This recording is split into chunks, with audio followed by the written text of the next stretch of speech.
This is our fate. He was born with the void mark, a mark unlike anything ever seen before. He figured life was rock bottom, destined to kick it with the Man United fanboys and call it a day. But the author said, nah, the void mark can't be measured, because its power is infinite. When his life was on the line, the ancestors appeared. They told him he could choose one power from among them. He said, only kids choose. I'm taking everything. And just like that, all 106 ancestors got absorbed. He became Master Gu. A single wooden stick could cleave the sky in two. Bare hands could split a mountain clean apart. A single bow could snipe enemies from 10,000 miles away. A head-to-head with the strongest hunter alive, result a dead draw. Alright folks, enough yapping, let's get started. The monster tower where the sky is smothered by a blazing blood-red glow, pierced by the endless roar of thunder. The colossal tower descended from the heavens like giant screws boring straight into the earth, casting an ominous and suffocating shadow over the land. One day, catastrophe struck without warning, engulfing the entire world. Countless monsters poured from the tower, and by nature's iron law the strong devour the weak. Humanity was crushed without mercy. The Yifeng abyss loomed close, and then the ancestors appeared, the very first generation of transcendence,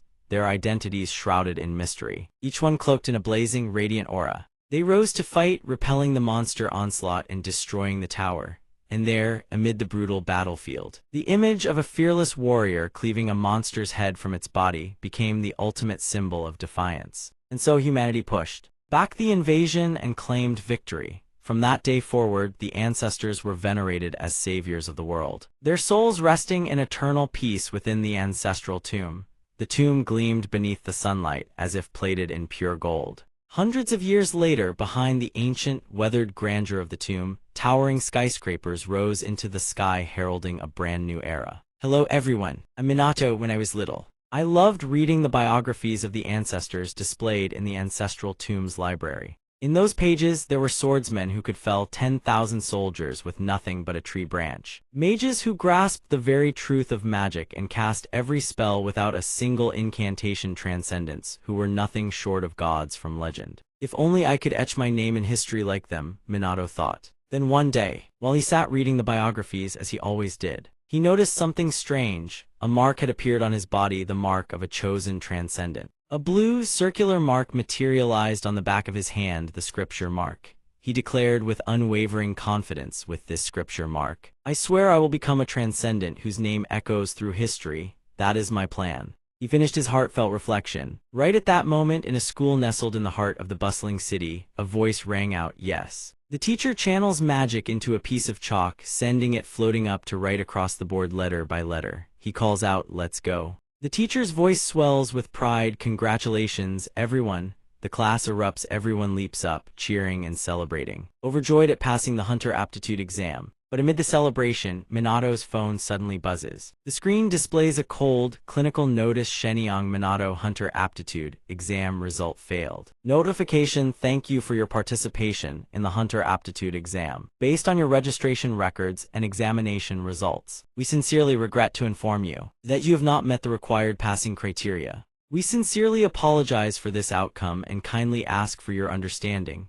Everyone is bursting with joy, everyone except Minato. Tears threaten to spill from his eyes. The entire class seems to have already left, only he remains, sitting alone in silence. Just then 2 classmates turn back. We're heading out to celebrate, you clean up for us, got it? Cleaning and scrubbing, you can at least handle that much, right? The classmate turns to Minato and yep, that's exactly the tone they use. Everything is perfectly normal. But he doesn't say a single word. Staring at his name scrawled on the board, Minato thinks even transcendents just need to sign up to pass. The Hunter Aptitude exam is supposed to be a joke, and I've failed it 3 years running. Recalling the notification on his phone, he thinks, only 3 attempts allowed within 3 years of enrollment. This was my last chance. Note the academy permits only 3 examination attempts per year. Minato grows quieter with every passing moment. I can never become a hunter now. He picks up trash with a heavy heart, muttering through gritted teeth, my written exam was a perfect score. I even pushed my aura training to the limit. No matter how you look at it, this is a transcendence mark, isn't it? This worthless thing, he curses under his breath, then crushes the can in his hand with bitter defiance. It's nothing but a useless. Minato lifts his face to the sky, struggling to hold back his tears, voice cracking with anguish. I want to be like the ancestors too. Suddenly, a classmate throws the classroom window wide open. Minato, get to the school gate now. He jolts in shock, stammering, huh. Oh, I forgot. Amid the bustling crowd, a thought surfaces, huh. I want that to be the one everyone looks up to, just like him. But he doesn't realize that he's become the center of everyone's attention. Girls nearby gasp, wow, so cool. The guys can only marvel, that's the rising star rookie right there. That person is none other than Fakey Kai, an A-rank hunter. He grins smugly, apologies for the fuss, ha ha ha. The two classmates grab Minato urgently, move it slowpoke, get going. Over there. He runs until his legs give out, gasping for breath, huff. No way. Kai steps forward, speaking up, hey, no bullying the weak. The two classmates protest, but sir, this guy is. Kai flashes a friendly smile and casually warns them, don't you see the reporters behind him? Two journalists follow, cameras rolling. The two classmates freeze, faces drained of color. They stammer, we're sorry, sir. The reporter beams, the one and only Fakey Kai. Wow, is this your old school? We'd love to tag along with you today. The reporter holds up a tablet toward him for the cover photo. We'd like to use the shot of you slaying that dragon, sound good? The screen displays Kai heroically cleaving through a dragon's neck with effortless style.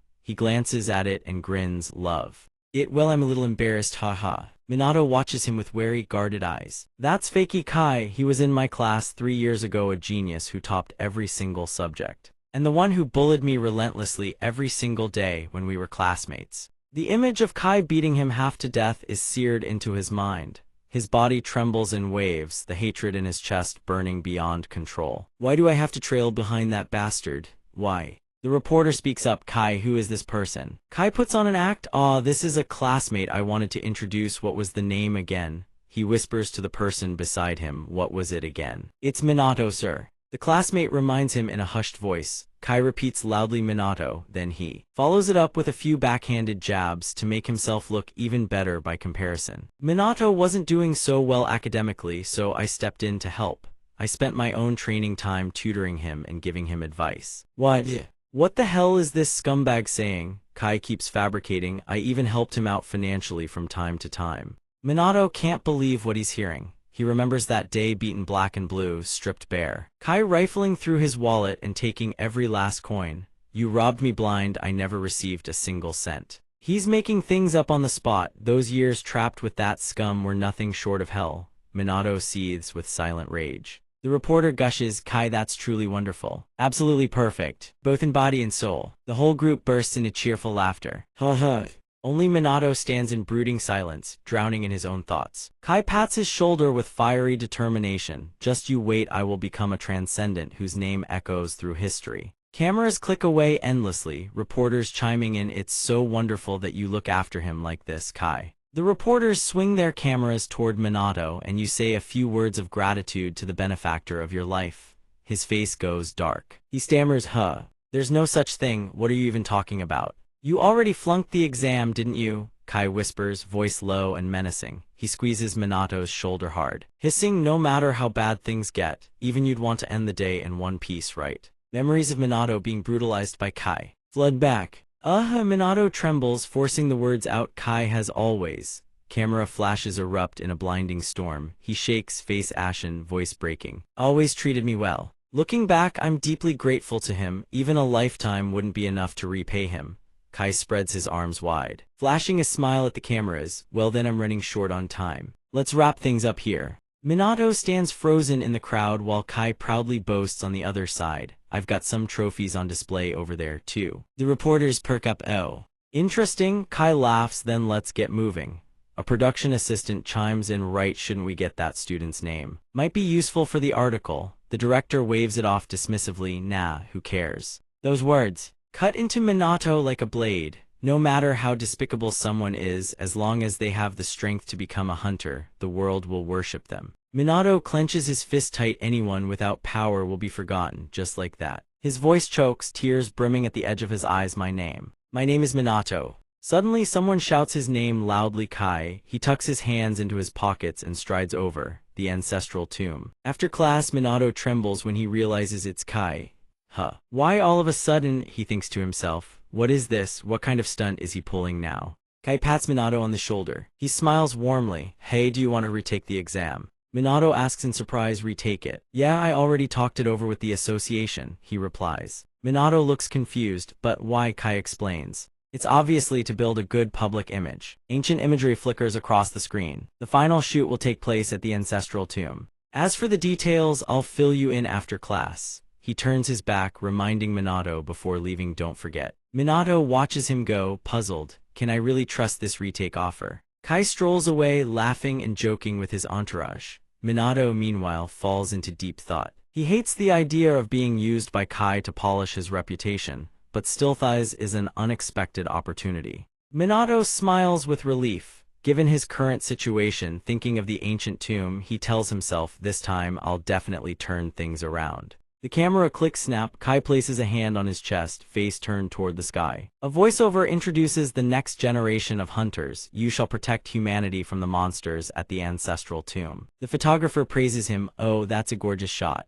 Gut. The reporter speaks up, wrapping up the photo session with a perfect final shot. Thank you for making time for today's interview, even though you're so busy. Kai bows his head. I should be the one thanking you all for putting together this article. The reporters leave. Kai gazes after them with cold indifference. He steps inside the ancestral tomb, his footsteps echoing through the chambers. So how did you find the entrance? Kai tucks both hands into his pockets and asks. Two of his lackeys are busy digging something up. The two lackeys proudly show off the secret passage they just uncovered. Yes, boss Kai, it's right here, right? Kai nods approvingly. Good. Then bring it out. Minato shouts, what are you doing? He runs over, panting hard. Kai replies, can't you tell by looking? We're hunting for treasure. Minato scolds him sternly. Treasure? What are you talking about? This is illegal grave robbing. Don't you know who's resting here? Minato's eyes well up with tears. Kai sneers, HMPH. Who? He kicks the pile of rubble hard, sending bricks flying everywhere, then turns around and says with utter contempt, who else? The stinking corpse of some ancient fossil, that's who. He adds, sell off this haul of treasures and we can live in luxury for the rest of our lives. Can't pass that up. What good is a pile of dried up corpses anyway? The ancestors, this tombit's all childish nonsense. Minato recalls his original aspiration, the ancestors were truly great. If only I could become a transcendent who goes down in history. That's exactly why Kai's actions drive him to the brink. He charges forward, screaming, you bastard. He throws a hard punch at Kai, but Kai dodges in time. Minato's strike misses. Not only that, Kai lands a vicious counterpunch straight into Minato's gut. The blow sends unimaginable pain crashing through Minato. He coughs up blood. He hacks and wheezes, clutching his stomach, writhing on the ground. Kai waves a dismissive hand. You dare mouth off to me? Dark crimson blood trickles from Minato's lips. Minato thinks, what? Damn it, am I really going to die here? Kai presses his foot down on Minato's head. The two lackeys haul a backpack up from the secret tunnel. Boss, we found it. The backpack is stuffed with colorful jewel-encrusted rings, glittering brilliantly. Minato stares toward the lackeys. Kai gazes at the golden orb glowing in his hand, ecstatic. This aura is it radiating from this artifact. Incredible, we really can live in luxury for the rest of our lives. Minato's weak voice cries out, stop, don't touch that treasure, damn it. That voice, Kai grabs Minato by the collar and hoists him up. Let me spell it out for you, genius. I was looking for a fool just like you, a fool who'd walk right into the trap after falling for a lie about a retake exam. I heard you come to the library here all the time. When I first heard that, I couldn't stop laughing. A perfect idiot delivered right to my doorstep. Kai raises his hand to the sky, grinning wickedly, dragging Minato across the ground as he strolls along. Despairing because his dream of becoming a hunter is shattered, then framed for stealing the ancestors' treasures and fleeing, what a tragic story. Minato seethes with rage, teeth clenched, glaring at Kai with trembling fury. Shut up, Kai cuts him off. Tomorrow's headline will read exactly like this. He drags Minato to the edge of a cliff. He spins the perfect narrative. The suspect is believed to have stolen treasures from the ancestral tomb. Police are searching for a third-year student of the Hunter Academy. What was your name again? With that, he shoves Minato off the edge. Minato is too weak to resist, leaving only a look of bitter defiance. Kai smirks in, that's that. Goodbye. At that instant, Minato plummets into the water below. Boom, a massive splash. He sinks slowly, thinking to himself, is this how it ends? All those days of training, all those efforts, all for nothing? I'll die and disappear. No one will even remember me. Just as Minato reaches the depths of despair, a golden light suddenly blazes to life. Spirits materialize around him, speaking amongst themselves. This one is a Vesela vessel that can fulfill our desires. Our desires. He hears their voices, bewildered. One spirit explains, "We are the souls of those who rest in eternal peace within this tomb." Minato listens, astonished. Glittering golden light swirls around him and he questions, what is this? These voices, this light, are they all the ancestors? The mark on the back of his hand emits a blue glow. An ancestor seizes Minato's hand. "Young man, what you bear is the void mark. Though it possesses no power of its own, it can contain any and every type of ability." The lead spirit speaks, "Choose one among the ancestors here and forge a pact. Every one of us is a grandmaster in our own domain." Hands reach out, each representing a different discipline: magic, martial arts, swordsmanship, spear arts, summoning, alchemy. "No matter whom you choose, we shall bestow upon you power beyond your wildest expectations." Minato begins to lose consciousness. An ancestor asks, "Now then, what power do you crave?" The image of Kai's mocking laughter flashes through Minato's mind. "I want the power to not be inferior to anyone in this world. A power that dominates all others. To erase every ounce of humiliation I've endured." The script mark on the back of his hand blazes brighter. "Hurry, choose." Minato's voice grows frantic.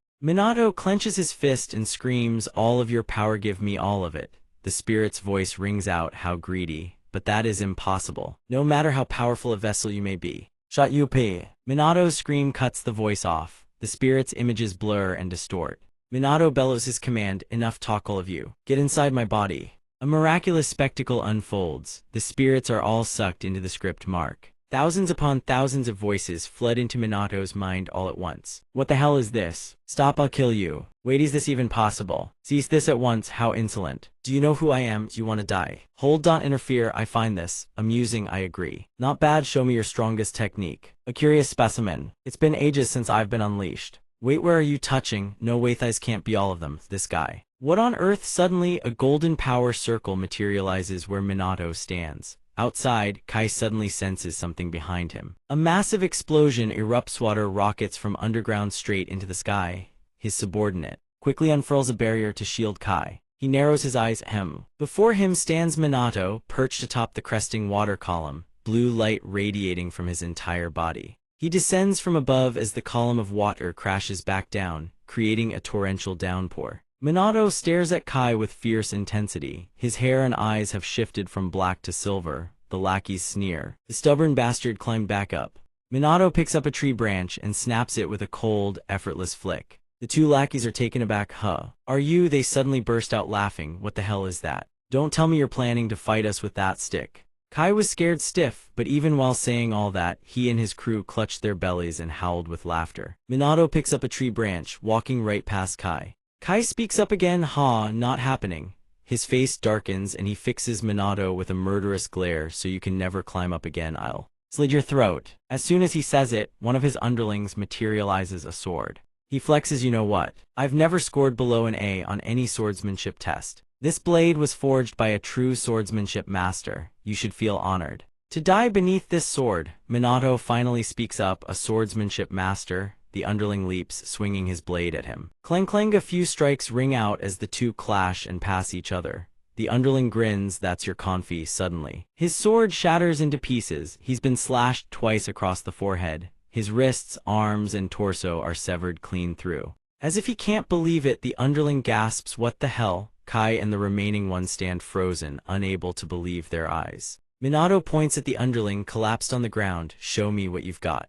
Minato slings the branch over his shoulder, looking impossibly cool, then glances at the blade. "So, what can yours actually do?" The chubby underling charges with his club and staff. "You bastard, you greenhorn." Eyes of destruction lock on. "Too slow." Minato points a finger at him. A massive surge of power launches from his fingertip. His eyes widen, he lets out "Ha." The blast pierces straight through the chubby underling, who thinks in terror, "What the hell is this?" The force slams him into the ground so hard it looks like he's burrowing into the earth. Kai, standing nearby, stumbles back to dodge. He grits his teeth in disbelief, slashing someone with a tree branch. Using magic without chanting. Impossible. Images of the ancestors flash before Thema swordsman, who could cut down 10,000 soldiers with a single tree branch. Then the image of a female ancestor appears. A mage who understood the very truth of magic, capable of casting every spell without a single incantation. All of them were transcendence legends as great as gods. Resting within the ancestral tomb, the void mark on Minato's hand blazes to life.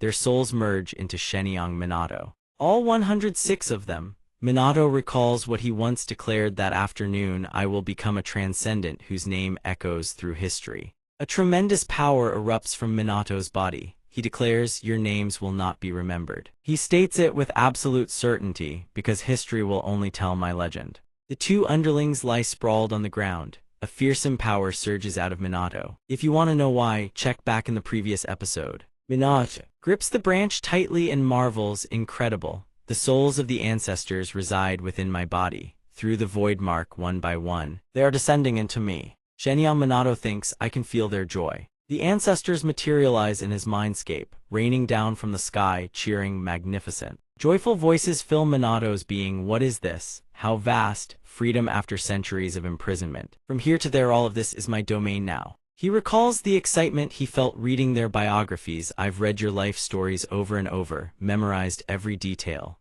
And now, those legendary ancestors, their souls dwell inside me. Minato feels the souls stirring within his body and smiles with pure joy. The ancestors, once their excitement settles, say, all right then. Their gazes fix on Minato and something feels off. Their eyes blaze like stars. We'll fight it out. Let's see who claims this body. The sword god calls out to Minato from behind, hey, kid. Minato glances back. He thinks the legendary swordsman who could cut down 10,000 soldiers with a single branch. That's Vero. The old man chuckles smugly, stroking his chin. My name still echoes through the generations, does it? As expected, this body is magnificent. He places a hand on Minato's head and asks, now then, what do you intend to do? What about Kai? Minato replies. Meanwhile, Kai is trembling in terror. Vero sighs, that brat doesn't matter. He points toward the horizon. What I'm concerned about is how to take down that thing. Minato hears him and blinks in surprise. Suddenly, Minato charges straight at Kai. Kai is stunned. What? This son of a... Kai materializes a sword, screaming in fury, you dare. You actually dare come at me, before he can even name his technique. Minato punches him square in the mouth. The sheer force sends him flying. Kai shrieks in terror. Minato says, impossibly cool move. Suddenly, a dark power erupts from within the backpack, a sinister force that explodes outward. Minato is stunned by what he sees. The scene shifts to a city drenched in death. A three-headed wolf, monstrous and terrifying, howls into existence. It tears through everything on the streets. People scream in fear. Senpai, please save us! The wolf lunges at a man, charging with savage fury. Yet the senior hunter shows no panic, leaps high into the air, then brings his heavy mace technique crashing down on the wolf. Everyone cheers, amazing. He killed an A-rank monster in a single blow. He's truly a different breed, an S-rank hunter. That's Kisaragi, the S-rank hunter. He responds humbly, thank you, Kai. What's he doing? Someone says dismissively, he's got an interview today. Rising star, hottest rookie must be feeling pretty full of himself. Kisaragi chuckles, come on if he gets noticed. It boosts our guild's reputation too. Let's file the report and grab some drinks. As Kisaragi picks up his phone, he suddenly senses something. He turns, thinking a monster. What is this aura? The others around him are already doubled over in agony. Kisaragi suddenly realizes what's behind him. People begin collapsing one by one, crumpling to the ground, coughing violently. Senpai, what is this? Kisaragi frantically dials someone, his mind racing, pressure this intense. Even B-rank and A-rank hunters can't stay on their feet. That means only an S-rank monster or higher could cause something like this. Everyone near the ancestral tomb's radius is driven to the ground by the crushing pressure, unable to stand. A deafening roar erupts from the tomb. Kai crawls to his feet in agony. He looks up and spots a grotesque creature emerging from the backpack. He screams, Monman. Stir! What the hell is going on? Minato answers, all because you desecrated the ancestral tomb. He explains further, sealed inside this tomb was a boss monster from the tower, the very thing you lot stole. An image of the treasure-filled backpack flashes across their minds. Vero explains, back in the day, some tower monsters survived by using a hibernation skill. This one is the Void Worm. The creature resembles an octopus with countless writhing tentacles, covered in innumerable ice, absolutely horrifying. It is the Void Worm tentacled metamorphosed threat level above S-rank. Kai has no strength left, panting heavily, struggling to stay upright. Vero continues, it releases a toxic aura that kills every living creature within a few kilometer radius.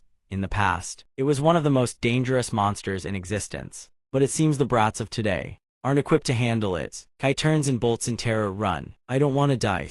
But Minato stays calm and doesn't follow. Standing still might actually keep you alive. The void worm locks onto its first target. Kai, still running, it hurls a tentacle forward. Kai raises his sword to block, then screams ARGH. His blade snaps in two on impact. The tentacle pierces straight through his chest. Kai thinks in despair, my sword, the sword that could cleave through dragons. The tentacle slithers through his internal organs, then spreads rapidly across his face. It drains every last drop of his life force. He lets out a choked gasp. His body withers into a dried husk. Minato watches and says, I warned you. Hey, kid. Vero drapes an arm over Minato's shoulder. Hey, kid, how about just handing this body over to me? He says. Continuing, you saw it yourself. The swordsmanship of Hinoki, founder of the Hinoki school. Vero thinks smugly to himself, heh heh. First come, first served. I'll seize control of this body while the others are still in chaos. Minato responds with a serious face, I don't mind lending you my body. Vero replies cheerfully, oh, then let's get a move on. But before he finishes, the other souls yank him back. You scoundrel, trying to pull a fast one behind our backs. This youthful body is mine. The souls begin fighting over it. Vero panics, TCH caught. Calm down, Minato. Minato speaks up, I will lend my body to all of you. Every single ancestor is stunned. Minato declares with unwavering resolve, I will surpass all of you. I swear it. He gazes at the void worm, my power I must surpass. All of it, I want to feel it for myself. So show me everything you've got. Vero is exasperated, damn, this kid's got guts. He draws his blade and swings. Minato swings his branch just as Vero swings his sword, as if Vero is acting through Minato's body. Vero shouts in excitement, magnificent. Several slashes and Minato cleaves off one of the void worm's tentacles, but the branch in his hand shatters. Now it's the fist god Gongtak's turn to take over. Minato retracts his arms, forms a guard, and delivers a devastating palm strike to the void worm's tentacle. The second one snaps clean off. Minato quickly snatches up a piece of wood from the ground. This time, it's the blue-garbed god of destruction Shima Kanes. He uses a wooden pole as a makeshift spear. He slashes fiercely toward the void worm. Minato tumbles with practiced ease, and with Kodo Hyoma's support, he wrenches free with a flick of the wrist. The void worm crashes down from above. After finishing off the monster, he walks over, picks up his backpack, and sets it aside. This time, it's the celestial bow Minato. He draws the bow toward the void worm and fires 100 arrows, piercing clean through its body. The void worm writhes in agony, blood spraying everywhere. It coughs violently, the blood too thick and viscous. Minato quickly shields his face. He moves like an avatar of each Godfrey incarnation, wielding a different power, attacking, severing each of the void worm's tentacles one by one. He fights on until his blade shatters sand. The void worm no longer has a single tentacle left on its body. Then suddenly Minato's eyes light up. It's the manifestation of Mage Melis. She commands Minato to strike forward. He leaps, then swings his blade. His silhouette glows brilliantly under the moonlight of the Hinoki night. Minato commands Gyro, come forth. Skill activated, Phantasmal Wave Slash. The sword technique cleaves the void worm clean in two. When it's over, Minato grins. Now that was satisfying. At that moment, a crow perches on a tree branch, watching him with unblinking eyes. A young man stands atop a pillar, surveying the city from above. He answers his phone. Hello, what? You're telling me someone already took it down? I was still on my way there. Are there really hunters around here that strong? Through the crow's eyes, an image of Minato appears. According to the video the crow transmitted back, the person on the other end describes, looks like a student from the Hunter Academy. The young man on the phone appears under the moonlight with an intrigued expression. He is the world's strongest transcendent Ikehara Midori. He responds with curiosity, I'm really looking forward to meeting him now. Midori sits atop the corpse of a monster and makes a phone call. Hello, director. Long time no see. Yes, that S-rank monster. I did see the video the crow sent back. It appears one of your students, Shenyang Minato, defeated it. But that student has failed the hunter exam 3 years running. He takes a sip of coffee and adds, so I find it a little hard to believe. That's why I'd like to ask you a favor. Would that be all right? Scene transition to the school. A student asks, are you okay after yesterday? The students buzz with discussion. That aura was absolutely terrifying. I couldn't even move. I can still feel the aftereffects. If you want to know what happened, just check the official report. One student puffs out his chest confidently. What if I told you I was the one who beat it? Would anyone believe me? The other student sighs. Stop joking around. An S-rank monster like that hasn't appeared in 10 years. Hey, by the way, there's a rumor that a student here actually took it down. The two students laugh. Ridiculous. How could anyone here possibly defeat that? Besides, someone that strong wouldn't be studying at a dump like this. The two students walk past Minato, who is trembling weakly. Barely able to stand with a cane, he pants in surprise. Wow, everyone's talking about yesterday. Suddenly someone walks over and shoves Minato aside. Out of the way, you're blocking the path. Minato stumbles, nearly falls, then does fall, hitting the ground hard. The burly guy from earlier is startled. Please, whoever killed that S-rank monster is definitely not some weakling like this. Minato's voice trembles, HNGH. He can't get up. He suddenly recalls his actions from before. Yesterday I thought defeating that monster was all that mattered, but maybe because I borrowed the ancestors' power. Now my whole body feels like it's about to shatter. Suddenly, booming laughter echoes through the air, ha ha ha, then what good are you for anything? Minato hears the voice and looks up. When he recognizes who it is, he calls out Lord Gyro. The figure replies, just call me Gyro, come now. Pull yourself together, Minato. You said you would surpass us. Minato suddenly remembers yesterday back when he declared with absolute conviction, I will surpass all of you. Without fail. Minato slams his hand against the ground and says with conviction, of course.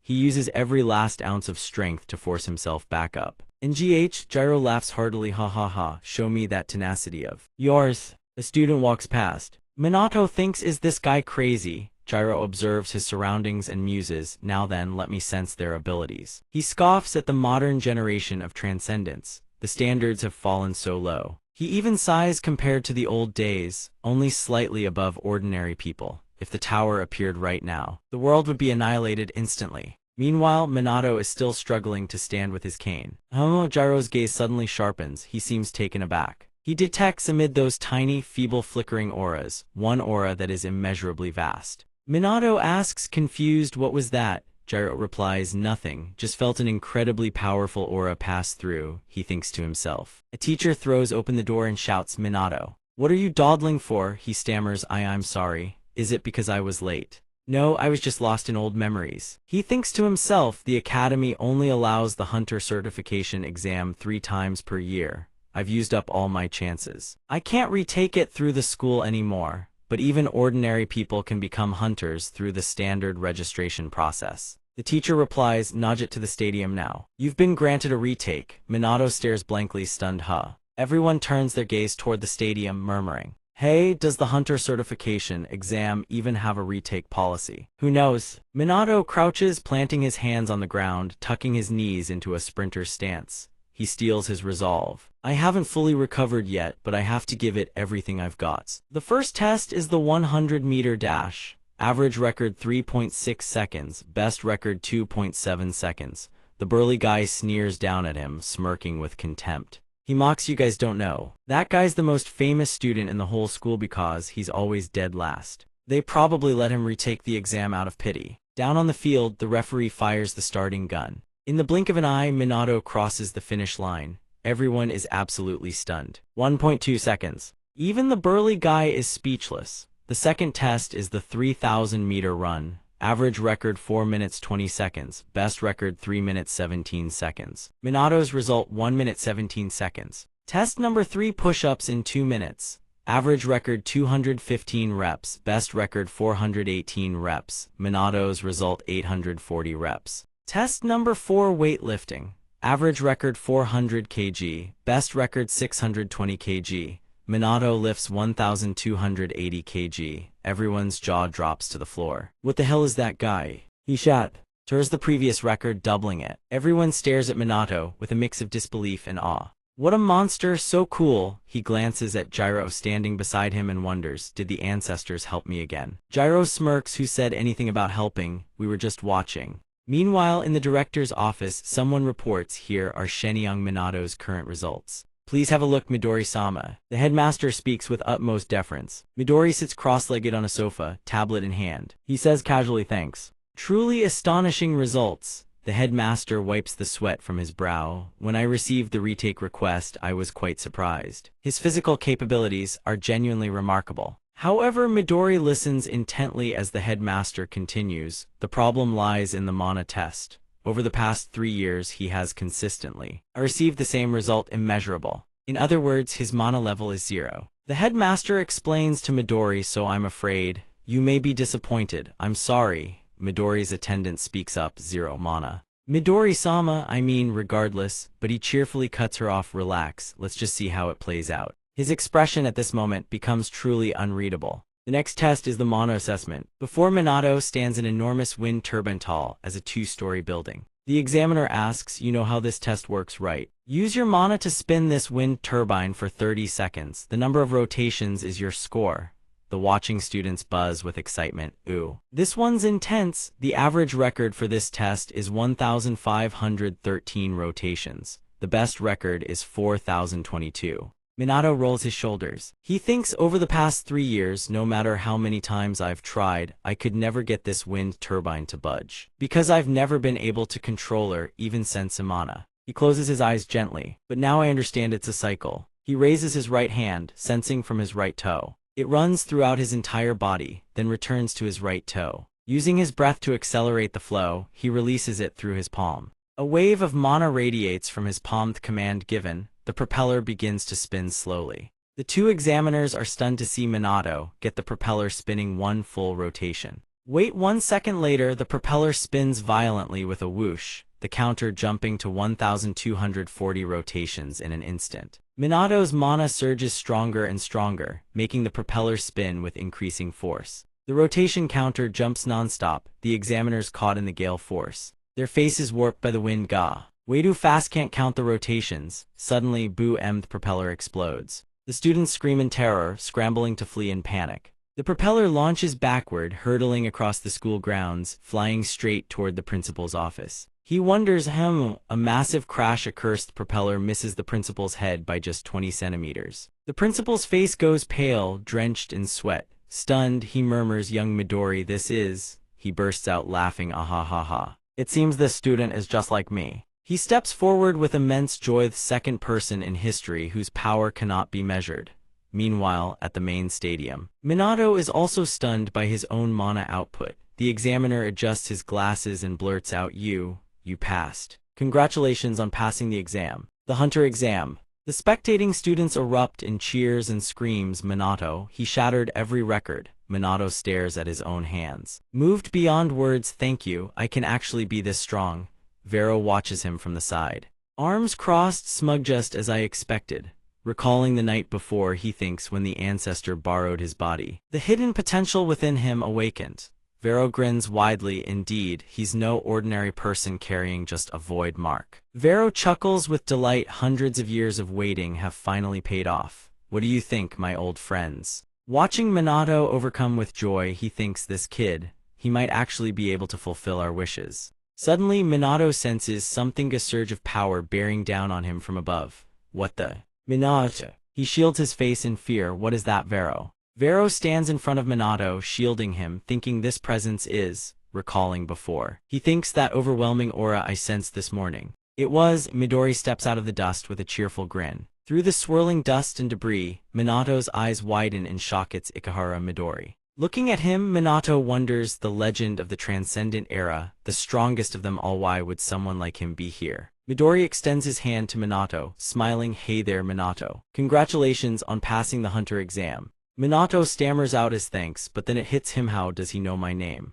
Then let's proceed to the supplementary test. Getting wrecked by the strongest person in this world, Midori says with a grin. Minato doesn't understand and stares back in disbelief. Through the fading dust, a young man with blonde hair appears with a bright smile on his lips. He scratches his head, speaking with excitement. I am. Minato's eyes go wide with shock, unable to form words. His heart screams, the young man before me, Ikehara Midori. Staring at Midori's handsome face, bright smile, and piercing eyes, Minato can barely contain himself, wondering, the legend of an era. The strongest transcendent is someone like him here. Ikehara Midori, age 23, a transcendent who became a hunter at just 5 years old, always demonstrating overwhelming power. No one can deny his title as the world's strongest. He can crush thousands of monsters in the blink of an eye, and his sharp gaze alone is enough to take down feeble monsters or greenhorn hunters. He single-handedly resolved the monster riot 10 years ago and the giant monster outbreak 5 years ago. A living legend in Minato's eyes, an aura of brilliance surrounds Midori, compelling everyone to look.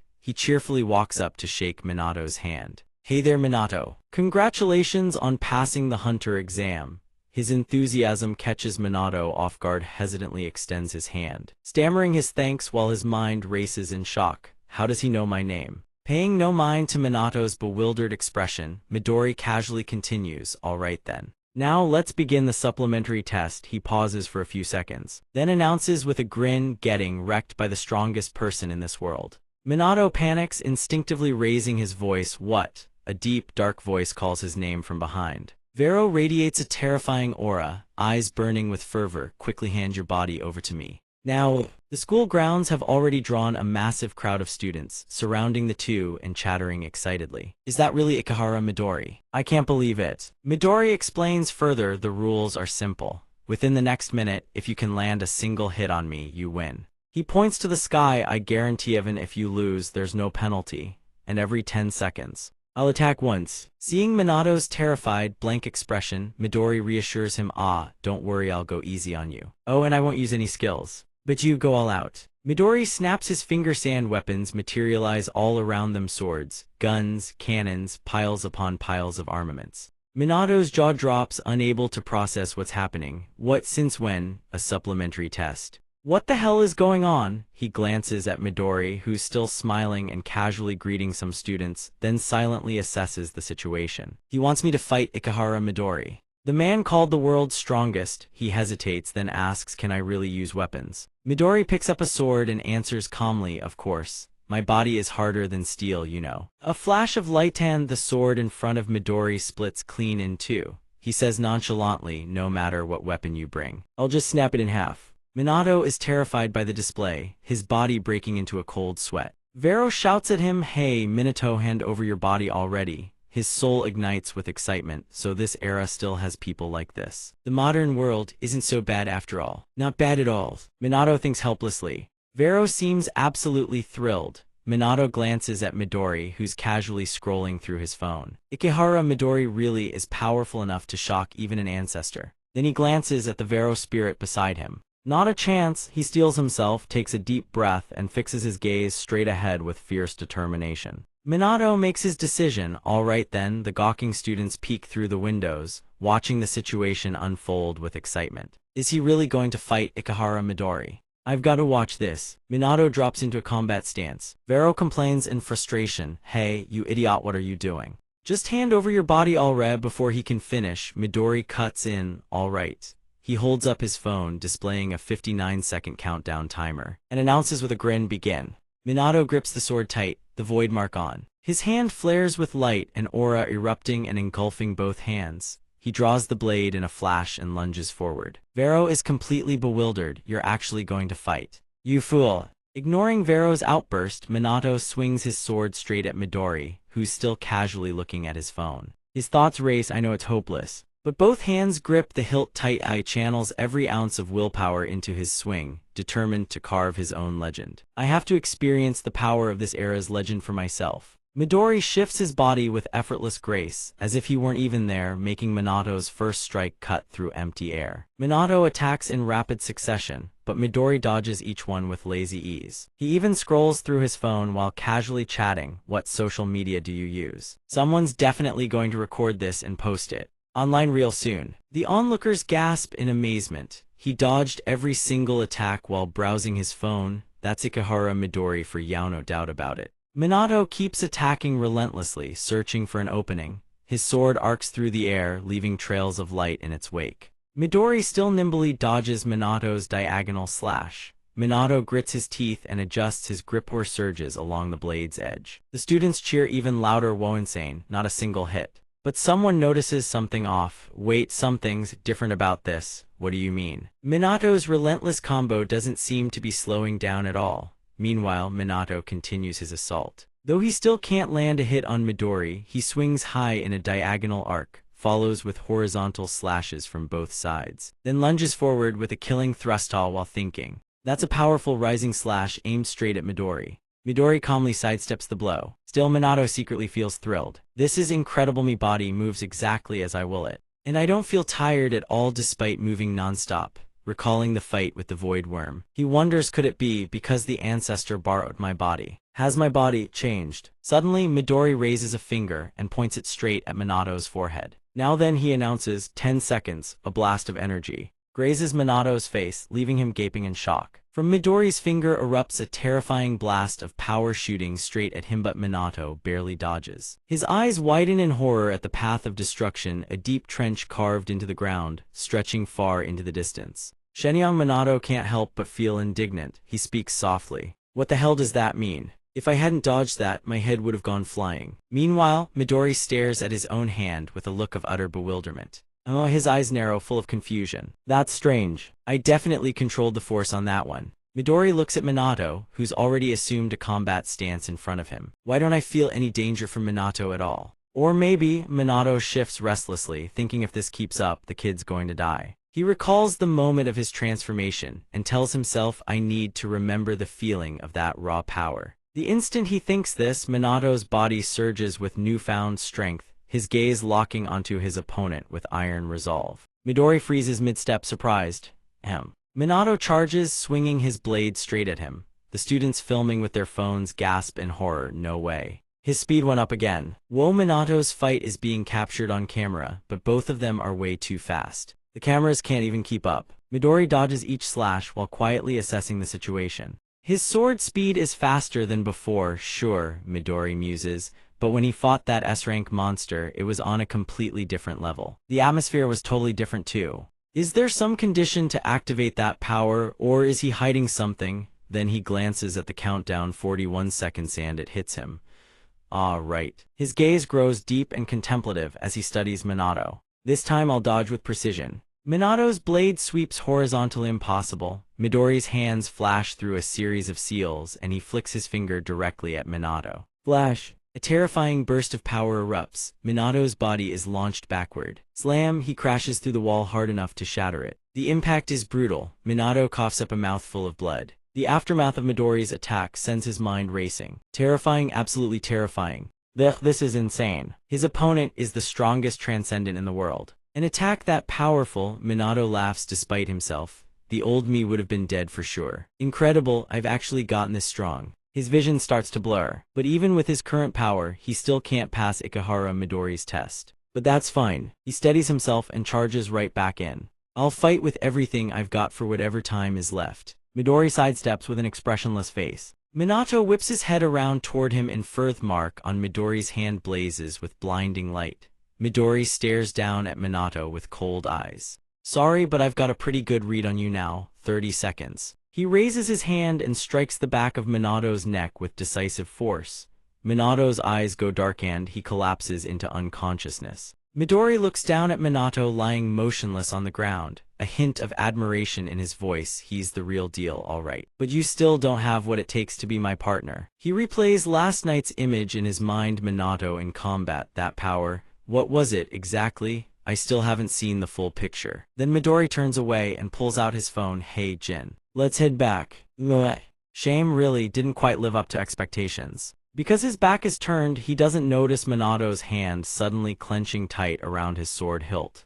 Who says it didn't meet expectations? Minato's voice carries a violent, overwhelming pressure that makes Midori jolt in shock. Minato's entire body is now engulfed in a colossal surge of power radiating from within. The one in control now is Gyro, one of the ancestors. He grins with excitement. Good, thanks to that stubborn brat passing out. I finally get to drive this body. Minato slings his sword over his shoulder and faces Midori with a provocative smirk. Hey, seeing Minato wake up radiating this kind of energy, Midori's eyes fill with pure fascination. Minato displays a wild, elated grin. Let's play a little more, why don't we? Deep inside his subconscious. The real Minato watches his own body with growing anxiety. Gyro. Midori faces the energy pouring off Minato, utterly thrilled.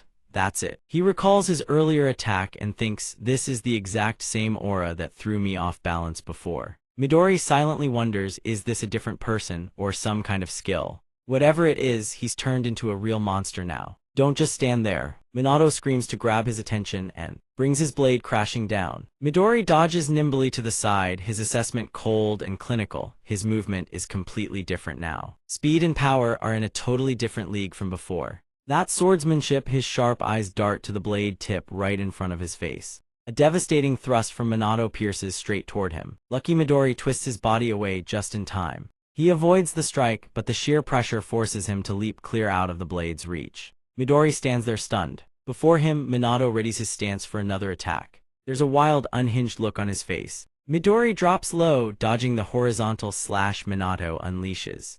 The force of the swing tears through the school building behind them, sending students scrambling and screaming. TCH dangerous. Midori's excitement is nothing like before. Every sword stroke demands caution now, but gyro in Minato's body swings with a mastery so fluid it's as if he already knows where his opponent will dodge. How does he fight like that? Midori visualizes it like flowing water, not raging waves, but an unpredictable, ever-shifting current. He raises a hand and concedes HMPH, truly worthy of someone who defeated an S-rank monster. Midori swings his arm. Grinning arrogantly, 40 seconds, energy blasts straight from his palm. But Minato's agile body slips past it, shouting with reckless confidence, too easy. Minato swings his blade-high sword clashes against Midori's technique, unleashing a massive burst of energy. Overwhelming pressure. Midori, even in freefall, laughs with sheer delight. Magnificent. The students watching the fight erupt into chaos. I can't believe it, Ikehara Midori. The man called the strongest in the world is actually on the defensive. Minato sneers in disgust. This is boring as hell, drop those ridiculous rules and come at me for real. His face twists with rage as he screams, if you keep holding back. Don't blame me for being ruthless. He launches himself at his opponent the moment the words leave his mouth. Midori bursts into wild laughter, his eyes turning savage. Now we're talking. He flicks a pebble up with his foot and kicks it with tremendous force straight into the weapon rack. Every weapon launches into the air before Minato's astonished eyes. Midori blinks and leaps skyward in an instant.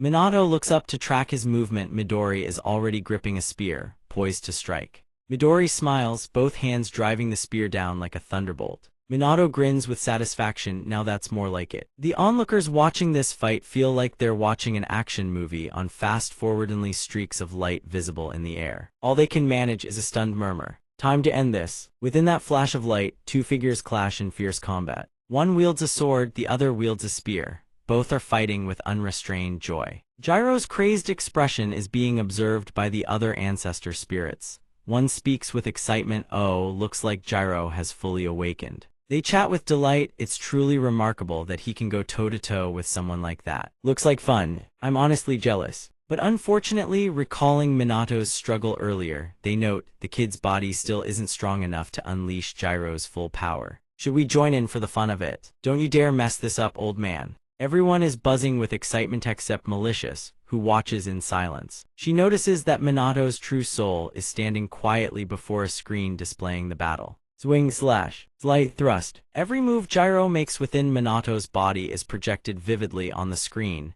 and Minato's real hands instinctively try to mirror those movements. His lips move in a murmur. Right wrist, no, left. It looks like he's studying intently from the ground up, weight shifting forward.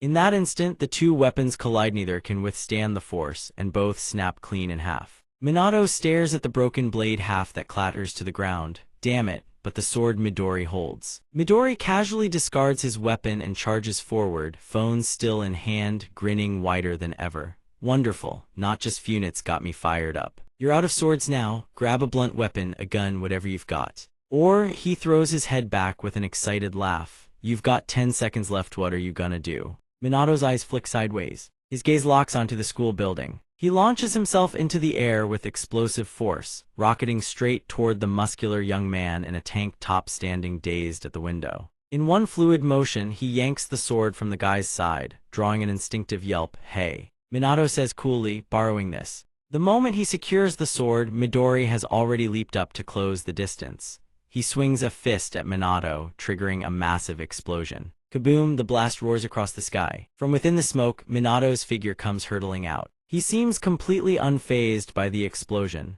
The two clash again, streaks of power trailing behind their strikes like blazing comets. It's been a long time since Midori has faced an opponent who could match him blow for blow. He laughs with pure delight, reveling in every second. Ah ha ha, now that's what I'm talking about. Keep it coming, while the other students panic. Terrified the school will collapse and shatter to pieces. The guy from earlier only has eyes for his stolen sword, staring at the empty scabbard with a broken heart. My sword. Midori suddenly spots a massive blade embedded in the wall of the building. He lunges for it, gripping the handle. the mark on his hand darkens, and his grip strength surges. The blade begins to crack under the pressure. Minato freezes. He feels a tremendous surge of energy pouring down from above. Midori raises the massive blade overhead and plunges downward. His eyes lock onto Minato, ice cold, as he channels every ounce of force into his arm. At that exact moment, Minato shouts Hinoki Toru. A net materializes out of thin air. Minato swings his hand. The massive blade in Midori's grip splits into perfect grid-like cubes.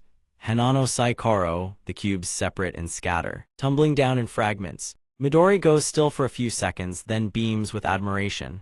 Magnificent. Minato stays locked in, every fiber of his being focused. He charges. Take this, he roars suddenly for his own sword to shatter into pieces. His eyes go wide. Midori seizes the opening and swings. He stares down at Minato, voice cold as steel. 60 seconds. Right now, both of them are in freefall through the open sky. Midori channels a torrent of power into his strike, aiming to slam it straight into Minato. Jiro's spirit snarls in frustration. Damn it, not yet. Minato's true consciousness surges forward, pulling Jiro back. In the same motion, he shoves Jiro's spirit to the rear, letting his own soul take the helm of the body. Jiro shouts in alarm, Minato. A moment later, Minato's spirit fully reintegrates and the first thing he sees is Midori's strike bearing down on him. Minato reaches out and meets Midori's palm with his own, using the reactive force from Midori's power. He lets his hand get knocked aside, his body riding the momentum. He dodges Midori's attack. The maneuver leaves both Jiro and Midori stunned.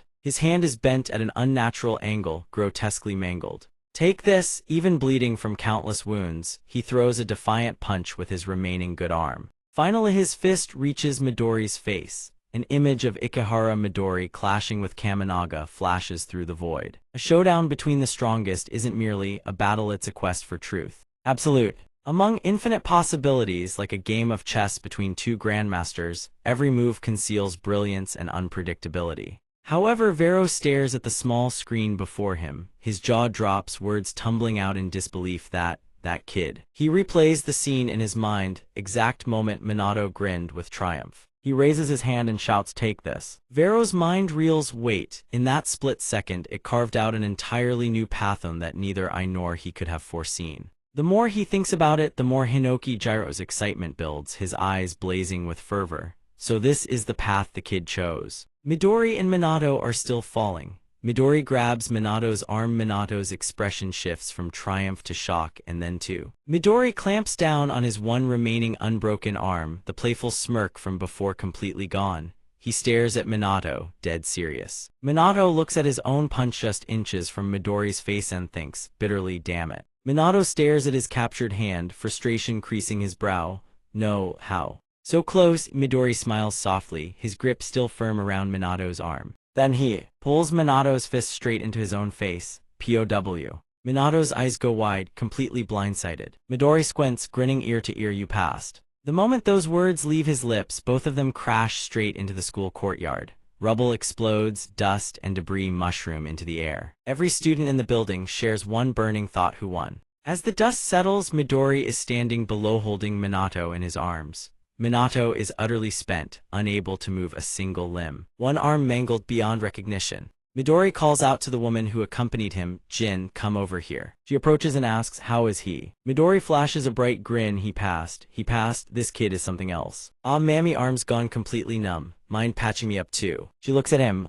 She says flatly, fine. The students who overheard the exchange stare at each other in disbelief. Hey, did he just say passed? That means everyone erupts in shock. He actually landed a hit on Ikehara Midori. That guy actually did it. The thunderous roar of voices pulls Minato back to consciousness. Seeing him stir, Jin speaks up. I'm healing your arm right now. Don't move. Minato glances over at her awkwardly, hesitating before speaking.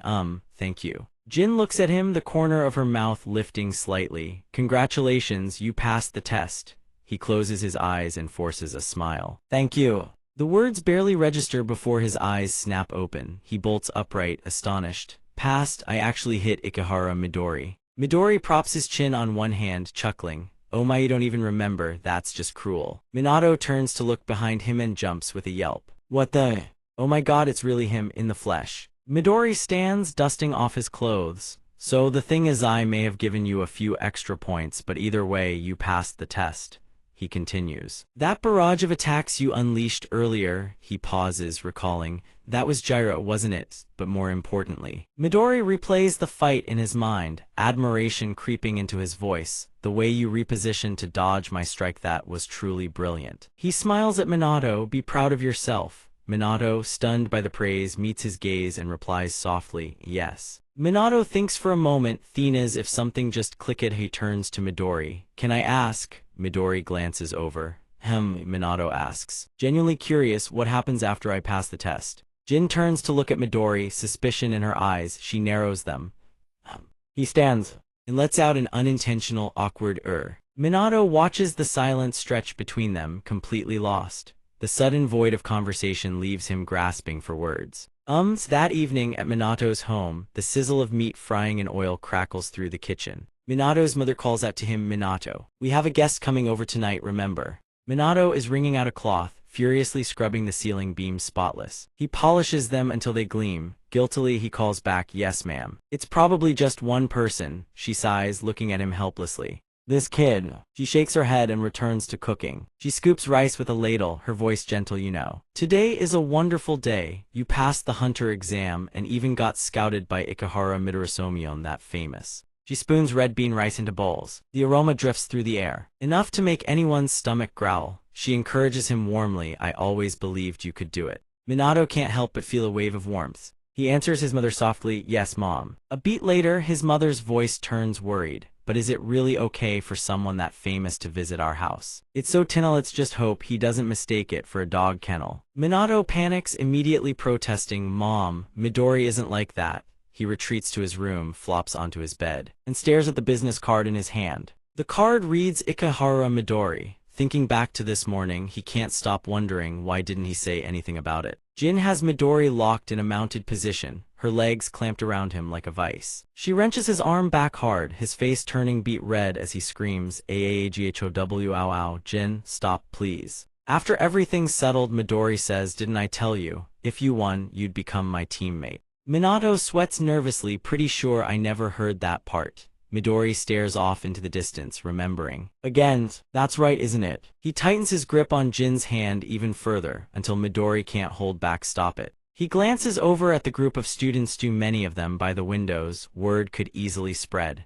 After a moment's thought, he says, too many people here. Then he offers, how about I come over to your place tonight, Minato? We can talk things through in detail there. He smiles faintly, hinting cryptically about the choices in store for him and about their true enemy. Minato stares blankly at the ceiling, bewildered. Our true enemy, he can't make sense of it. The towers had long been destroyed by the ancestors, and a modern hunter's job is nothing more than killing monsters that escape from spatial rifts. He thinks vaguely, is there something else out there? What else could there be? He drifts off to sleep without even realizing it. A voice echoes from somewhere, Minato, wake up. Gyro's voice jolts Minato awake. He yelps in surprise, propping himself up on his hands, confused. Gyro. Before him stand all 106 ancestors. Minato can't help but panic. Why is everyone gathered here? No, what's going on? Gyro, standing before the ancestors, explains, I've just finished speaking with everyone. Minato says, bewildered, what do you mean? He crosses his arms defensively, alarmed. Have they already decided who's going to possess this body? Gyro tries to explain before he can finish, a noise echoes from downstairs. He hurries down and says, sorry, it seems Midori has arrived. Let's continue this later. He wonders what? Why is it so dark? The scene before him freezes Minato in place. He stares in shock. His mother lies unconscious on the floor. He looks at her and screams, Mom. He rushes toward her. But as he passes the kitchen doorway, a strange man is sitting at the dining table inside.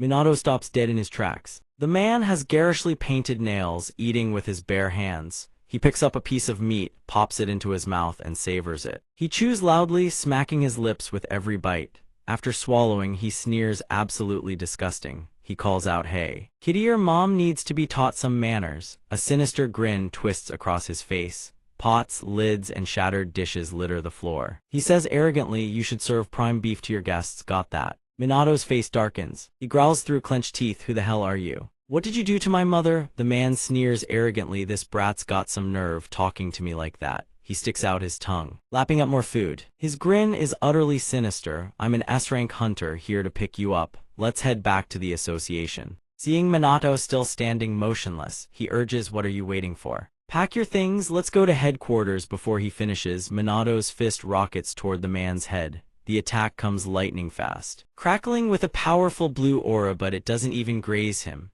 The man smirks, having appeared behind Minato at some unknowable instant. Tanigoro looks down at him with contempt. "Oh, you want to fight me?" Minato looks at the chaos in the kitchen. He remembers his mother lying unconscious by the door. He growls, "I asked, what did you do to my mother?" Memories flood in Hai's mother hugging him at his father's funeral, whispering, "I'll raise Minato well." Her worn-out shoes still stubbornly on her feet. Forcing a smile, "It's fine, they still work. Don't worry about me, go buy yourself new shoes. And just tonight." Her warm smile, "You worked so hard training today. Tonight, Mom will make that meat dish you love, okay?" Every memory stokes the fire raging inside him. "I'll ask one more time, what did you do to my mother?" "My mother." Gyro watches the S-rank hunter through a small screen, muttering, "So this is what a modern S-rank looks like. Not bad, but we still need to deal with that Midori situation first. This fight will determine how we handle you." Gyro's lips curl into a smirk. Minato glares at the S-rank hunter, fury burning in his eyes. He's barely holding himself back, ready to avenge his mother. Tanigoro sneers at him. He taunts, "Oh, getting serious? How adorable." Then, without warning, he raises his hand, aiming straight at Minato. Minato keeps his eyes locked on him, calm and steady. In an instant, he seizes the outstretched arm, wrenches it hard, and sends Goro crashing to the ground.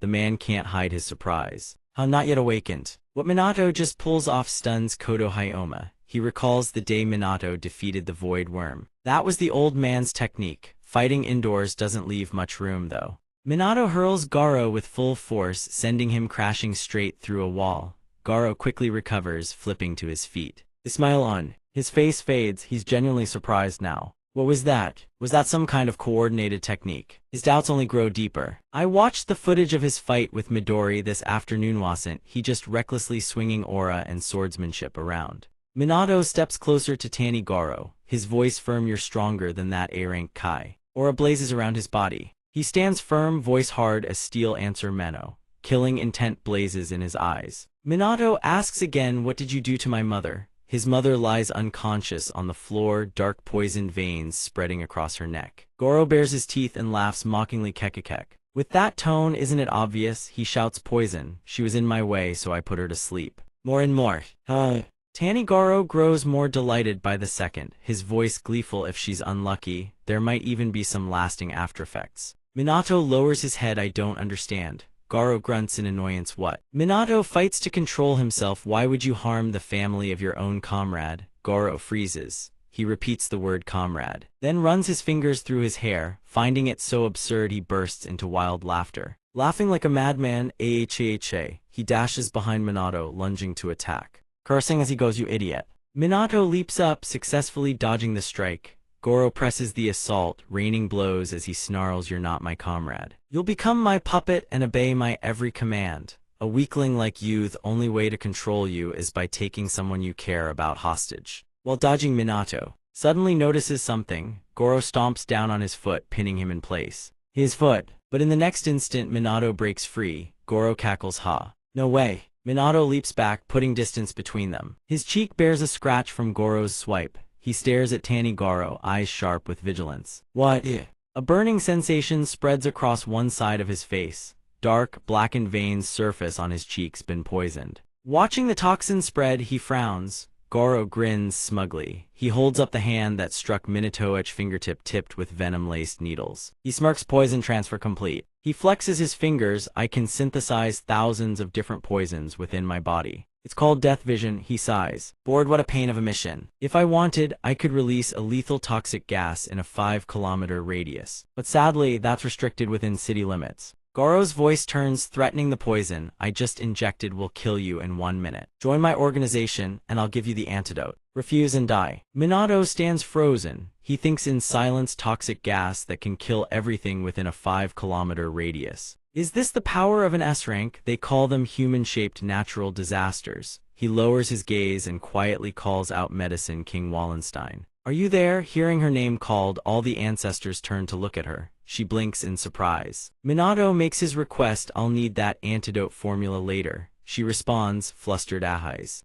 Seeing Minato standing frozen, muttering strange words, Tanigoro lunges forward with claws extended, mumbling something. So scared you've turned to stone. Minato calmly dodges the incoming attacks. He confirms the coordinated technique from earlier was. He pauses, then says Kodo Hyoma's. Hearing this, the old man freezes, eyes wide. Kodo Hyoma recalls that moment and replies, so it was you. You copied my coordinated technique after seeing it just once. He thinks of the names Van Quan Tram, Hinoki Gyro, Diet Thuongzan, Shimakan, Kistin, Kung Munit. He remembers how he used to devour every book about them. He says the ancestors I once admired, I read their biographies over and over again. And now they're inside me. Tanigoro frowns, bewildered. He stares at Minato. What nonsense are you spouting? What?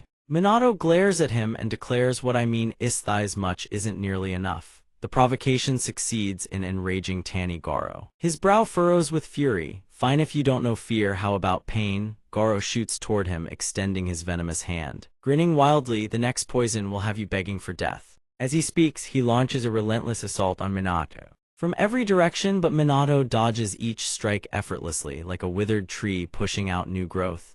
Goro keeps pressing the attack, sneering, get on your knees and beg, and I might consider giving you the antidote. Though I can't guarantee it'll fix a brain already destroyed by agony. He throws his head back in laughter, taunting Minato to his face. When Tanigoro thinks he has cornered Minato and lunges in, Minato raises his calm eyes. He gathers every ounce of his power, activates his mark, and roars Holy Fist. Goro takes the blow head-on, blood erupts from his mouth. Gyro watches, stunned. Goro is blasted far away, screaming in agony. Before he can even recover, Minato drives a fist straight into his face, warping his features. Then he follows up with a powerful kick, the technique called Radiant Kick. The ancestors watch, astonished. As their techniques are reproduced to perfection, Goro is hurled backward, losing his balance, desperately clawing at the ground. He groans in agony, but Minato closes in fast. Hating Goro roars, clasps both hands together, and charges at him with everything he's got. Minato's hand moves like lightning. Wu's HHE darts straight at his opponent.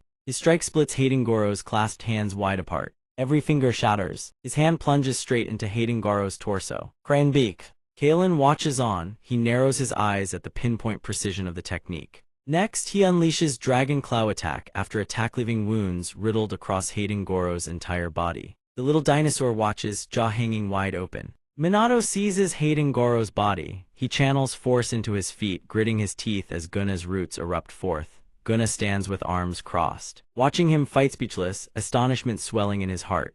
Hating Goro is launched whoosh into the air. Drained of strength, panic floods his mind. What the hell is this? He can't believe his judgment was this wrong. He was certain Anion infected by the poison would crumble in fear and lose their composure. Not to mention the toxin invading the nervous system, paralyzing the body completely. And yet, this kid, Minato looks up.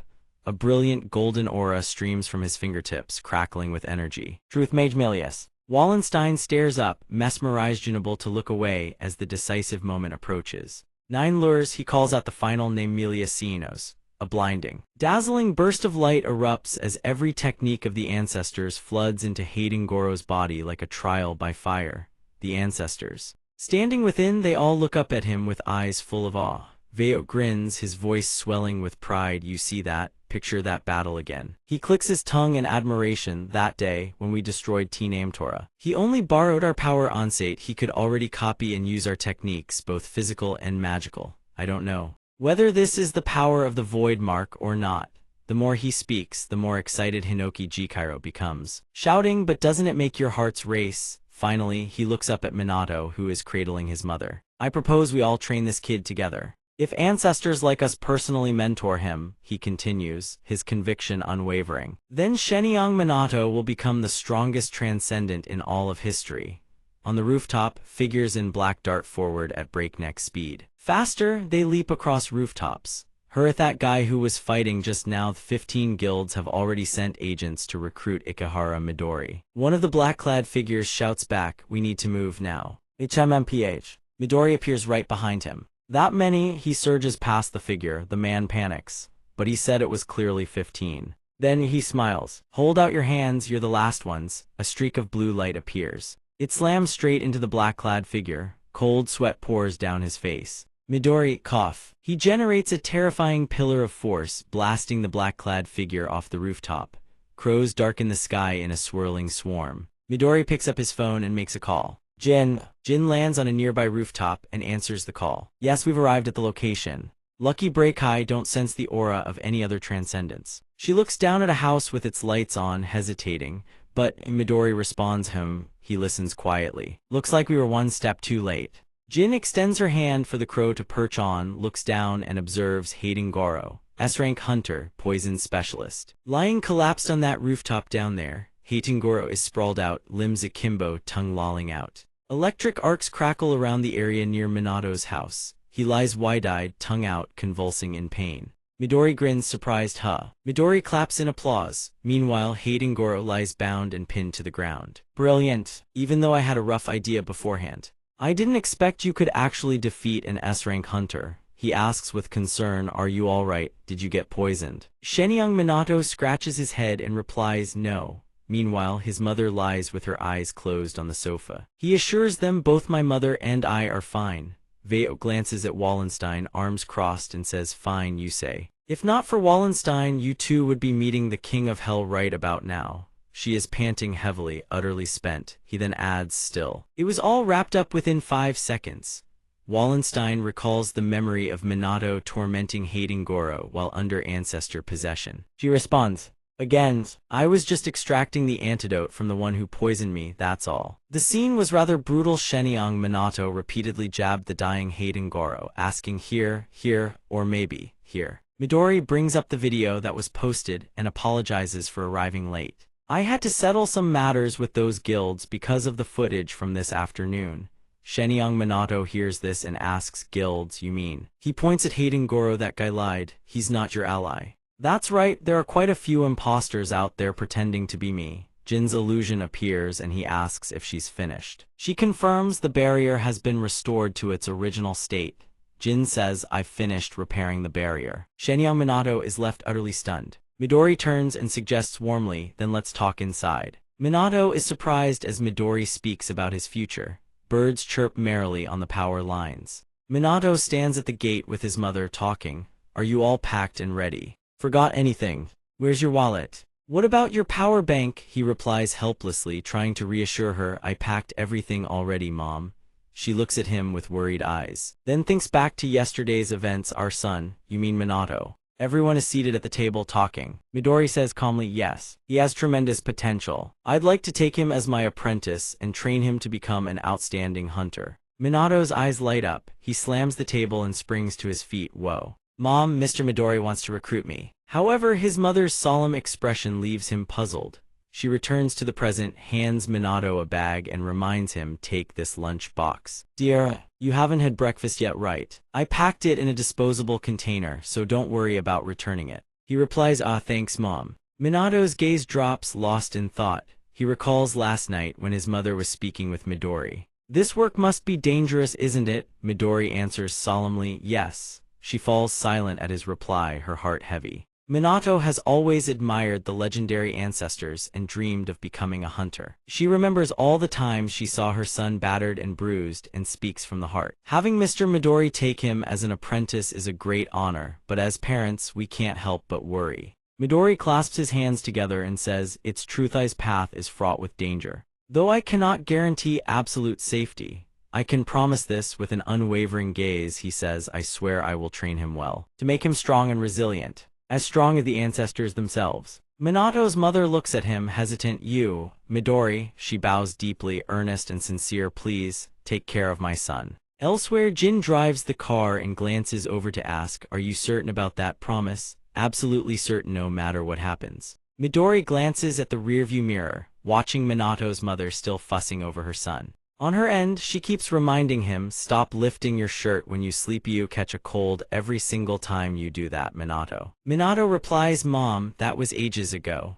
And remember to sort the colored clothes when you do laundry. I know. Midori's eyes are resolute. He responds, I will keep that promise no matter what. Minato tugs his suitcase along. Well, it's getting late. He turns back and waves, bye, Mom. Seeing her still worried, Shenyang. Minato assures her, I'll come visit, I promise.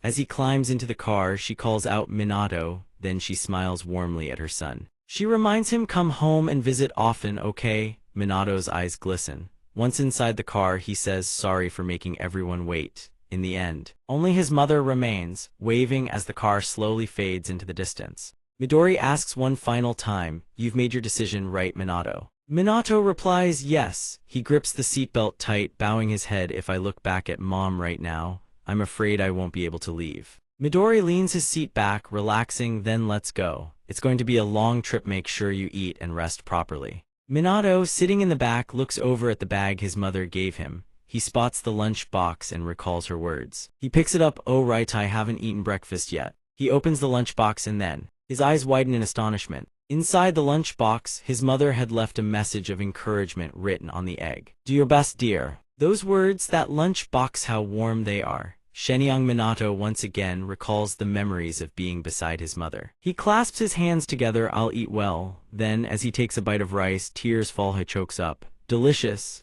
Jin drives in silence, focused on the road, while Midori leans back, enjoying the ride. The car rolls slowly along the highway. Sunlight blazes over hills blanketed in deep green foliage. Minato turns around, surprised. This is when he looks back. Midori greets him with a smile. "Welcome."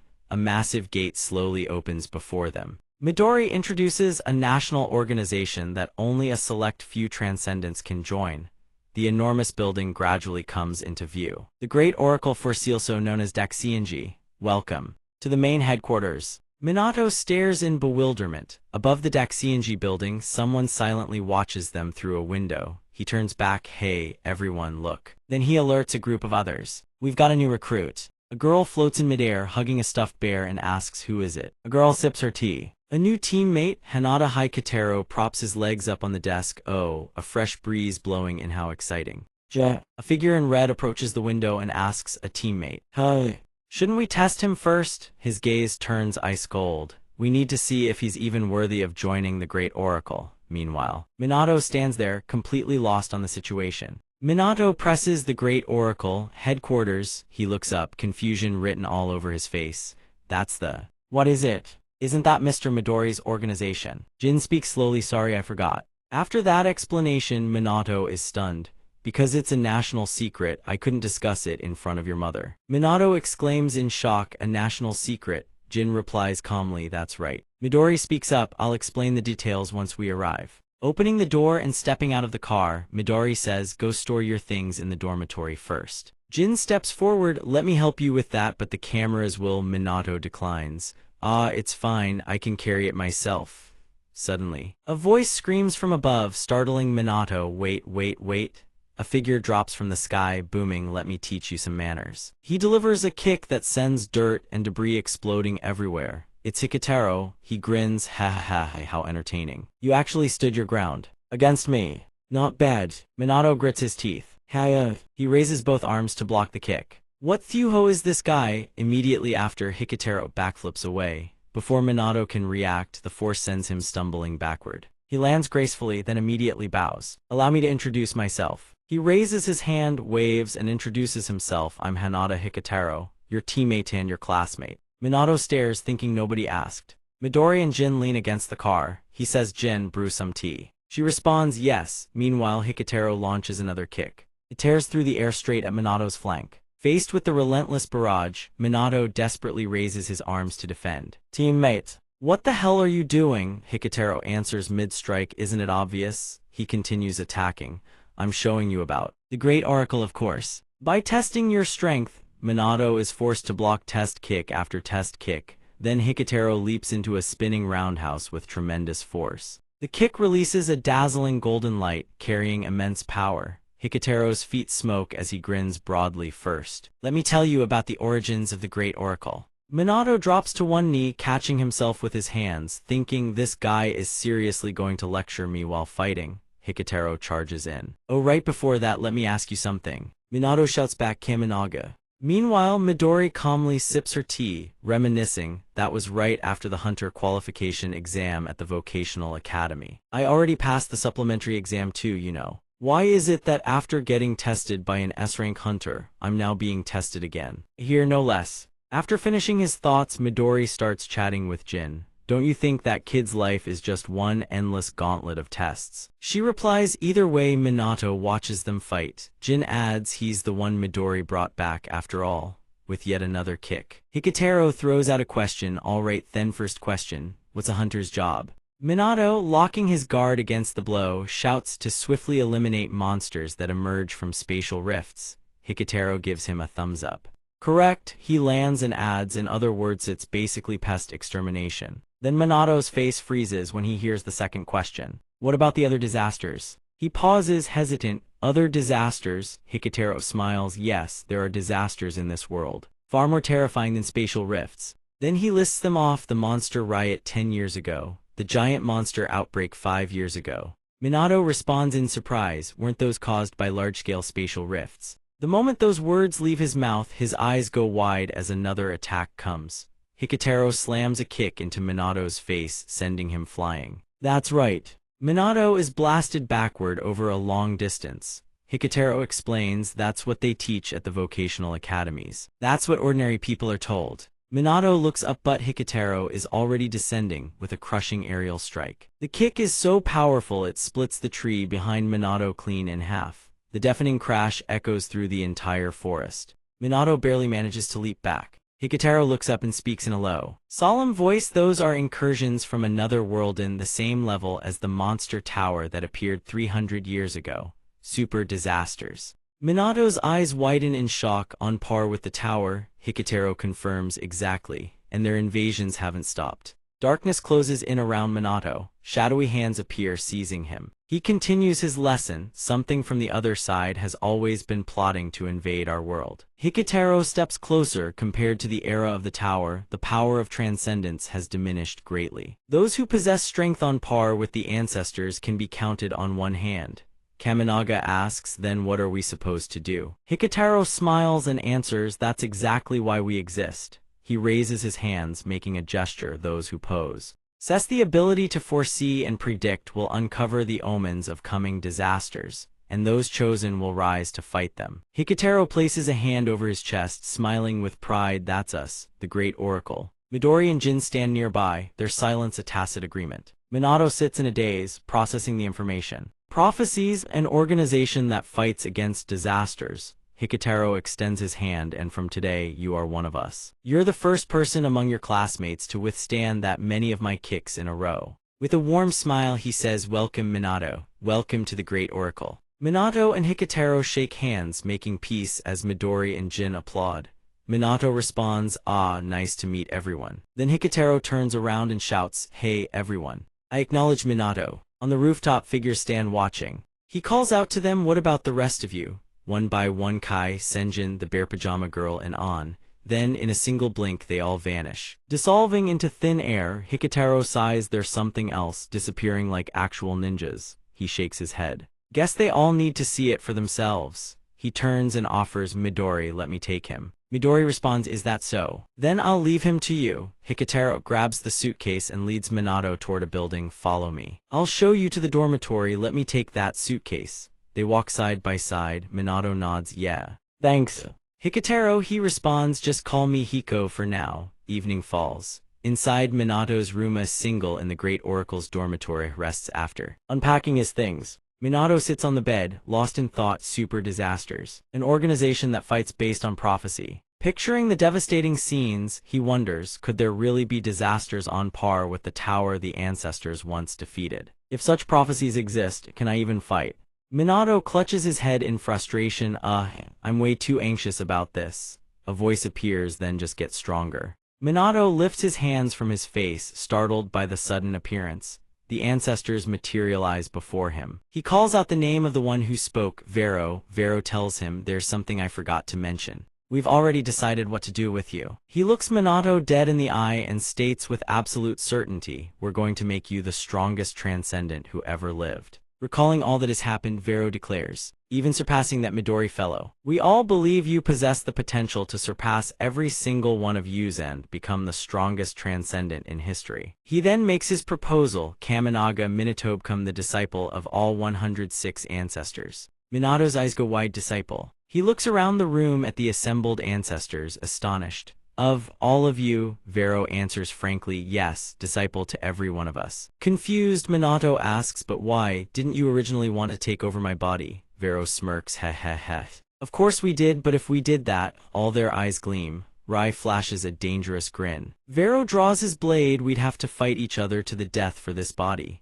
Minato panics internally, a battle royale between ancestors. He hastily shouts, don't fight over me. Rai composes herself and speaks, honestly, we thought the same at first. But after observing you, we changed our minds. Vero looks at Minato and continues, rather than seizing your body to return to our former glory, the ancestors, reverting to their true forms, fix their gazes on him as Vero voices their unanimous decision, we choose to train you. You're far more interesting this way. Hearing this, Minato is stunned. A flicker of warmth enters Vero's eyes as he smiles gently. When you defeated that poison master. He recalls the Sineth moment that man charged at him. The times we took control of your body. Your body instinctively used our techniques to defeat him. It copied and wielded the very techniques we once employed. Of course, the power and precision are nothing compared to ours, but at the very least, you've achieved results. Vero pauses. He finishes and asks, do you have any idea how remarkable that is? Looking at the circular void mark on Minato's hand. He wonders, I'm not sure if that's the effect of the void mark or not. Then, with a confident expression, he smiles warmly, but your true talent is your absorption ability, and that surpasses every single ancestor among us. Minato sits in silence, fingers interlocked, listening. Then a tear falls without his permission. His dazed face looks upward as tears roll down his cheeks. After hearing Jeikaros's words, tears suddenly pour out. Recalling a time long ago, a bespectacled teacher rests his chin on his hand, sighing in disappointment. Watching him fail to control the great fan, that person passes judgment. This boy has absolutely no talent. Minato pours every ounce of strength he has, until his face scrunches up, turning beet red. Sweat pours down his face. He thinks, what am I supposed to do? The people behind him treat him like a nobody, mocking, sneering, jeering. No one has ever believed in him. His classmates look down on him, bully him, trample him underfoot. Fakey Kai sneers, know your place. You worthless trash. A classmate snatches his phone, smirking with contempt, what the hell is this? First time I've ever seen someone fail the hunter exam 3 times in a row. All Minato can do is reach out helplessly. They spit out 2 words, give it up. The camera crew turns and walks away. They mutter to each other, loud enough for him to hear, what was his name again? Forget it, who even cares? And when Fakey Kai shoves him into Yifeng Abyss, what was his name again? Shenyang. Minato knows it clearly. No one believes in his future. When Midori stands before him, beaming, her face lit with a smile, Minato thinks, and yet her son, the one who today received Gyro's recognition with the words, you have tremendous potential, you meet every condition. He clenches his fists, head bowed. He never expected to hear that he possessed the qualities to become the strongest transcendent in history. Tears roll down his face. He questions himself, am I really okay? Do I even deserve to remember those happy days? Smiling, burying my head in books. He doubts such beautiful things, not just the person he has always admired, but also those who stand before him now, who understand his dream of connection, and who place their hope in him. Rairo smiles warmly, drapes an arm around Minato's neck, and advises, why are you crying? Look at the rest of us. Rairo says, we're living inside your body, you know. Everyone lifts their gaze, he continues. Especially when you're asleep, we have far more freedom to manipulate time and space than in reality. Gyro's gaze softens. From this day forward, we'll train you 100 hours a day in real time. He imagines the group bursting into carefree laughter. He continues, during the day, you fight the prophecies. At night, we pull you into the subconscious. Everyone raises their weapons at you. Sleep. You train with us. Then looking up, he declares, from now on, you'll never get a good night's sleep again. Vero grins, wearing an expression of absolute confidence. But I assume you've steeled yourself for this, yes? He turns and walks away. Minato, tears streaming down his face, shouts with fierce determination, yes. He bows before everyone and says, please teach me everything. High above the moon, is cleaved in two by a streak of light. Time passes, the first rays of dawn replace the moonlight. In the bathroom, Hikitaro splashes water on his face. A pair of footsteps approaches. He turns, recognizes the figure, and lets out a surprised "oh." Minato covers his mouth, yawning wide. Hiko, good morning. Hikitaro responds cheerfully, good morning, Minato. You look totally wiped out. He starts brushing his teeth, then says, yeah, I still haven't gotten used to it. Hikitaro crosses his arms. Speaking warmly, I get it. My first day here. While gargling, he notices something strange coming from Minato. He's radiating an unusual aura pressure. Midori's eyes snap open. She suddenly lashes out with a kick. But he dodges it, bending down to spit out the mouthful of water. Then he turns and walks away. Don't overexert yourself first thing in the morning when you're half asleep. I'm heading to the cafeteria first. Hikitaro steadies himself and murmurs a quiet, yeah. Watching Minato yawn as he strolls off, Midori thinks my kick was definitely faster than yesterday's. The Daxianji cafeteria is bustling with people eating. The two each carry a food tray over. Hikitaro exclaims, oh, there's still one empty seat. His fork stabs into a piece of fruit. He asks cheerfully, mind if we sit here a can? She doesn't respond, simply pops the fruit into her mouth. He sits down anyway and gestures to Minato, sit. Remembering the trio standing on the wall, the girl at the far end thinks is she the classmate Hikitaro mentioned yesterday. She frowns, suddenly annoyed, and says, welcome to the Great Oracle. He notes to himself she doesn't seem too thrilled about me. He puts on his friendliest face and starts, I look forward to your guidance. I'm Shenyang Mi. Akan doesn't even glance at him. She cuts him off immediately. Don't know, I didn't hear a thing. I don't need to remember. Her cold response leaves him stunned. She jabs her fork toward him and adds, when you've earned my recognition, that's when I'll call you by name. The fork catches the light. She flashes a smug little smirk laced with challenge. It's training time, we're heading out to deal with a prophecy soon, you're coming with me. An image of a convoy crawling across a snow-covered road appears. The first prophecy book was discovered in 1945, in Antarctica, buried beneath 3,000 meters of ice. Bernard Jasso uncovers a book. He wonders, what is this? He picks it up, puzzled by the strange title, Book of Doom.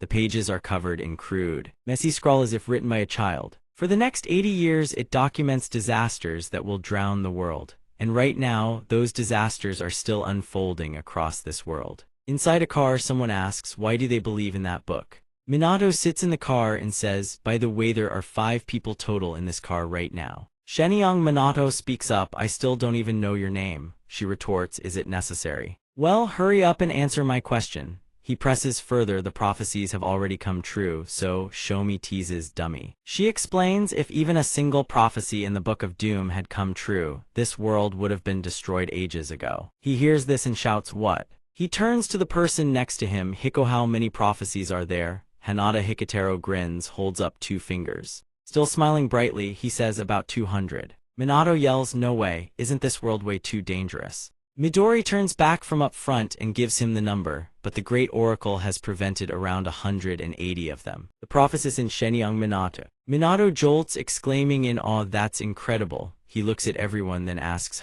so what I said before, does the world believe in that book in the first place? She rests her chin on her hand. She explains, the explorer who discovered the Book of Doom was named. An image of a bald-headed man appears. Bernard Vasso. She recounts, when he opened the cover on the very first page, this is what was written along with. Bernard Vasso's face twists in shock. No less than this, inside the book it reads, hello, Bernard. March 17, 1945, 11:35 am on a sunny day. Just the explorer discovering the Book of Doom. Hello, Bernard. March 17, 1945, 11:35 am on a sunny day. Just the explorer discovering the Book of Doom. Translation, Nanas. March 17, 1945, 11:35 am. A beautiful sunny day. Explorer Bernard Vasso discovered the Book of Doom in Sumida Ward, Tokyo. In a narrow alleyway, a dark void materializes in midair. This is the emergent site of a medium-scale spacetime rift. 2 guards in black coats stand watch. One calls out, hey, you lot, this is a restricted zone. Turn back now. Hold on. Minato's group pushes forward regardless, right past the 2 guards' blockade. Stop right there, Shenyang Minato. Minato asks nervously, is this really okay? Hikitaro replies, of course it's no big deal. She speaks up, listing off every type. World War III, the Dark Moon, giant tree pathogen attacks. Every single one was a catastrophic crisis. And every single one was resolved by outstanding transcendence from around the world. Resolved. The most recent was the monster outbreak that Midori handled. The person she just mentioned is still sleeping soundly, not a care in the world. She concludes, in short, aside from the Book of Doom, many other prophecy books exist in this world. An image of a base appears. Akan explains the reason for its founding, to collect, analyze, and neutralize all of them. The Great Oracle was established and has endured to this day. She points and continues, put simply, it's like this. A danger level chart materializes. Supercritical global extinction guaranteed. Book of Doom Level 1 Worldwide Environmental Transformation. Level 2 National or Continental Scale Catastrophe. Level 3 Destruction of a region or multiple cities. With some exceptions. Minato nods, finally understanding so. But then he suddenly asks, wait, do you mean we handle all of this ourselves?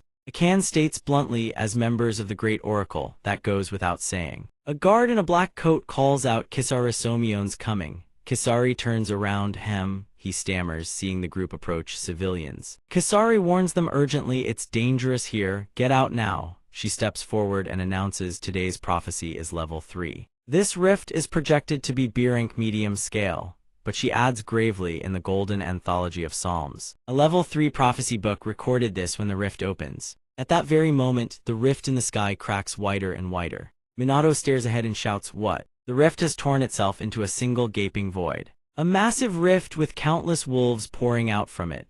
She warns that A-rank monsters will swarm through. Kisari drops into a combat stance. The fight begins. A-rank. Countless streams of white energy blast toward him in rapid succession. Wolves lunge and bite, screams erupt everywhere. Kisari grits his teeth and curses, damn it, he thinks, with only B-rank and C-rank members. This is impossible to handle. Plus, this Oraith rift keeps getting bigger. Kisari reaches his conclusion, there's definitely a boss in there. He glances at Akan standing beside him. The three of them haven't moved an inch. Panicking, Kisari tries to stop them. Yule. Out of the way, Akan cries, Chim Majestus. She slams her hand onto the ground. A stream of crystalline, pure water surges forth.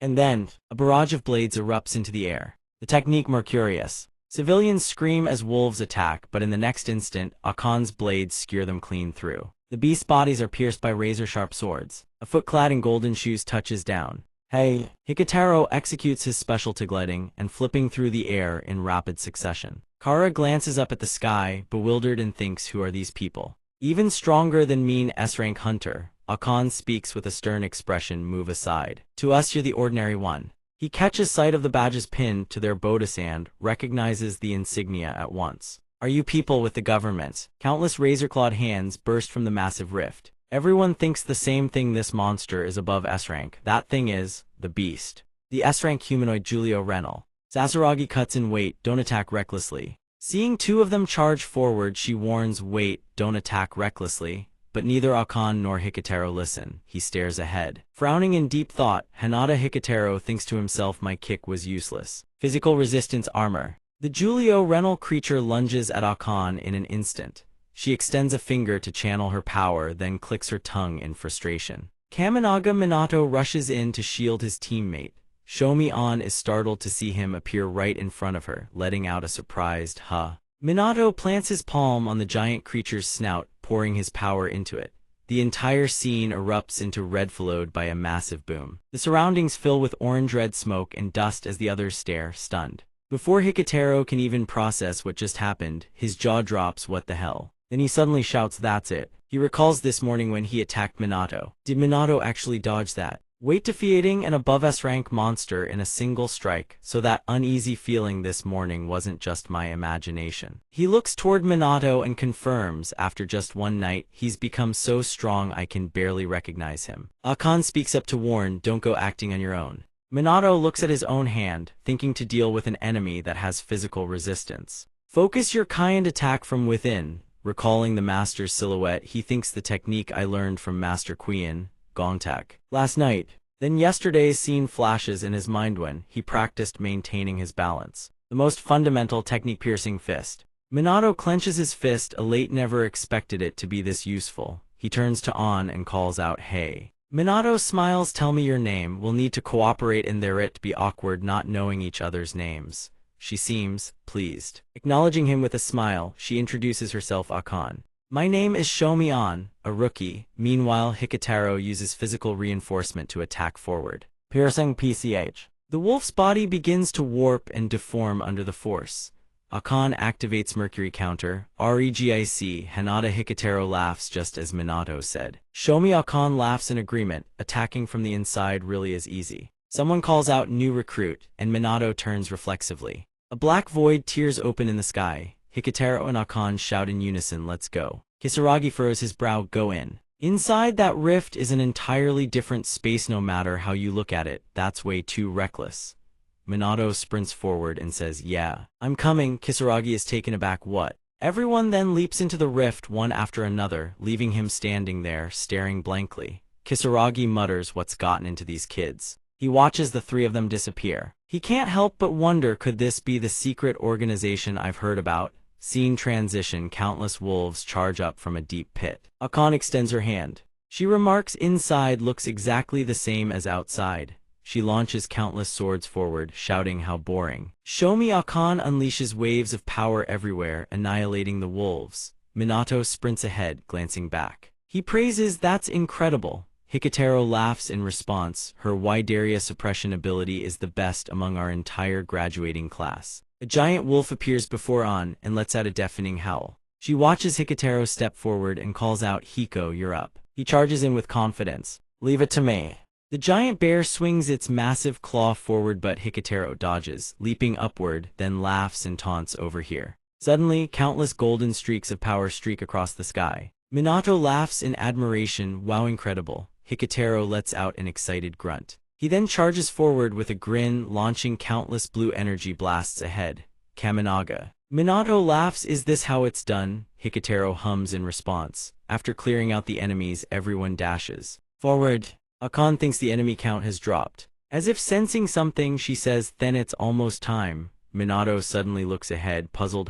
Why is this place so vast? All three of them stare wide-eyed ahead. They think something is falling from above. Immediately after, a massive foot slams down right in front of the three. Minato exclaims, it's huge. Hikitaro says that monster is. A giant bull lets out a thunderous roar. The boss S-rank Minotaurus, the hawk-eyed. Akane speaks up, so you've finally shown yourself. Are you the master of this place? She raises her hand and attacks. Triple Holy Punishment Magister. The giant bull now stands within a circle of light. Golden.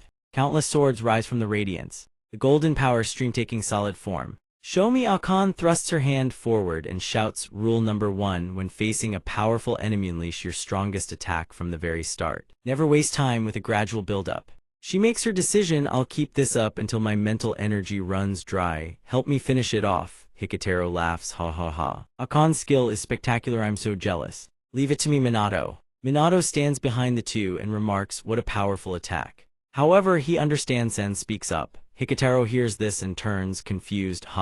Akane immediately shouts, newbie, you've got something to say about my strongest attack. At that moment, the boss swings its axe. All three of them stare in shock. The giant creature roars again, then its attack slams straight into the ground. The bull stands within the circle, surrounded by countless rays of red light. Akane says in disbelief, impossible. She stares at it, it's still alive. All three ready their battle stances. Minato recalls Killick's words, a prodigious talent. He glances back and calls out, Kisaragi, the alchemy master. Kisaragi speaks, that child, her alchemy, speed, precision, and meticulousness. It's hard to believe a young girl could possess such incredible skill. He offers his assessment. Her approach against a mysterious enemy was flawless. Normally, a creature of this level would have been eliminated easily. But then he frowns with regret. What a pit-eyed Minotaurus has 100% physical resistance. The girl didn't realize the creature's physical immunity. Hearing this, he asks, then how do we defeat it? Kisaragi pushes his glasses up. As he speaks, the final creature charges forward. Hikitaro rushes in, looks like it specializes in physical resistance. Show me, Akane says in frustration. Siriauslu should have brought a magic-type member. At the same time, Minato transforms and declares triple holy punishment. Magister. Akane whips around in shock.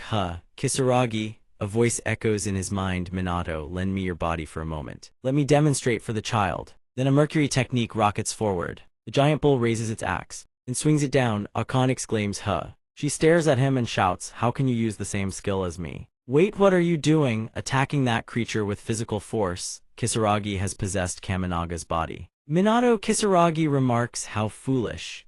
He explains before Akane's bewildered eyes, that's the result of overspecialization. A true alchemy master. He looks toward the boss. I must know how to distinguish and utilize the 3 states of matter depending on the situation. The mercury boil steam rises. Waves of heat engulfing the entire area. The creature howls from the searing temperature. Hikitaro grimaces, covering his nose. It's so hot. Akane shields her face from the heat as well. She then stares at the creature being scorched by mercury. She thinks attacking with heat instead of physical force Samarova at extreme temperatures, freely manipulating temperature like that. How? Kisaragi laughs, you're not bad yourself, but this child has real potential. I'd like to take her as my disciple. Minato hesitates, that's a bit. The place is now a scene of total devastation, stones and bricks cracked to pieces. Akan and Hikitaro declare this mission preventing the Tier 3 prophecy recorded in the Golden Psalms anthology. Minato stands there now, beaming with a bright smile after defeating the boss. Minotaurus the Hawk-Eyed. The boss's axe gradually fades away. Mission successfully completed. With the mission status marked complete, Akan stands frozen. Her eyes widen as she stares ahead. 3 words flash through her mind, that's impossible. Looking at Minato and Hikitaro laughing and joking. They high-five. Akan silently thinks to herself about Minato. Transcendence can only specialize in a single system, that's what's carved in the ancient texts. I thought he was a physical type transcendent like Hikitaro, yet he's even better at alchemy. Who on earth is he? Minato extends his hand forward in greeting. Akan, he looks at her. He flashes a bright smile. My name is Shenyang Minato. Remember that, Akan. Akan can only grit her teeth and bear it. In the end, she reluctantly shakes Minato's hand. Fine, I'll remember. Minato silently repeats the name in his mind, Shenyang Minato. Hikitaro turns to look at Minato and Akan, thinking Minato. Looks like you finally earned Akan's approval. Before them stands a rift. Kisaragi is there, observing. Behind him are the injured. 2 people beside. Support each other. Someone shouts, look. The rift is shrinking, the one who is supporting their teammate hears that the rift is shrinking and quickly looks up. What's happening inside? Kisaragi also looks up from within the rift. Minato emerges first. Minato steps down. He stands there reaching out his hand. He braces to catch Akan. Up above, Hikitaro leaps, preparing to land. He cheers excitedly, woo, awesome. The people around them see they've safely exited and exclaim, they made it out of the rift safely. Akan lands on the ground while Minato still has his hand raised, ready to catch her, but she doesn't seem to need the help. Hikitaro looks at Minato and can only smile awkwardly. He asks, so is the mission complete? Akan replies, that's right. Just report back at HQ and we're done. Hikitaro adds, it wasn't easy. But it was one hell of a mission. Kisaragi clears his throat, drawing Minato's attention. Then he bows his head and says sincerely, first, please accept my gratitude. Thank you all for saving me and my team. He raises his head and Kisaragi quickly gets to the point. Who are you people? And what exactly happened inside? Could you possibly tell us? Akan asks in surprise. You're a fellow hunter. On Akan's chest gleams a golden badge. She holds it up for Kisaragi to see. Akan, she says, now just stamp this symbol on your report. That's all you need. Watching the 3 Hikitaro, Akan, and Minato walk away, Kisaragi calls out, all right, if anything dangerous comes up, I'll call on you again. Akan reassures him, cases like this are extremely rare, so don't worry. Standing between Minato and Hikitaro, Akan doesn't look back. She only says, we won't meet again. Go back to your normal lives. Meanwhile, beside her, Minato is still looking back toward Kisaragi. Hearing Akan's words, he can only smile wryly, unsure how to react. Haha. Does she mean we're just ordinary people? May 11th. Ka Province Villigeth's sun has already dipped halfway below the horizon. Its light spills across the landscape, painting everything in deep crimson. The scenery looks different, yet the people seem to carry on as usual. A police officer watches an old woman with a cane walking down a deserted road, gazing up at the towering mountain. Below it sit dozens of homes, all bathed in the sun's crimson glow. At the Great Oracle's headquarters, a black car pulls to a stop in the middle of the road. Minato steps out of the car slowly. Akan stretches outside and says all that's left is writing the report. Hikitaro holds his phone, staring at the screen. His expression flickers with surprise. He then speaks up, Akan, you've got a call. Akan hears this and asks, we just finished the mission. Who's calling? Hikitaro replies, the research division. The scene shifts to meeting room number 3 of the Zionji Research Division. Akan from the Great Oracle opens the door and says politely, excuse me. All 3 lower their gazes forward and their eyes widen in shock. Standing on the podium is Kurihara. In the front row of seats, Shinji is already sitting there. He calls Akan's name. The entire room is pitch dark. Only light seeps in through the doorway, which Akan just opened. Shinji doesn't look back. He addresses the 3 standing behind him, a C-rank mission, and it took you that long. Minato briefly recalls the image of 3 figures from before, including Shinji, and realizes who he is. He's also in the same cohort as him. Akan, hearing Shinji's sarcastic tone, grows furious. She grits her teeth and snaps, Shinji, don't act like you're so great. Think you're the squad leader or something. Hikitaro beside her tries to mediate. Come on, stop it, you two. He then asks, what's this about? Why did you call us here, Chief Kurihara? Kurihara lets out an annoyed huff, turns around and holds a remote control in his hand. He presses it. Take a look at this, an image sent by the decryption team. Below, all four watch intently. Before them is an image of something that looks like blazing red-hot charcoal. Akane asks, what is this, charcoal? Kurihara answers, it's a prophetic book. Hikitaro studies it closely and says, but it's been burned. Since it was found in a volcanic region, decryption has been extremely difficult. Minato looks at it and says, a burned prophetic book, how are we supposed to read that? Kurihara adjusts his glasses and says to everyone this time, "Hey, we've used cutting-edge technology X-ray imaging, and Aito partially decode its contents. There's a wealth of information, but among it all, the next words from Kurihara leave everyone present absolutely stunned. There is a prophecy related to Japan," his voice trembles, "and it's an entirely new prophecy." Minato turns to Hikitaro in surprise, is this really that rare? Hikitaro glances at Minato and answers, I've never heard of it happening before. He continues, the Great Oracle is world-renowned in prophecy research, so we've collected countless prophecies from across the globe.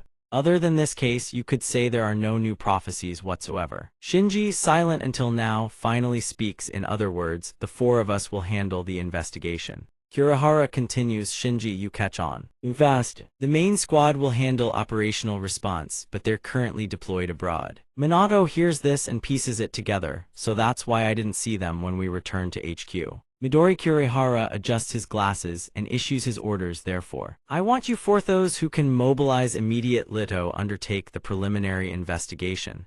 Mission details will be sent via email. Depart at once. Contrary to Akane's calm expression, Minato asks in alarm, you want us to take on another mission right away? Akane looks at him. Unfazed, that's normal. Hikitaro smiles wryly. Minato, you'll get used to it soon enough. Minato reflects for a moment and realizes they're right, the fate of the world is at stake, so it makes sense. Shinji places his hand on the table and stands understood. He reports to Kurihara with a serious tone. Shinji and the remaining three accept the investigation mission and head to the rear. Minato, Hikitaro, and Akane shout angrily, hey, who are you calling the remaining three? Black car. It continues down the deserted road. The sky is still ablaze in crimson. Kurihara's reminder flashes on screen. Since this was just decoded and the danger level remains unknown, exercise extreme caution. If there are signs that the prophecy is coming true, wait for the main squad to arrive. Inside the car, Minato thinks to himself, a special mission with an unknown danger level. Even just the investigation alone is nerve-wracking. Shinji sits in the front passenger seat and addresses everyone. You three just completed a mission. Get some sleep while you can. It's going to get complicated. If we run into trouble at the scene, Akane, seated between Minato and Hikitaro, is annoyed by Shinji's instructions. Why do you always have to give orders? Fine, I don't need sleep. You can sleep if you want. This puts Minato at ease. He replies with a grin, Shinji. Then I'll take you up on that. Good night. Akane jolts and whips around to look at Minato. She shouts, what? Beside them, Hikitaro also says wearily, same here. Good night. Akane stares at Minato, then quickly whips her head toward Hikitaro. Before she can finish, both Hikitaro and Minato quickly doze off. Only Akane remains sitting there, head bowed, seething with frustration. Grrrr. She raises her head and slaps both cheeks hard, shouting, I am not sleeping. Watch me, I won't fall asleep. Night falls in the car. Akane finally can't hold out and falls asleep. She leans against Minato, sleeping soundly beside him. The circle on Minato's hand suddenly glows. A voice wakes Akane. Wake up, Akane. The moment she hears it, Akane jolts awake in a panic. Ms. Seimei. Ms. Seimei. I told you I wasn't going to sleep. She rushes over to where everyone is gathered and asks frantically, why didn't anyone wake me up? Minato looks ahead and tells everyone, look. Akane behind them also cranes her neck to look. Standing on the cliff's edge, all four gaze down. Akane gasps, this is. Below the cliff are crystal pillars surrounded by a red-hot glow. Hikitaro observes and says the situation is quite severe. Those crystal pillars down there, inside each one is a bone, just as the prophecy described. It's coming true. Akane, standing near Shinji, stares at the sight and says, a massive magic circle. Those red pillars of light, are they the final images of the 23 civilians recorded in the report? Shinji's eyes remain fixed. As if recalling a case from the files, he continues the apartment fire in Wakayama Prefecture. That prophecy was from 30 years ago. It nearly tore open a gate to another spacetime realm. The crystal pillars suddenly erupt with blazing red light, seeing the change. Hikitaro panics. Akane tells everyone there's no time to waste. Shinji and Hikitaro both look up. Hikitaro asks, so what do we do now? Shinji grips the sword in his hand, eyes locked dead ahead. We stop it. Akane remembers Chief Kurihara's orders and asks, you're going to ignore the chief's orders. Behind them, Hikitaro, Shinji, and Akane suddenly feel a surge of blue light rising from the ground beneath them. It shoots straight up and all three whip around in shock. The source of the light is none other than Minato himself. Minato looks at everyone. He speaks, shall we go? Akane stares at Minato in astonishment, thinking Minato, who is he really? Hikitaro also can't believe this power is coming from Minato. He remarks he's even stronger than this morning. Shinji looks ahead and says, looks like he won't be a liability. The instant he finishes speaking, Shinji charges straight toward the pillar of light, not forgetting to command, everyone, follow me. The second to launch is Minato, followed by Hikitaro and finally Akane. She slides down the cliff while shouting furiously, stop acting on your own like that, and don't you dare give me orders. The crystal column housing the bones suddenly blazes with light. Melius lifts her gaze skyward. This scent, it's been a long time. Beside her, Gyro senses it too. Yes, I caught that smell many times while I was still alive. Before the tombstone not far away, a small patch of ground cracks open in deep crimson. A guttural growl rumbles from within. Thina hand punches up through the earth. Wei Ro stares into the distance, then confirms the scent of a forbidden art. A page inscribed with an incantation, the oracle's word. The Book of Doom. After an eternity of waiting, thousands upon thousands of moonrises and moonfalls, when the blood-red full moon melts away and silently opens its eyes. Darkness shall blanket the sky in an impenetrable shroud. When the hollow flame ignites, cast him down into hell. The image shows a man sitting on a tattered mat. Beside him, a bowl of black blood. Human bones hang from every branch. That man is Bando Shijima Transcendent, and the supreme leader of the sorcerers. Legend tells that after unleashing a horrific massacre in a bygone era, he was struck down by an Onmyaji who was also a transcendent. He drifted to a remote village. Bando Shijima coughs, violent blood pours without end. Behind him, dozens of corpses lie strewn across the ground. Bando Shijima, his head wrapped in white cloth, tips a bucket of blood onto the earth. Muttering as it spills, my time is running out. But his one uncovered eye blazes crimson. A sinister smile creeps across his lips. 1,000 years from now. Come to me, he bursts into maniacal laughter. I shall become the demon king, devour all life, and rule this world. A circle of fire drawn on the ground, inscribed with arcane characters, forbidden art. The forbidden art Bando Shijima left behind before death, resurrection in the present world, achieved by sacrificing the lives of all living things. Existing within a painting drawn by my own hand. Bando Shijima stands beneath the full moon's glow, though parts of the sky are swallowed by black clouds. This mission prevent the new prophecy inscribed in the Book of Oracle. Charred remains flash before their eyes, and there, Bando Shijima's face comes into sharp, unmistakable focus. Boss encounter under the moon level unknown. Bando Shijima extends his hand forward. He examines his own palm. HMPH, with only this much power you dared to resurrect me, I need more sacrifices. He touches down on the ground. Bando Shijima surveys his surroundings. 1,000 years have passed, this place is truly desolate. But no matter, he thinks of Shinji, Akane, Hikitaro and Minato. Bando Shijima grins maliciously, it seems I've already found some fresh prey. Come. He raises his index finger, activating the skill. Red light erupts, immediately engulfing Bando Shijima's body. Then he roars the incantation behind him. A pillar of red light surges from the earth, aimed dead at the four of them. Minato clenches his fist and screams toward the pillar of light, calling his teammates names. Hikitaro, Akane. From within the smoke, Hikitaro and Akane emerge. Hikitaro reassures him, don't worry. Looking up, Minato shouts from below. Hearing Minato's cry, both Hikitaro and Akane glance down at the same time. As their feet near the ground, a forbidden art circle blazes beneath, theme arcane characters inscribed within. A hand reaches up from it. A voice speaks, there's one more. Then they hear the voice ring out, skill news of the death god. Dozens of spectral hands materialize across Akane and Hikitaro's bodice, grasping, seizing, binding them. One hand locks around Akane's throat. another coils tight around Hikitaro. Their thoughts scream my body, I can't move, he still has enough power to chain skills like this. Under the moonlight, Bando Shijima grins like a devil. Everyone below shares the same. Thought he's too strong, this opponent is absolutely terrifying. Bando Shijima flicks his gaze aside. A slash. Decisive. Minato launches a rapid barrage of strikes, but Bando Shijima remains just fast enough to dodge each one. However, Minato's ability forces Bando Shijima to reassess. He lets out an impressed hum, you have talent, but you're still far too green. At that moment, at Minato's feet, the forbidden art circle Bando Shijima created locks him in place. Bando Shijima shouts the incantation before him. A pillar of light erupts, soaring to the heavens. He looks up. A flicker of surprise crosses his face. HMPH. High above is Minotoned. What's astonishing is that his hands are enveloped in radiance, electricity crackling around them. Minato's eyes lock onto Bando Shijima, unwavering, resolute. He roars, take this head on. A massive bolt of lightning crashes down directly onto Bando Shijima. He raises one hand, forming an impenetrable barrier. Seeing this, Minato's expression darkens. From below, looking up, Bando Shijima grins with delight. Oh, not bad this time. But so engrossed in fighting Minato, Bando Shijima forgets there's one more Shinji. The boy darts past him, blade thrust forward. Shinji activates his skill around Bando Shijima's neck. Blazing red light erupts, encircled by the marigold bind. Shinji stares him down with steel resolve. Suddenly, Bando Shijima laughs. He flips his body, points his index finger to the ground, and looks at Shinji. Ha ha ha. What a pity. What a pity.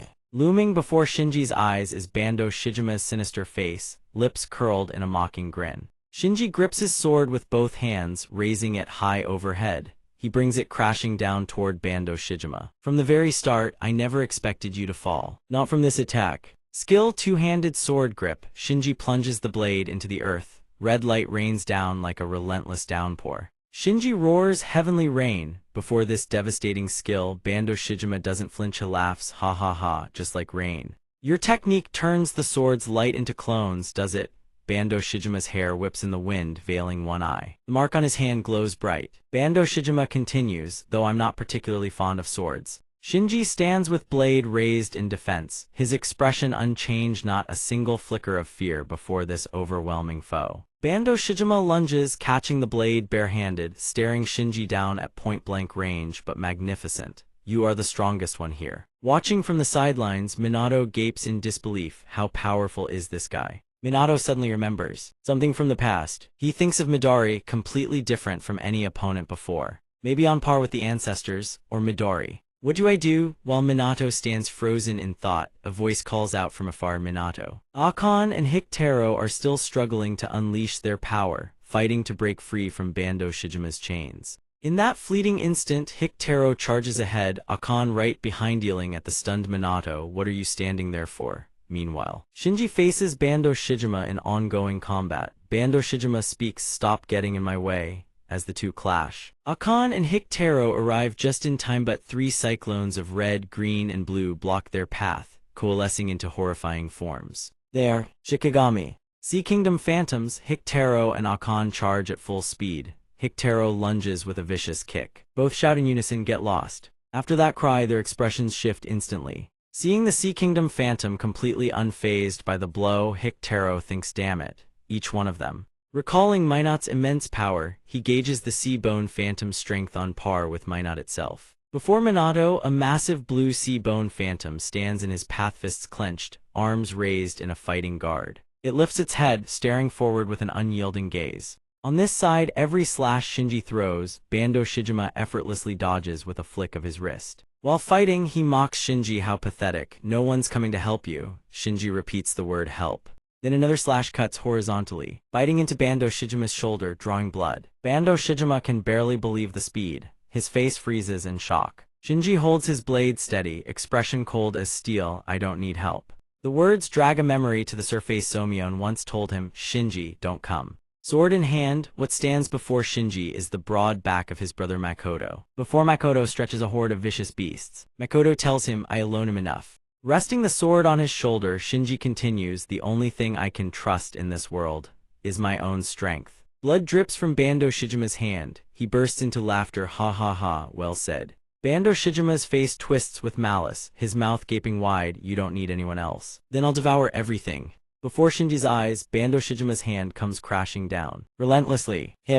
Laughing, he strikes. Shinji struggles to raise his sword block this. Bando Shijima's hands move so fast they leave no visible trace. At first, Shinji holds his ground with composure. But now even he is struggling. His expression shifts. As a thought crosses his mind, his speed has increased. Mid-battle, a shout suddenly rings out toward Shinji from behind Bando Shijima. It's Minato sprinting in at full speed. Minato arrives, the void mark on his hand glowing bright as he rushes to fight alongside Shinji. But Minato's appearance splits Bando Shijima's focus, keeps fighting while glancing back. A flicker of confusion. How did he get here? Over on this side, Hikitaro and An are still locked in combat with the Sea Bone Fiend, while both Red and Blue stand guard with swords drawn. As for the Sea Bone Fiend 6 in the middle, its upper body still stands. The rest has been cut away. Looking at what remains of the Sea Bone Fiend 6, a short stump of exposed bone protrudes from the severed section. The sight tells Bando Shijima everything. Sea Bone Fiend 6 has been destroyed.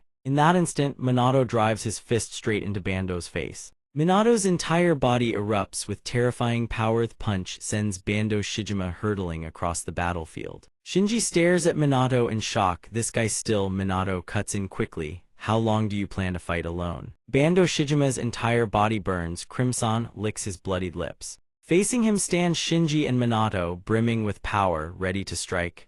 Minato proposes, let's join forces and take him down. Minato stands beside Shinji. I can't let you fight alone.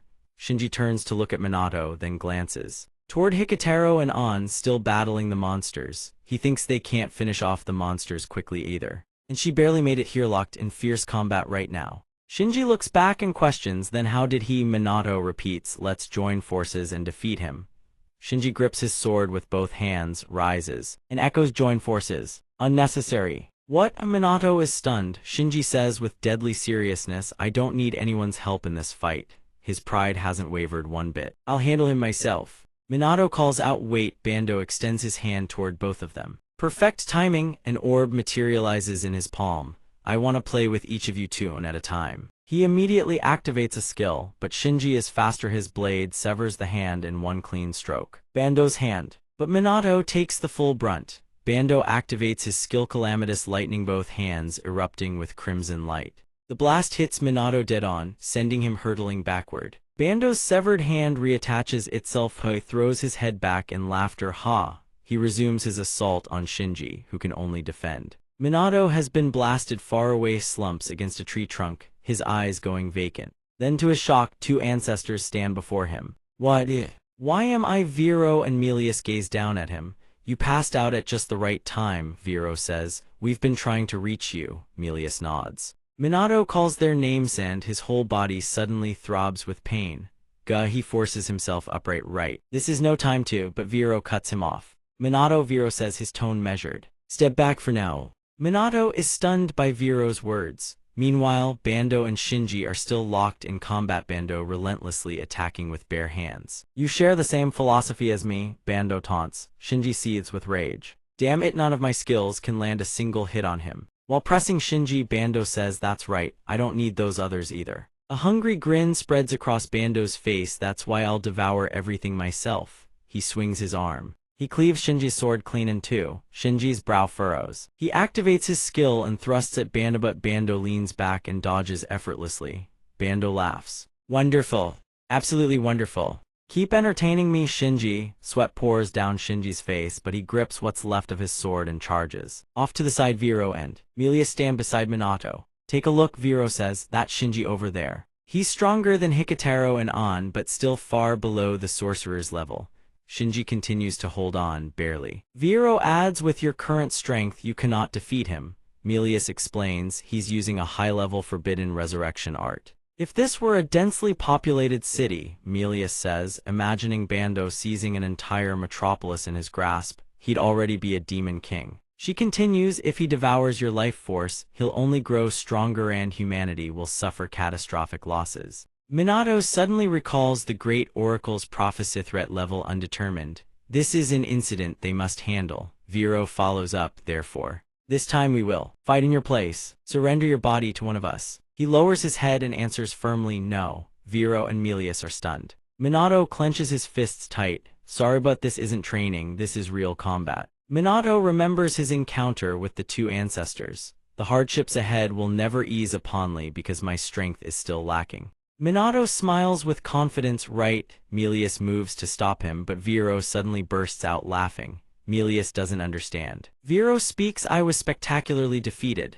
He recalls Minato's unwavering declaration, I will surpass all of you. Vero nods, indeed. Minato are the one who will surpass us. Vero drapes a hand over Minato's shoulder. Go, show us. Minato and Vero share a confident smile. Use everything you've learned. Give it everything you've got. Minato steps forward. Toward Shinji without looking back. Yes, he turns to face the two ancestors with a confident grin. Watch me, everyone. Then he rockets toward Bando and Shinji. Vero and Melius watch from behind as Minato charges forward. Bando still has Shinji completely overwhelmed. Oh my, looks like you've run out of moves. Then what about Shinji chokes out, gah. Bando swings upward from below, but Shinji blocks with his blade. But the next instant, Bando launches Shinji skyward. He gathers his power, readying the finishing blow. It's over. Shinji hurtles through the air, his sword torn from his grip.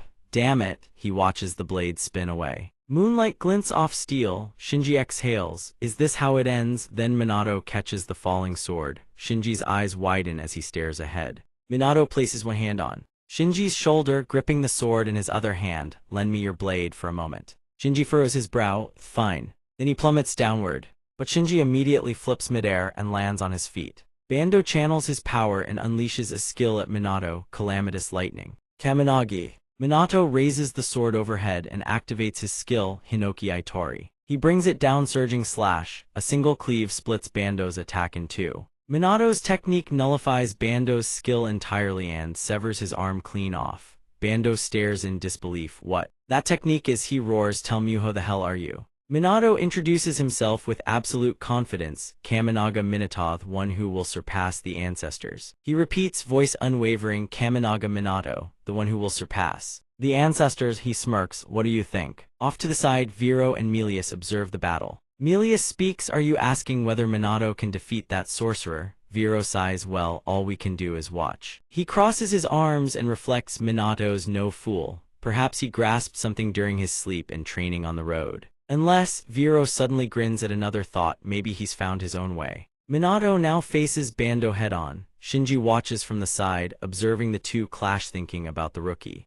Minato unleashes a relentless barrage. Bando is losing ground. He sees his hands beginning to crack and thinks, that kid, who the hell is he? Shinji recalls Minato's words, let's join forces and take him down. Yet you. Shinji recalls his own retort, I don't need anyone's help in this fight. He presses his lips into a tight line. Shinji seethes on the sidelines. Minato slashes horizontal but misses. Bando reappears in the distance and activates a skill, Forbidden Thunder rounds. Multiple projectiles scream toward Minato, but he dodges to the right with lightning reflexes. But the thunder rounds curve him straight back toward him. Minato leaps high into the air, eyeing the pursuing projectiles. You think you can chase me until you land a hit. Then he suddenly drives the sword into the ground, stopping dead. Kaminaga leaps up to launch his skill. Watching this, Gongzo praises him, well done. The memory flashes training alongside Master Gongzo. Minato stomps his foot down and activates his skill, Earth Stomp. Beneath his feet, the ground shatters into fragments and a slab of rock erupts before him. The stone wall absorbs Bando's attack. Still controlling his own skill mid-assault, Bando stares in shock, that kid can control rocks too.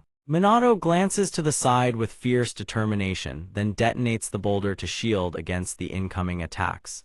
The two skills interweave, triggering an explosion behind the rock. Bando's figure emerges from the blast. Minato shifts into position to unleash another skill. He recalls his training with Alexin, using the light refraction footwork to leap across the shattered debris, sword in hand, charging forward. In an instant, Shenyang Minato materializes behind Bando. Bando detects Ith, tilts his body to dodge the attack. But Minato's slash still grazes across his face, slicing. Blood trickles down. Bando wonders to himself, who is this guy? He clashes with Minato, muttering in disbelief, impossible. He unleashes the seal technique, again a pillar of light rockets skyward. Shenyang Minato takes the full brunt of the attack, crying out in agony. He lands on a piece of rubble, then dives back in. His mind screams, don't forget the fundamentals. Minato recalls what the ancestors taught him, use everything you've learned. Then he charges straight at Bando. Shenyang Minato swings his sword downward into the ground, then vaults to another position. Bando raises his arm to block the strike. Suddenly, Bando realizes something is off. That's it, that's what it is. He recalls everything Minato has shown: swordsmanship, physical arts, magic, footwork. Each technique is flawless on its own, but still not enough to threaten me. But this kid Bando watches the relentless barrage of techniques flying toward him, astonished. Just how many techniques do you know? Vero and Melius watch the fight with their jaws hanging open. If it were a monster, that'd be one thing. But to actually overwhelm a sorcerer of that caliber, Melius remarks in disbelief. I can't believe he's improved this fast. Yet Melius knows things aren't that simple. Meanwhile, Bando thinks how interesting. But then Bando unleashes his ultimate techniquia, forbidden art. A beam of light pierces the sky. Everyone around is stunned. A skeletal foot crushes the monster Aki had been fighting. She looks up at the sky in shock. That's demon rage. The forbidden art manifests a colossal three-headed, six-armed skeleton. Bando stands atop the skull and laughs. Thanks for the entertaining fight. Suddenly, his expression shifts. His gaze turns deadly serious. But it's still not enough. Time to end this. The colossal skeletal arm comes crashing down. Minato Vero sees it and screams, danger. Run, Minato! He stands frozen in place, ignoring everything around him. Still not enough, Shenyang. Minato stands still, deep in thought. You're right, even at full power I'm still far behind. But still, he closes his eyes to concentrate. Think further, think higher, surpass your limits. Shenyang Minato recalls the lesson Melius taught him. My lesson is magic. Take it one step at a time. This is the most basic spell. Following her words, she extends her hand, chanting the incantation Jira. A flame ignites in her palm. Ms. Kane Minato does the same, channeling fire through his hands. He recalls what Jiro taught him. Hinoki Itori has two types of swords, the soft blade and the hard blade. Vero holds his sword, demonstrating the drawing motion, then explains Kirilang slash is a hard blade, technique cutting down the opponent in a single strike. He remembers when Jiro possessed him and swung the sword. The moment the blade descends, no hesitation, no fear, just. Jiro's piercing gaze offers the instruction, look into the life force of your enemy. One hand grips the sword, the other blazes with flame. In an instant the two merge into one. A sword of fire is born. Minato raises it high. Melia sees this and gasps, impossible. Ryo, two Minatos. Down below, Minato grips the flaming blade and looks up. Prepare yourself, Bando Shijima. The technique that Shenyang Minato created. From this day forward, it shall be called Eight Wastelands slash. He cleaves the skeleton in two. At the same moment, Bando himself is bisected. Minato's face is carved with resolving. The giant skeletal palm comes hurtling down directly. Minato stands directly beneath the shadow of the palm. A voice suddenly echoes in his mind, look into it. Vero grips his sword with both hands, holding it before his chest, and instructs, how you see things differs from person to person. Through the blade, Jiro holds up a flickering silver thread. He envisions it looks like a fragile strand of silk. And I'm confident I can cut through it. That taut thread in a single stroke. Vero fixes his gaze dead ahead. He asks, well, what do you see? Before Minato stands the colossal skeletal hand about to crush him. A horrifying pressure washes over his entire body as the hand descends relentlessly.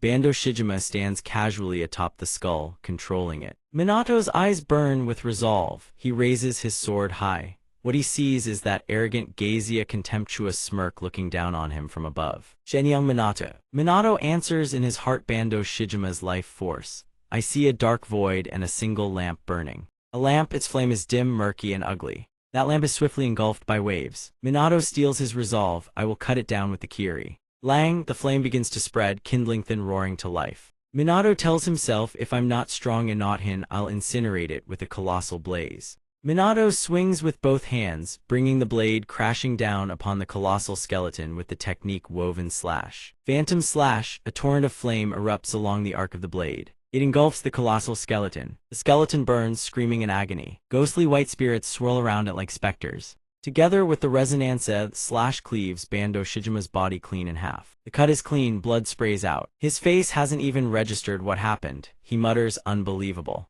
Seeing this, Jiro exclaims in shock, how is this possible? Melia stares, mouth agape. He combined my magic with Jiro's swordsmanship, merging Jiro's sword form shadow with sorcery. Fire blazes on Melius's hands, perfectly harmonized into Minato's silhouette. A voice calls out in surprise, huh? The scene before them shocks everyone to their core. Minato still holds his sword aloft, eyes unwavering. The blade in his hand still flickers with an orange-red flame. So cool, not bad at all. Suddenly, behind them, the two figures throw their heads back and burst into laughter. How interesting. Truly fascinating. Both are stunned by his display and exclaim, huh. He points out with his own eyes what makes Minato special, his ability to fluidly switch between different skill systems. KCK is deeply impressed by Minato's final technique, practically buzzing with excitement. I thought as much. But if he can use two skills simultaneously, no, even more than that. KCK finishes speaking and wheels his chair away. He lets out a long, drawn-out ah. Vero and Melius watch the wheelchair recede into the distance.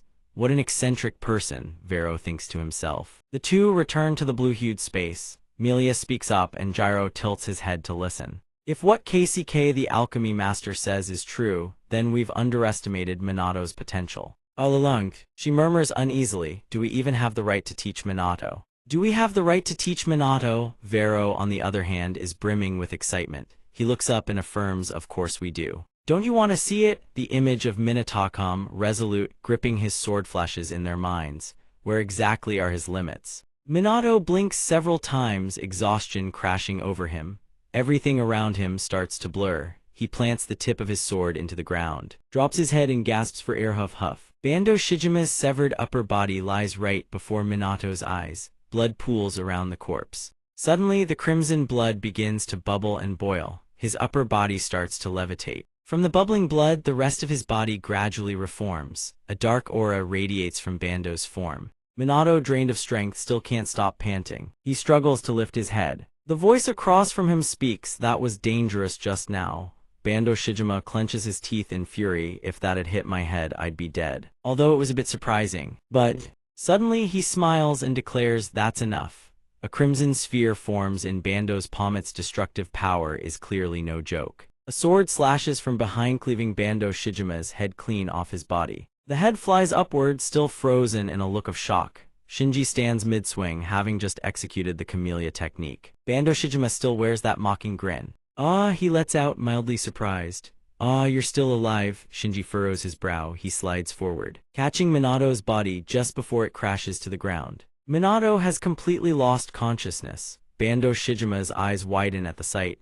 Shinji gently rests Minato against his knee. Both his arms still cradle Minato's body to keep him from sliding down. Bando Shijima's expression shifts. He begins to slip into memory. A long-haired figure, face hidden, cradles a boy in their arms. The boy is draped in a tattered mat, trembling ceaselessly, mumbling weakly, ha, so cold, Haru. Outside, the sky continues to pour heavy snow. The long-haired figure, a gaunt face, ribs visible through skin, breathes out mist, clearly enduring until dawn. Tomorrow, Bando, before his corruption, forces a strained smile and promises, Han, I'll bring food back. The person in his arms says nothing. Their eyes are hollow, their pale face skeletal. The air around Bando turns leaden at the sight. His expression darkens as he calls out, disbelieving, Haru. The sound of horse-drawn carriages passes down the road. The long-haired figure continues to breathe out cold mist. They clutch the tattered mat, both sides trying desperately to shield some warmth against the biting wind. Aye, so cold. The carriage is surrounded by attendants, bustling with noise and fanfare. A fan-wielding figure sits happily, flutist standing nearby playing. The atmosphere is festive and boisterous.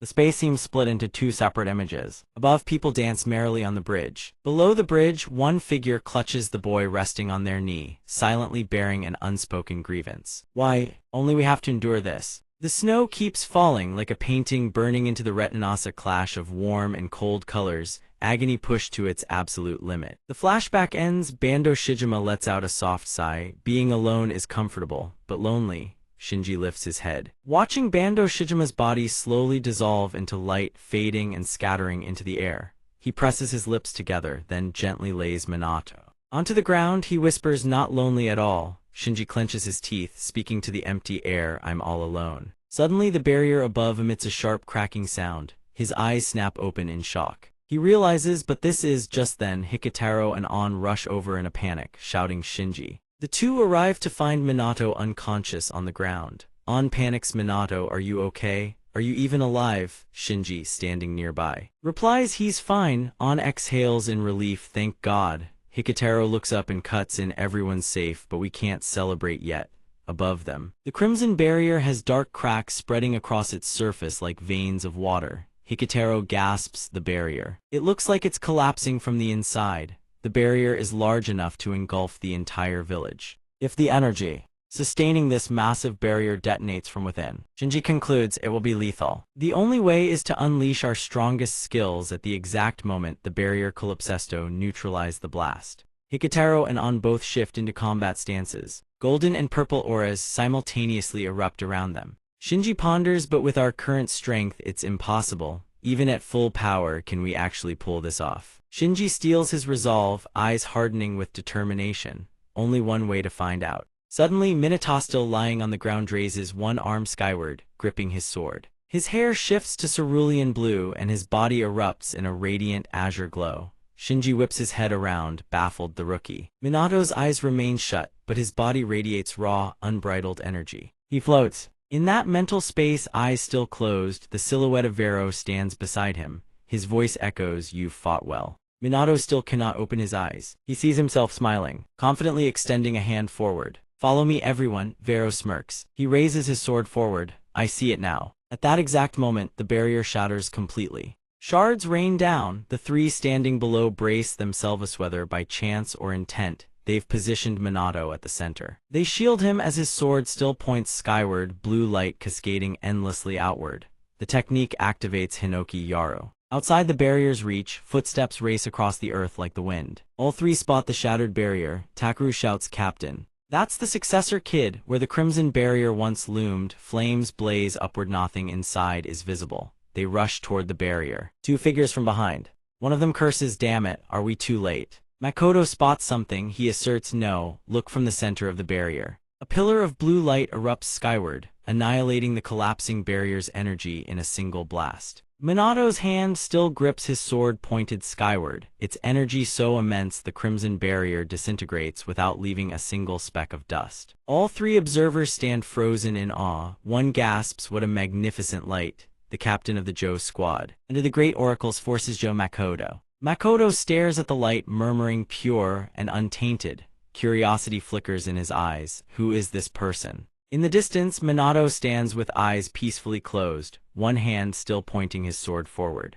A few days later, skies above Peru. Sunshine, crisp air. Today's weather is perfect. An aircraft soars across the blue sky. Midori grins cheerfully into his phone. "I hear those kids actually took down a prophecy of unknown rank. Oh, that's incredible. Over in Japan, night has fallen. Makoto has just felled a golden dragon-shaped prophecy. Sword in one hand, phone in the other." He replies, though it was ultimately classified as rank 2. He sheathes his sword behind his back. Watching the prophecy's light dissolve before him, calm yet with a hidden edge, it was practically on par with rank 1. Midori sits on the aircraft's wing facing the wind, eyes crinkling with a grin. "You've all been amazing." He chimes in, "It's been a while. You guys have really leveled up." Through the phone, Makoto's voice continues, "Among them, the one who contributed the most to our victory was Shenyang Minato, rookie who joined only 2 days ago." The image of Minato smiling confidently, sword in hand, flashes to mind. Makoto's voice carries a hint of curiosity. "I heard you're the one who brought him in. What kind of person is he?" Midori falls silent for a moment, then states, "The one who will end all prophecies." Makoto pauses, visibly caught off guard. Midori's tone is dead serious. "That existence we've all been waiting for. It might just be Minato." Makoto comments, "You're placing quite a lot of hope on him." "Well then," Midori grins cheerfully again. "If you're curious, go see for yourself." Makoto hums unhurried HMPH. "Let's head back first. No opponents left to fight." "Boring as hell." Midori bursts out laughing. "Hayahasari, sorry." Makoto suddenly calls out Midori. On the ground below, standing behind two soldiers, Tin speaks into his radio with a grave expression. It's appeared. Right before them in midair, a massive prophecy materialized, long hair streaming like a specter, blotting out the sun. The aircraft looks tiny by comparison, the creature's entire body wreathed in black smoke. Alert prophecy rank unknown boss entity self-pathogen, IEA conditions sun obscured as the aircraft draws closer. Ita's eyes snap open and it lunges at the plane at blinding speed. "Hold on a moment, Makoto," Midori says calmly into the phone. An energy sphere coalesces in his palm. "I'll handle this quickly." Now, before the chaos entity can even react, green light explodes into motion, dancing through the air. A violent gale erupts. At that same moment, Minato's consciousness stirs. His vision blurs, he blinks several times then his eyes fly open. Minato lies in a hospital bed, wounds bandaged. A nurse leans into his field of vision and smiles, "You're finally awake, Shenyang Minato." Minato props himself up on one arm. "Where am I?" the nurse gently explains, the great oracle's medical wing. "You've been unconscious ever since you returned from the mission," she continues. Minato holds up his hands, completely swaddled in bandages. "I passed out. I couldn't even reach the ancestors' space," he berates himself. The nurse parts the white curtain around his bed with a smile. "Well, I'm glad you're all right. If you need anything, just call me." As the curtain draws back, Minato spots someone sitting before him, arms crossed, and gasps, "Shinji." Shinji stares him down. Minato thinks, has he been here the whole time? He looks around, puzzled. Where are Hikitaro and An? Shinji is silent for a beat before answering, "They went to train right after we got back." The image of their determined silhouettes lingers. Shinji continues, "It seems they're furious they couldn't do anything during the last mission." Shinji lowers his head, questioning, "It was that bad?" He recalls the skills Minato displayed during the mission, the explosive sword draw, the flame wing blade shattering skeletal remains, and finally, the pillar of blue light that annihilated the barrier. Shinji mutters, "Your strength is terrifying." Minato meets his gaze, sensing a shift in the atmosphere. "Hey." Shinji rises from his chair, standing directly before him. "Who exactly are you?" The room grows heavy with tension. "You've barely been here 2 days, yet you've already taken down 2 Bossazone rank 3. One with potential on par with rank 1. Shinji's suspicion deepens as he recalls the techniques Minato unleashed, countless skills and combo synergies I've never seen or even heard of. Shinji presses, "Who the hell are you, really?" "Shinji," Minato calls out, startled. Shinji suddenly shouts, "How can you just—" His composure is completely shattered, emotions running wild. As the two lock eyes, the curtain is pulled aside. "Excuse me," Makoto's calm voice cuts through the tension. Both of them turn toward the sound. Makoto stands in the doorway, one hand placed over his chest, the other resting on his sword. He addresses the figure inside, "Are you Shenyang Minato?" Minato has no idea what this person wants. "Wait, who is this?" Shinji is visibly startled by the visitor. But Makoto walks right past him without a glance, leaving Shinji frozen in place. Out of the corner of his eye, Makoto catches sight of Shinji's slumping figure behind him. Minato is equally confused. "He sud." A flash of crimson blade light cuts through the air. Makoto swings his sword directly at Minato without a moment's hesitation. The blinding light from the blade forces Shinji to shield his eyes behind the curtain. An afterimage of Minato stands tall, sword raised. From above Makoto's head, a voice calls down, "Let me ask you something." Makoto tilts his head upward. Minato is clinging to the ceiling. He furrows his brow. "What kind of test is this?" He drops lightly from the ceiling. Makoto tilts his head, studying him. "That attack just no ordinary trainee could have dodged it." Hearing Minato's question, he replies calmly, "Correct." Then, with a serious tone, "And you passed." "Passed?" Minato echoes, bewildered again. Makoto introduces himself, "Great Oracle Forces, Joe Squad. I'm Joe Makata, Captain." Minato's eyes drift toward Shinji. "So that's why, Joe. So that's why he calls him brother." "Shenyang Minato," Makoto continues. "Given your achievement of defeating a rank 1 potential boss, I'm assigning you to the Joe Squad temporarily." Minato's eyes widen in shock. Shinji whips around, staring at Minato's back in disbelief, and his expression sinks deeper into lonely silence. The captain of the Joe Squad. Did Big Brother really come all this way just to recruit him? Even I was never allowed to go with him. Makoto walks ahead and announces, "All right then, let's start the briefing. Follow me." Minato is about to follow when he turns back and sees Shinji standing there. "Yes." Shinji's fists clench tight, blood dripping plop onto the ground. He trembles, forcing out the words, "Kaminaga Minato." At the training hall, Hikitaro launched a flying kick and Akane raised her shield to block. Both of them managed to hold. Hikitaro backed off, and Akane also lowered her shield. Behind her, spears lie piled in a heap. She can't help but curse, "Damn it." The two recall their own pathetic showing during the last mission and then the image of Minato's unbelievably beautiful combat. Words fail them. No matter how hard they train, Akane grits her teeth, frustrated that she can't close the gap. Across from her, Hikitaro practices his breathing exercises, drenched in sweat, unable to argue back. At the doorway, a figure appears. A cheerful voice rings out, "Hello, hello," making the two turn to look. Midori complains it's way too hot. He grins brightly. "I'm back." He's carrying a ton of stuff and wearing a bizarre outfit. Try some Peruvian fruit chocolate, and this alpaca wool blanket too. Midori's loud shout sends his hat flying. The blanket drops. The chocolate goes scattering. Whoosh! The two scramble over in a flash. Midori sets the goods at Akan's feet. While running over, she asks, "How long are you staying in Japan this time?" Midori answers, about a week. Both of them make their request with utmost seriousness. "Please help us get stronger." Their eyes burn with resolve. "We don't want to lose any more, Midori." Midori is taken aback. He thinks these kids actually have eyes that burn with such hunger. The two before him radiate a blazing energy. Minato, has he lit a fire in these children's hearts? Midori smiles with interest. Not a bad idea. A figure appears at the door. Midori knows who it is without turning around. "Shinji, what about you?" He steps inside. His eyes did fast. "Please help me too." Meanwhile, on the other side, Makoto walks ahead and Minato hurries to catch up behind him, his face still somewhat bewildered. "Please, help us too, Shinji." His gaze is resolute, his fists clenched tight around the bandage wraps. "I can't let Kaminaga Minato leave me in the dust either." Hearing him say that, everyone freezes. Akan blurts out in disbelief, "Shinji." Shinji is silent for a moment, then speaks Kaminaga Minato. He recalls what Makoto told him about being recruited, before everyone's astonished eyes. He continues, "Has been recruited into my brother Joe Makoto's team as a temporary member." Everyone is stunned, each thinking the same thing, that guy's already gotten that far. Recalling what he overheard over the phone, "If you're curious, go see for yourselves." Midori smiles mysteriously. Shinji continues, "He's pulled that far ahead of me, hasn't he?" Meanwhile, Minato runs to catch up. From behind, Makoto speaks. He asks, "What's this briefing about?" Makoto replies, "About the mission, of course. We deploy tomorrow morning." Suddenly, Makoto stops and calls his name, Kaminaga Minato. He stands with his back to Minato. "You're close with Shinji." Makoto's question catches him completely off guard. "Shinji, he told me to try and get some sleep." The times they fought side by side flash through his mind. He even asked to borrow Shinji's sword, "Lend it to me for a bit." He thinks even though we only met 2 days ago, we took down Bando Shijima together and grew close. Something like that. He even lent me his sword and stayed by my side until I woke up. After a moment of thought, Minato silently decides in his heart, "Maybe, when you think about it." He immediately answers Makoto with a bright tone, "Yes." Hearing his answer, Makoto is silent for a while before saying, "I see."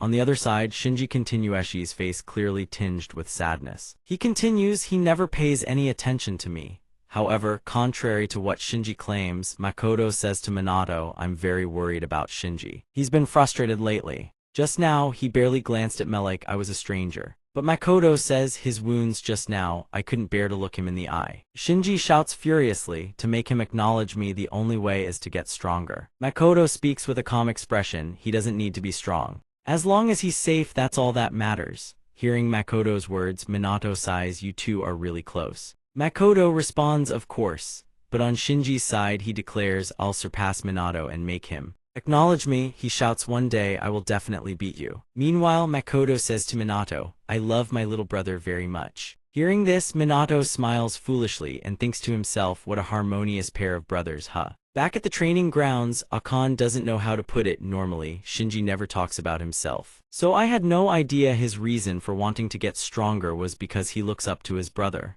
Hearing her say that, Hikitaro asks innocently, "Really?" Akan sighs, looking at how he acts in defiance of his brother. It's not that surprising. She recalls when she asked him, "Do you hate your brother?" The scene of him turning around and shouting furiously, "Who said I hate him? I respect him more than anyone." Back in the present, she sighs, "He screamed it just like that." Akan speaks while striking, "He definitely wants to be noticed."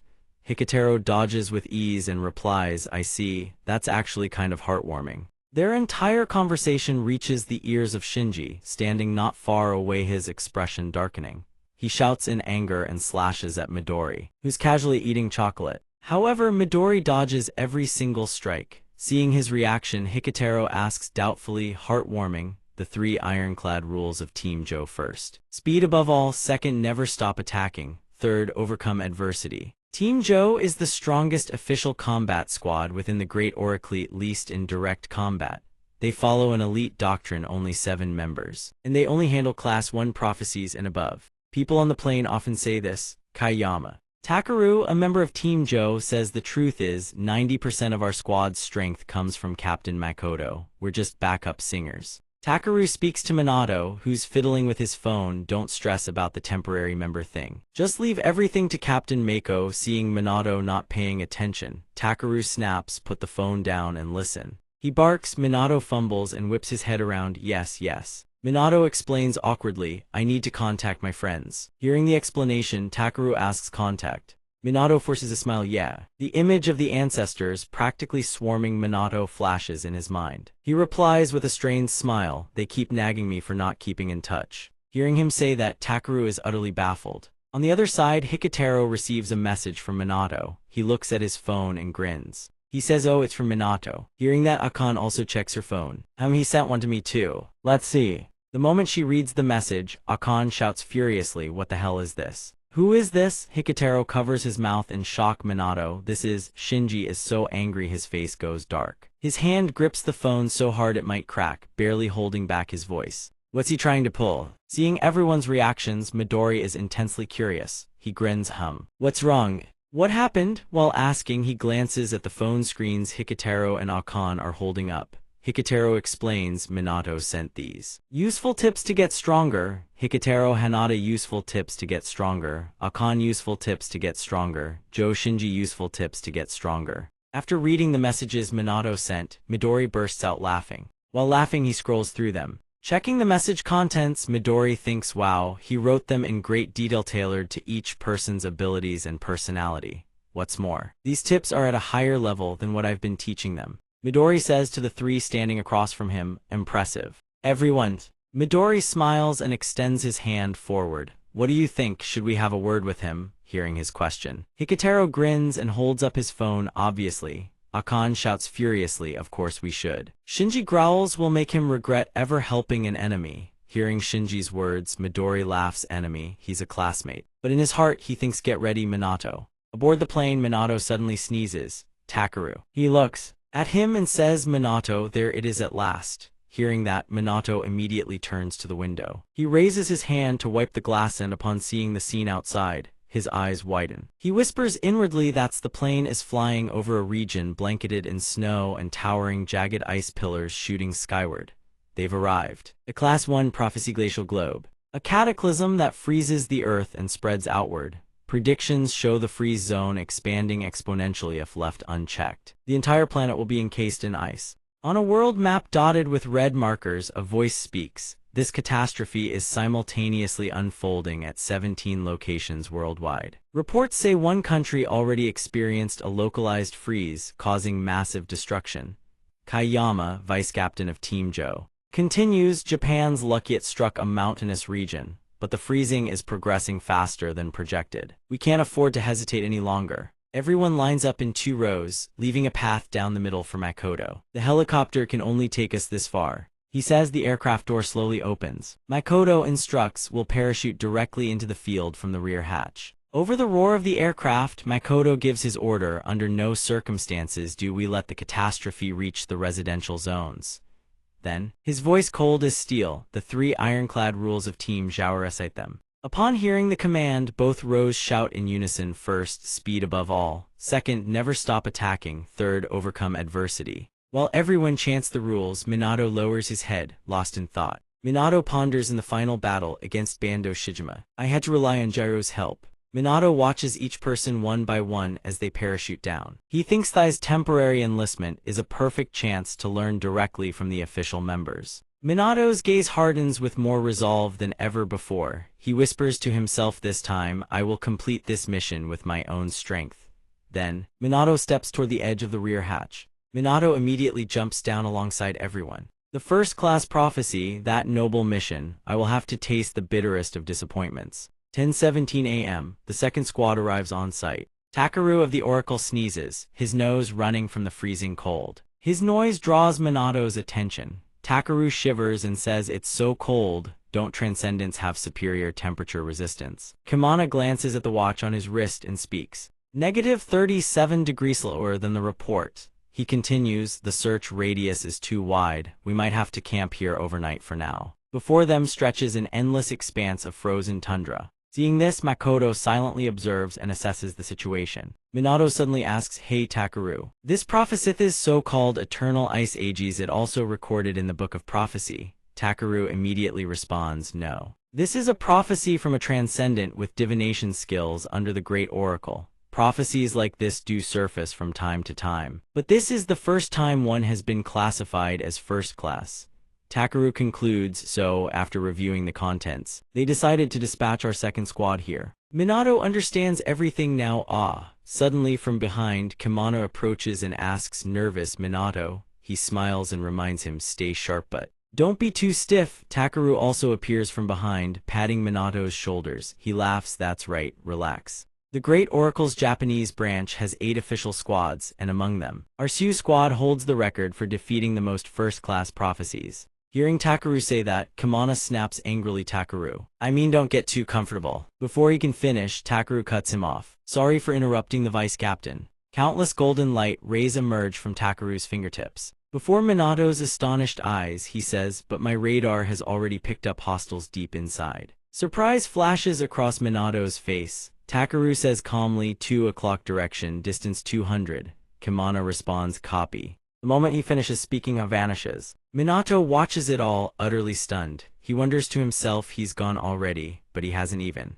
Before he can recover from the shock, Kimana reappears at Makoto's side. He reports to Makoto, Captain, report, at the position Takaru detected. He pauses, then continues, we've located a group of monsters, estimated C rank, approximately 30 in number. They are the Frost Gagi tribe. The Alpha is estimated at C rank. Makoto issues the order, all units, eliminate the target immediately.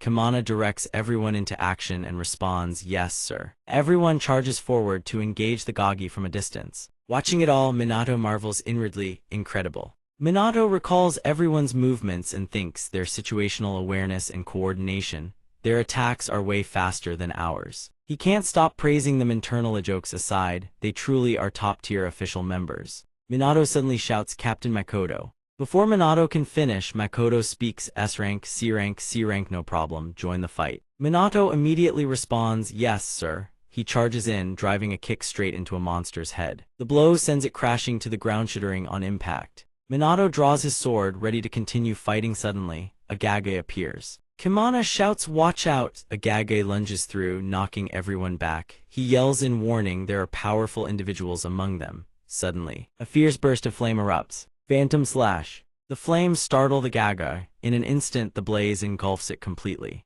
Seeing this, Takaru whips around in shock. Behind him stands Minato, a flame-wreathed sword gripped tight in hand. Takaru thinks in astonishment, a fire sword. Kimana also turns to look. Red threads crisscross like a net, materializing in midair. Makoto stands amid the Gagi, now entangled by the crimson threads.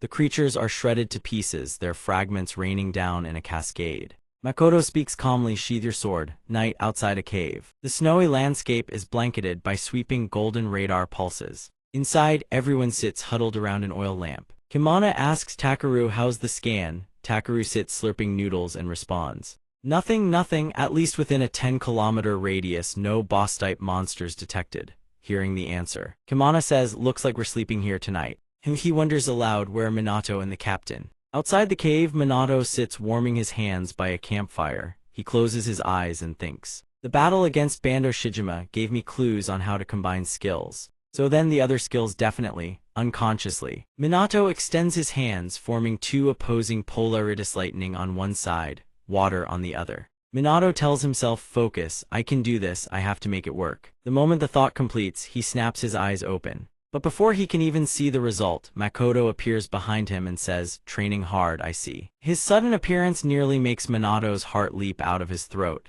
The skills that had just formed instantly dissipate. Seeing Minato's reaction, Makoto realizes, did I disturb you? Minato stammers, and no, not at all. But internally he thinks I got startled because he appeared out of nowhere. In the flickering firelight, Makoto asks, is this your first time camping? Minato answers, why yes. Makoto continues, are you tired? Minato raises both hands, brimming with energy, I'm totally fine. Hearing that, Makoto pauses silently, then, is that so? He smiles faintly and says, I want to go home right now. Hearing him say that, Minato asks why. Makoto continues, I want to smell. Hearing this, Minato immediately responds, when you're out on missions, you always miss the scent of home. But Makoto's next words leave him completely at a loss, the smell of my cat. Makoto buries his face in both hands, his mind completely consumed by the image of himself nuzzling into his cat's belly. Heavy breathing, I want to smell it right now. Minato, utterly stunned by this, shouts, you're talking about that kind of smell. Minato hesitates and asks, you have a cat. What breed? Makoto answers with his face still buried in his hands, it's a... Hey. Makoto immediately walks over and sits down beside the bewildered Minato. He holds up his phone. Minato screams internally, that reflex was insane. Makoto doesn't care, holding out his phone. Look. In the photo, an orange tabby cat plays with a feather wand. Minato says, so cute. What's its name? Makoto answers instantly, Oribe Manju. Upon hearing the answer, the image of a traditional Japanese confection immediately flashes through Minato's mind. He wonders. Confused, Minato asks, why that name? Looking at its expression in these photos, it doesn't seem to like you very much. In the photo, the cat wears a thoroughly grumpy face. Hearing Minato say that, Makoto protests immediately, not at all. He continues, no matter how many times I use a lint roller. My clothes are still covered in fur. It scratches everything, the walls, my body are all covered in claw marks. It even coughs up hairballs and it hates being picked up. Every day is pure chaos. As Makoto recounts all this, he smiles with such warm fondness. Yet the way it refuses to open up to me, just like Shinji, adorable, isn't it? Seeing Makoto like this, Minato thinks, are all cat lovers like this? Makoto continues, eyes soft and wistful, someday. Will I be able to get that close with Shinji? Minato can only fall silent. Then Minato speaks hesitantly, I'm an only child, so I don't really know.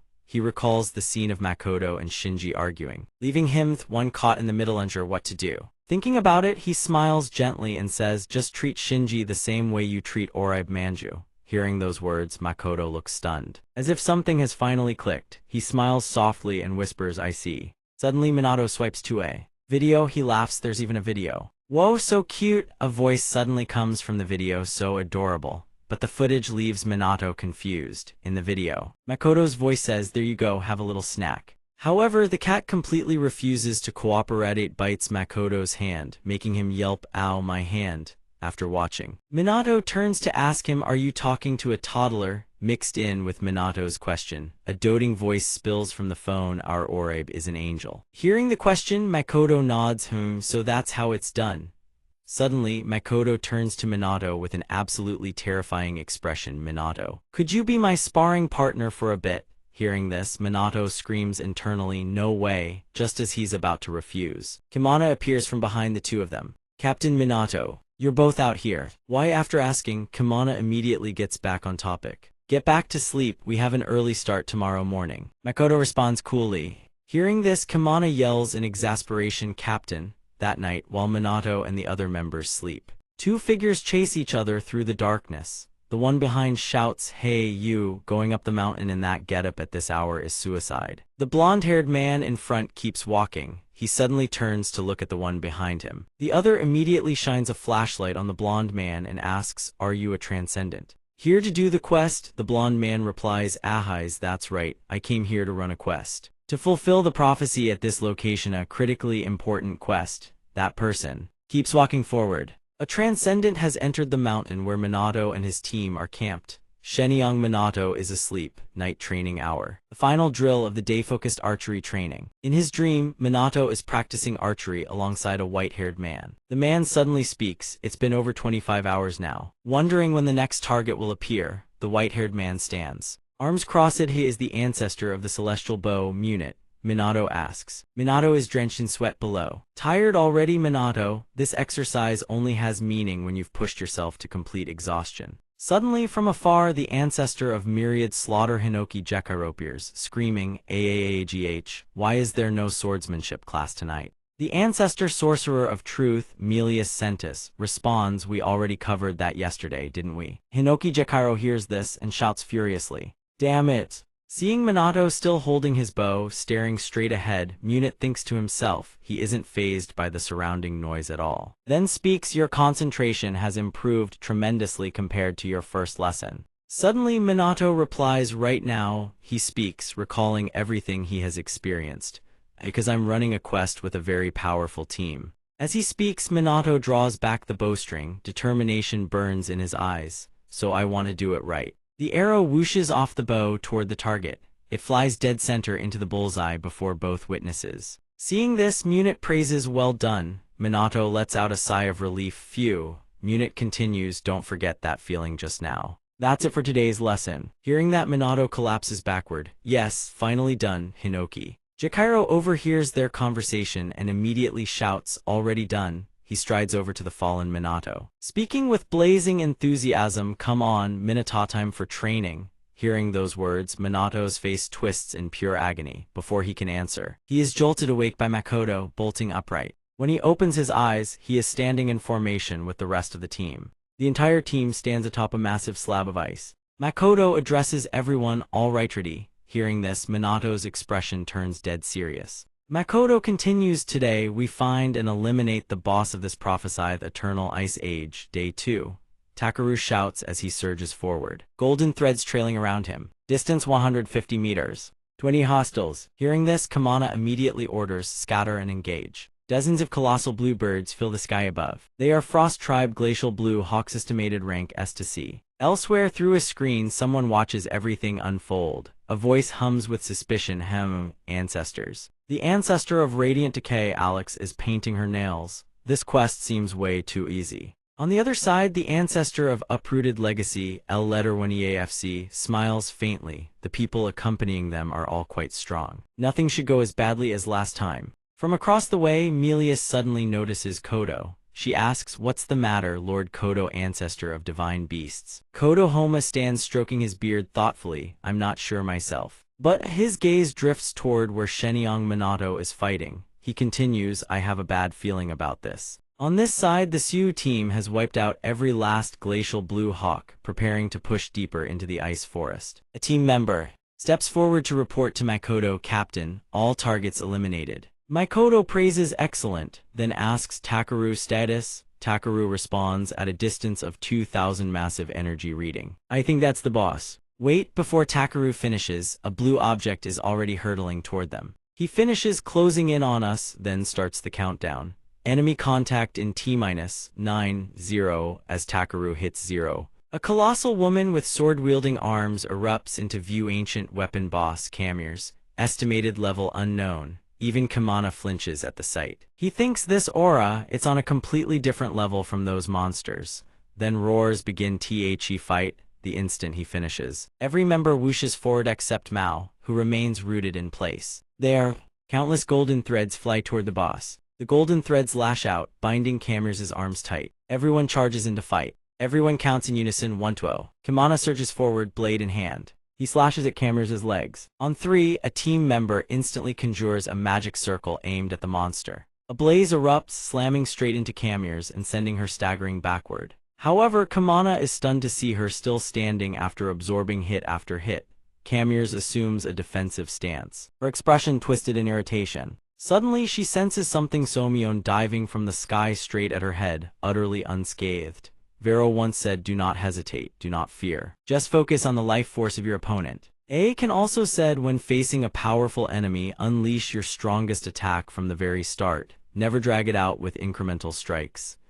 Kimi. Minato charges in, sword in hand. His thoughts race, my strongest attack. The idea burns through his mind. Eyes blazing with focus, Minato raises his flame-wreathed sword. Phantom slash. The flames from Minato's blade roar toward Kamir's. She catches his attack barehanded. But what comes next stuns Minato to his core. Her hand is barely singed. He can only think it did nothing. How? Before Minato can recover, she swings her sword at him. Minato reacts instantly, block it. The impact is brutal. Minato holds for barely a second before Kamir's sends him flying, slams into an ice pillar, shattering it.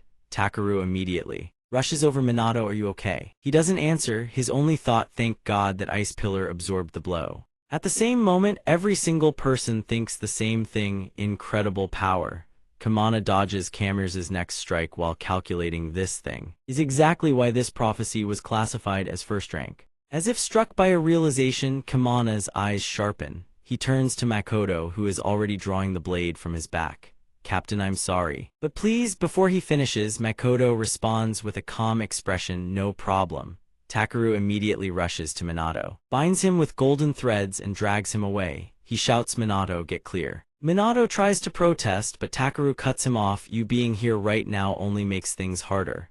Kamir's begins raising her arms, then she slashes down at Makoto, unleashing a wave of blue light. Seeing this, Minato screams, "Captain!" Suddenly, someone lets out a sharp grunt. This stuns Camers to her core. Under her devastating blow, Makoto hasn't moved an inch. Where his blade meets hers, the air itself cracks. He speaks, utterly nonchalant, impressive, then fixes her with an expression completely devoid of emotion. Witnessing the entire exchange, Minato is utterly floored, but Takeru seems entirely used to it. Nothing surprising about that, Kimana. On the other hand, panics and shouts, "Ah, here it comes again." The Sioux team only has its captain to carry them. Watching everyone's reactions, Minato thinks, is that what worries the vice-captain? Camers launches a new wave. A fresh assault, she swings at Makoto again. He casually raises his sword, parries her strike, then delivers a single slash that severs both of Camers' arms. On the other side, through the screen, Vero lets out a dry cough. Oh, impressive for a modern-era transcendent. Then he speaks in a bizarrely eager tone, "I want to fight that one myself."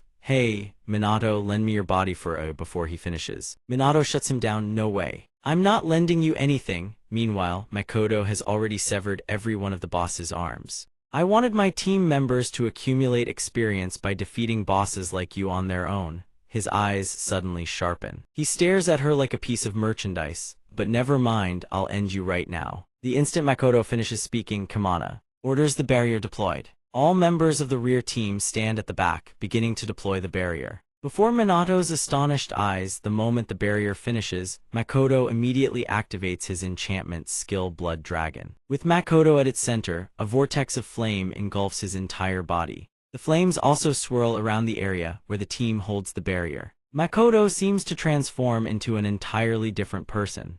He raises his sword and activates the skill Scarlet Radiance Slash. A titanic blaze erupts from Makoto's blade, rocketing toward Camers. The flames grow and grow as if intent on incinerating the entire ice forest. Minato stands within the barrier, utterly awestruck by the spectacle. Under the searing heat, Camers is engulfed, screaming in agony. Minato is even more astonished. He thinks a fire blade. But wait, his thoughts continue. "It's stronger than my own skill. If not for this barrier, I would have been reduced to ashes." This is, at last, he completes the thought, in the true power of Captain Makoto. After the battle, he speaks with calm composure. "What a pity," Makoto says, his mind drifting to the image of pressing his face into Oribe Manzu's belly. "Protecting this world, that is our duty." Hearing Makoto say this, Kimana screams. Minato is utterly shocked. He thinks his brain has been completely possessed by cats. Minato recalls and thinks his sword style is different from Jakiro's. Just watching the way he moves, the rhythm of his breathing, I know I can never compare. As if realizing something, Minato cracks a smile, his thoughts amazing. "I want to..." He gazes toward Makoto, sword still in hand, standing far ahead, and silently adds, "Learn everything I can from him." The moment that thought forms, Makoto strikes. One slash bisects the camera's upper body right before the awestruck eyes of the entire squad. Everyone erupts into a thunderous cheer. Minato and Takeru are overjoyed as well. Takeru even throws his fists in the air to celebrate. But something streaks past Makoto, freezing him mid-motion. Makoto whips around, panic and dread flood his eyes. What greets him is a gaping, blood-soaked hole. The projectile punched straight through the barrier, straight through Takeru's chest right before everyone's stunned eyes. Minato spins around in horror, staring at Takeru. He collapses backward, his unfocused eyes brimming with indescribable terror. Before Minato can even process what happened, every teammate around him is struck by something unseen. Blood sprays across his vision. Minato can't believe what he's seeing. The only sound he can muster is a single choked ha-kuri. Minato screams in panic, lunging forward to catch the blood-soaked Takeru as he crumples. Takeru looks up at him, lips barely moving. "You idiot." Then, summoning the last of his strength, Takeru shoves Minato away. At the same instant, another gaping hole tears through Takeru's body. A follow-up blast rips his arm clean off. Minato watches the bloodbath unfold, torn between terror and heartbreak. Before losing consciousness, Takeru's gaze drifts toward Captain Makoto. His final thought, "Damn it." Then, confusion, "My radar didn't detect a single attack." His vision blurs further and further. He reaches out a trembling hand toward Makoto, voice breaking, "Captain, I'm sorry." Takeru collapses, blood pools beneath him, staining the earth crimson. Until the very last second, his mind never stopped thinking about the battle. But surely the captain has figured out what kind of enemy we're facing now. Takaru lies there, and even behind his mask, you can tell he's smiling with quiet satisfaction. His eyes are glassy, empty, no longer focused on anything. Beneath him, the ground is drenched in a blazing red. Makoto clenches his teeth in anguish. Right beside him, Hisano lets out a scream as taken multiple hits. KY yells from the side, HISANO. Makoto roars, issuing an order to the entire squad, everyone. Find cover, the enemy's about to fire another skill. Before their eyes lie the mangled remains of Takaru and Hisanoriddled beyond recognition. Kai screams Kuriyama HI, then, while another teammate clutches a wounded arm. Off to the side, that teammate clings to the gash on his arm, trembling while his voice shakes as he asks Makoto, Captain, your arm. Makoto kneels on the snow-covered ground, head bowed low. His expression is unreadable. One of his arms has been obliterated. Only a stump remains from the elbow up. Blood gushes relentlessly from the wound. Makoto replays the scene in his mind over and over. The instant he raised his arm and activated his shield, the arm was blown apart. Makoto silently dissects the enemy's skill. An attack that pierces even a shield. A trait of this ability is likely annihilates everything it touches. His eyes widen, then in a burst of extreme speed he rockets toward one direction. KY gasps, Captain. At that exact moment, the boss monster C. Mayas thought to be defeated suddenly lurches back to life.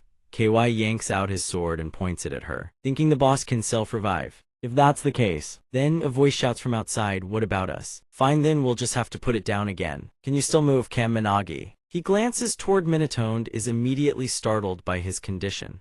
KAMMINAGI, but Minato has been silent this entire time. Kneeling on the snow, his voice trembles, Wallenstein. Minato stares into the void, unresponsive. Kneeling on the snow, surrounded by the bodies of comrades he shared dawn and dusk with. Minato's trembling voice murmurs like a desperate prayer, Somion, anyone, please save them. Revive them. Wallenstein manifests within Minato's consciousness. She kneels with hands clasped before her, head slightly bowed, her expression sorrowful. Minato, I'm sorry, but no matter how divine my power may be, I cannot bring your comrades back from the dead. Their souls have crossed beyond the threshold. Minato is silent. Then softly, I understand. Rairo, Wintek, Air, everyone at Minato's call, each silhouette materializes in his consciousness.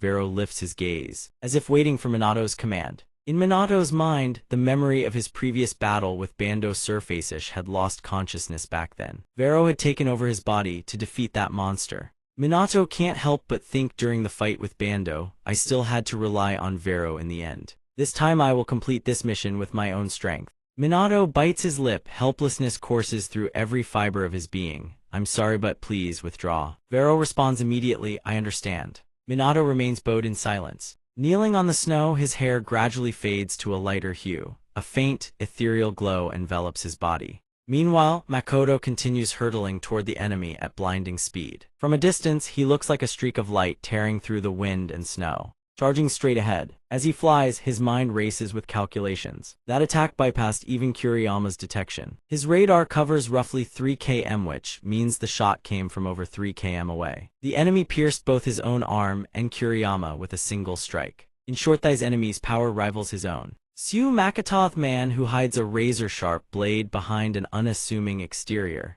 He always holds back his strength, giving his team room to grow. But his speed and perception are razor-sharp. He pinpoints the exact location over 3 km away, punching through obstacles to find where the enemy lurks. Finally, he spots his target, a blond man in a loud floral shirt, unbuttoned with tight-fitting pants. Flashes of his fallen comrades flicker through Makoto's mind. Kuriyama, grinning, Hisano deep in thought before a chessboard, Kawa's gently stroking a cat on a wall, Muromi challenging him to an arm wrestling match. Makoto swings his sword, his eyes blaze with determination. Every cell in his body surges with fighting spirit. He makes a silent vow to his fallen comrades, I will not let your deaths be meaningless.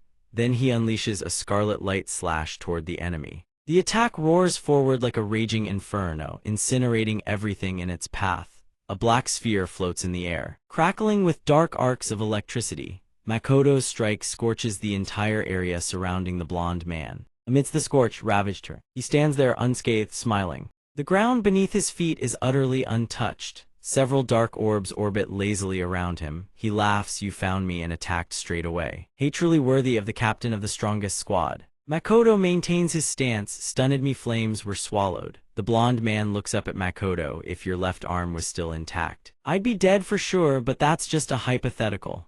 Then he launches the dark orbs forward, his face twisted with murderous intent. Die. Makoto swings his sword, sweeping up the snow from the ground and forming a wall of ice before him.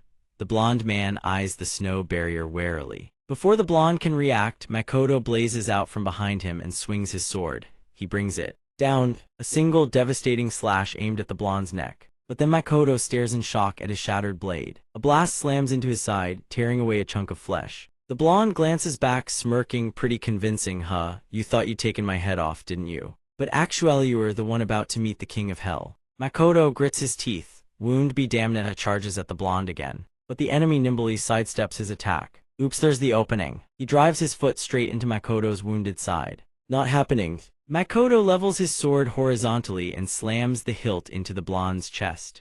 The force sends him hurtling backward, crashing hard into the snow. What just happened? You match me in close quarters. Makoto speaks, and the scenes from the battle replay in his mind, from the moment Kuriyama was hit, after you fired those shots. You went silent for a while, a skill that annihilates everything it touches. 7. Just hearing that description, it sounds insanely powerful. So it can't be spammed. If I'm not mistaken, the mana cost is just as steep for you. As Makoto lays out his deduction, the blonde springs to his feet. He maintains his casual stance, hands stuffed in his pockets, eyes fixed on Makoto. HMPH. Seems like you and I aren't exactly on the same level. After all, you're at a disadvantage. Makoto, blood trickling from the corner of his mouth, repeats disadvantage. In his mind, images of Team Sue's deployment flash by. He grips his sword tight and speaks the third rule of Team Sue. He assumes his stance and activates his ability. A blazing inferno erupts, engulfing Makoto's entire body in its searing embrace. His voice rings out the third rule. The blonde watches cautiously, thinking as he cauterizing his wound to stop the bleeding. The severed arm stump sizzles under the flames, turning black, but the bleeding stops. His voice still unwavering. Surpass it. Makoto readies his stance, unleashing his sorcery blood dragon crimson blaze. He shouts adversity. A dark sphere floats in the air. The blonde's voice cuts in. Oh, you're burning your own life force now. He activates his own power. Grinning at Makoto. Fine then, I'll play your game. In Makoto's mind, the silhouettes of his fallen comrades appear once more. He silently speaks to himself. Everyone watch me. Makoto's face is iron resolve, his eyes burning with unbreakable fighting spirit. He grips the broken sword and screams, don't you dare look down on Team Suyu. Makoto grips his sword tight, ready to unleash the sorcery blood dragon crimson blaze. The blonde smirks darkly, dark orbs hovering before him.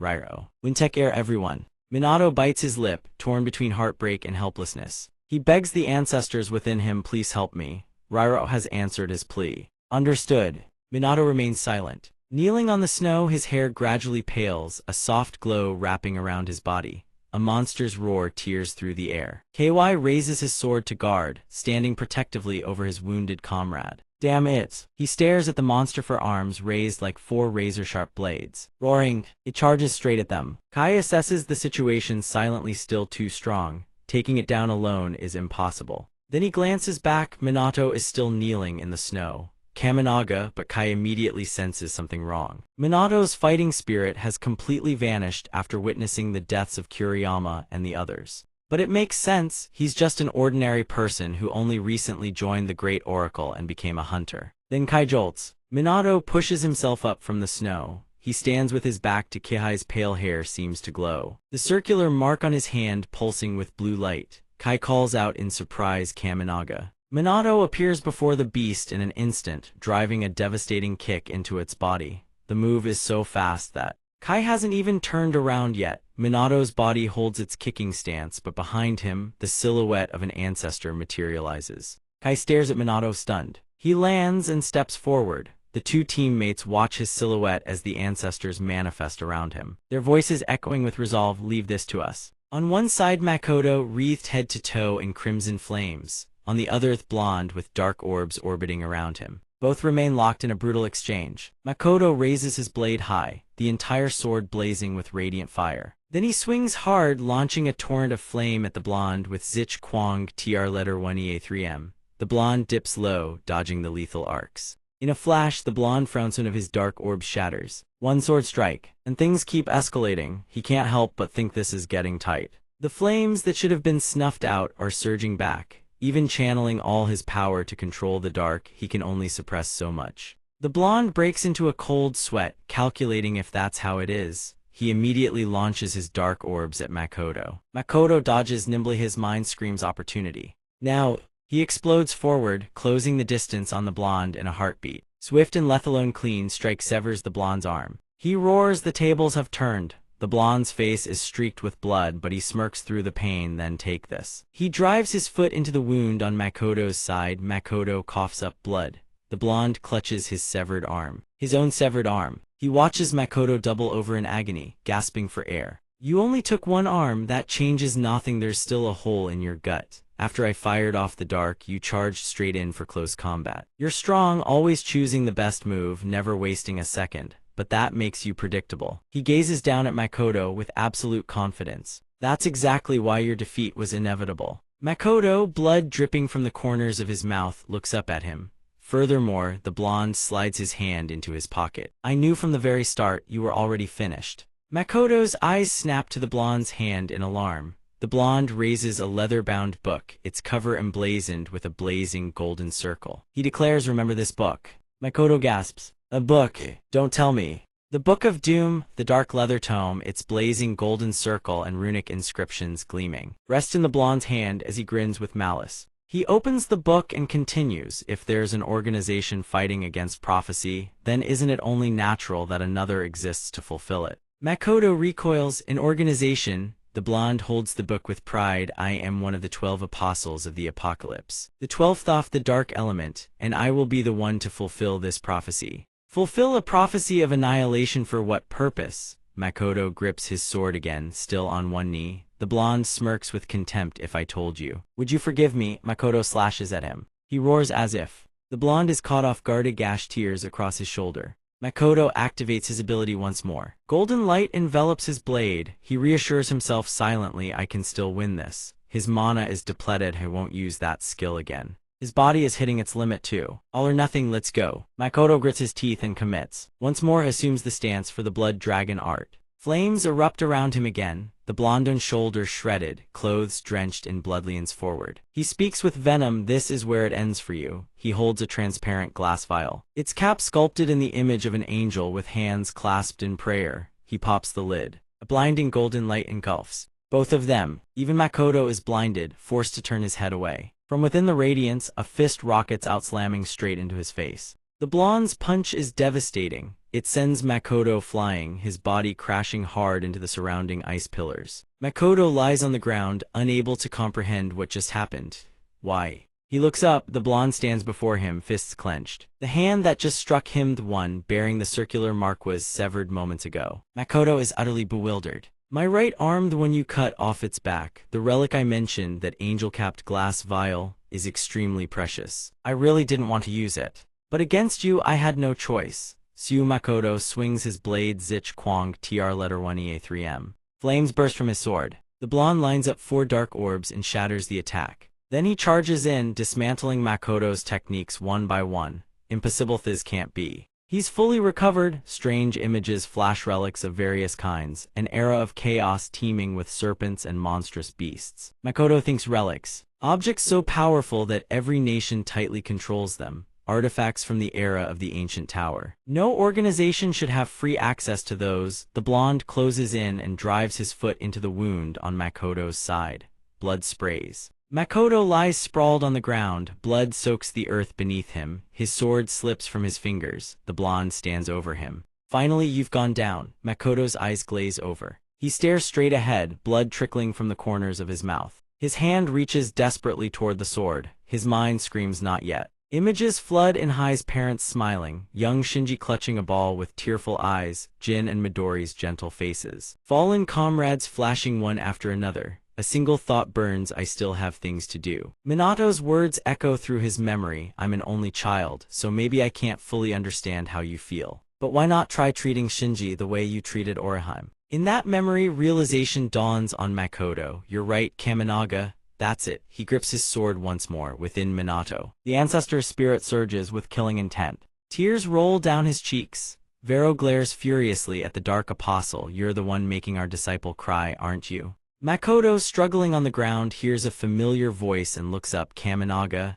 but he shakes the thought away. No, it's not him. Even the 12th apostle senses the anomaly emanating from Kaminaga. The boy before him is no mere rabbit to hunt at will. This is a presence he doesn't dare ignore. The 12th's best option: don't be reckless. He points toward the weakened Makoto lying in a pool of blood. Make one move, and this one dies instantly. But then his arm is severed clean from his body. The 12th recoils in horror, unable to believe his arm just was sliced off in one clean cut. His eyes widen. He never looked away, not for a second, yet he has no idea when the arm was severed. Minato stands motionless in the falling snow, still as a statue. His expression is unreadable. The sword in his hand is bent and warped beyond repair. Vero, within his body, mutters, "Truly a dull blade." Kick, sitting alongside him, sighs. One swing and it gave out. He moves on. He raises his hand, channeling his power, but pauses. Tam Thon PH letter 1EA1T descends like a tornado, slamming into the ground. Within the vortex, countless weapons of every shape and form materialize. Kick guides Minato's handfingers spread wide, reaching forward. "Let us give you a new weapon." Through the lenses, Kick's eyes gleam with unmistakable sharpness and cold authority. He signals the others, "Everyone, show him what hell on earth tastes like." The 12th stands frozen. He watches Minato's expression as his severed arm slowly regenerates. Vero observes in surprise the arm. I cutis it regenerating. Melius, standing beside him, explains, "That's reversal. Impressive, honestly. Modern-day transcendence can still pull off tricks like that." They recall the strange vial and piece it together. Must be the relic. It keeps regenerating all wounds until the effect wears off. There's definitely a limit on how many times it can activate. While the 12th stands dazed, an arrow aimed at his skull pierces clean through his head. Duong Kung draws 3 arrows at once. Seeing that even a lethal strike didn't kill the 12th, he agrees with Melius's hypothesis. "What you said is absolutely right. The 12th can't even react." It dies again, struck down in a relentless barrage. All he can do is rely on the relic's effect to continuously resurrect. He crosses his arms. "So how do we put this guy down for good?" Melius's answer: "Only one way. Kill him over and over. No matter how many lives he has, they'll run out eventually." But the 12th won't stand still and wait to die. He clenches his teeth and roars. Minato doesn't flinch. He releases the bowstring. 3 arrows whoosh toward the 12th. The first pierces through the dark orbs and buries itself in the 12th's eye socket. The remaining 2 treat the mark on his chest as a bullseye, both punching through the center in a single volley. Duong Kung trains his bow on the 12th, eyes blazing with menace. "Tremble. With that many openings, did you really think you could escape my sight? How did he get cornered so fast?" He wants to curse his damn fate. Then he finally gets his chance to counterattack, hurling the massive purple orbs back with full force. Minato moves with precision. His body dodges the attack with fluid grace, speed nearly rivaling the speed of light. He moves so fast he leaves nothing but afterimagestreaks of light trailing in 2 or 3 curving arcs behind him. In the blink of an eye, he's already in front of the apostle, seizing the enemy's wrist. Then he drives a straight kick into the apostle's jaw. The apostle is sent crashing backward, but he's yanked right back and another fist slams straight into his face, with one hand gripping the apostle tight. Minato's other hand unleashes a relentless barrage of blows. Finally, he understands how the relic works. "I see now. It's a skill that can erase or annihilate anything it touches. Not bad. It takes effect the instant it's launched, but the moment it loses line of sight, it backfires. That move, dodging it, is child's play." Minato's body drops without warning, closing in on the apostle. His elbow crashes straight into the apostle's gut. The force within Minato inflicts a critical wound, sending the apostle flying thousands of meters. While Minato himself stands unmoving in the air, growing impatient. How many times has he died now? Allison raises a hand and gazes into the distance. "Looks like we don't need to keep counting anymore, do we?" Minato then walks over to Makoto, who is collapsed on his knees amid a pool of blood staining the ground crimson. Makoto lifts his head to look at Minato before him, struggling to speak, voice barely forming words. "Are you Kaminaga?" He waits for an answer. Wallen, who is simultaneously tending to the wounds, answers on his behalf, "No." She raises her hand and casts a healing spell. Makoto's entire body is enveloped in a layer of golden light. The state is maintained, steadily restoring him. Although the voice is Minato's, the one inside is not him. They introduce themselves to Makoto. We are the ancestors residing within Kaminaga Minato's body. Within Minato, they manifest like heroic spirits. Seeing that he can't quite process this, they give an excuse to leave. We're rather busy. We'll be on our way. Makoto gazes toward Minato in the distance, lost in thought, so those were the ancestors. On the other side, the apostle hides behind a massive wall of ice, panting relentlessly. He then doubts himself, can my darkness really be dodged that easily? Impossible, that damn monster. Think, damn it, think.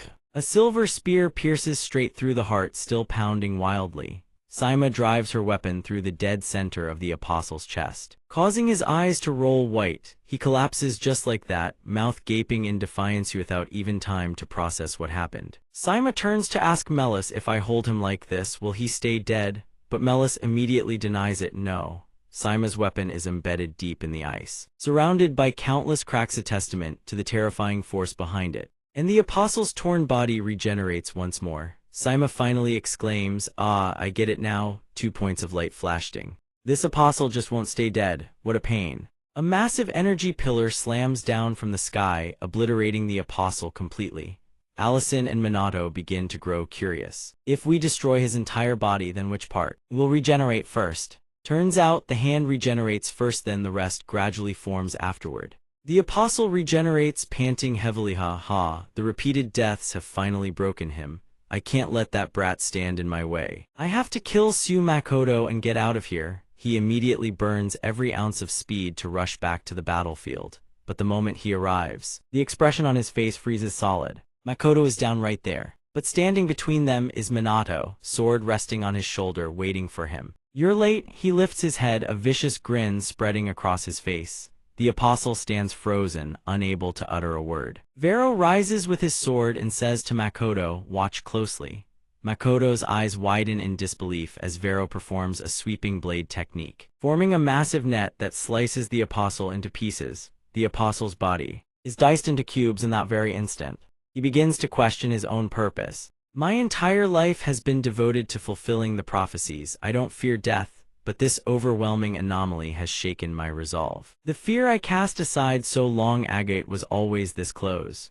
He is willing to sacrifice his life to complete the prophecies, so he must not. Before being completely dismembered, the apostle thrusts his hand into his pocket. He pulls out a golden vial. I have to overcome this fear. But an action that obvious can't escape Jiro's notice. He swings his sword down, severing the apostle's arm clean off. The relics scatter and clatter to the ground. A time cage materializes, trapping Minato inside. Blood stains the snow crimson. The regeneration effect has expired. The apostle's severed arm no longer regrows. If I'd been killed just now, I really would have died. Drenched in sweat, he collapses to his knees and exhales in relief. I did it. I actually did it. Vero raises his gaze to the thing now trapping him. This is, Melius recognizes Ida cage created by that relic. She raises the question, what do we do now? Vero silently glances down and sees the apostle's severed arm still lying at his feet. Vero knows Thai's apostle has reached his final limit. His regeneration skill has stopped.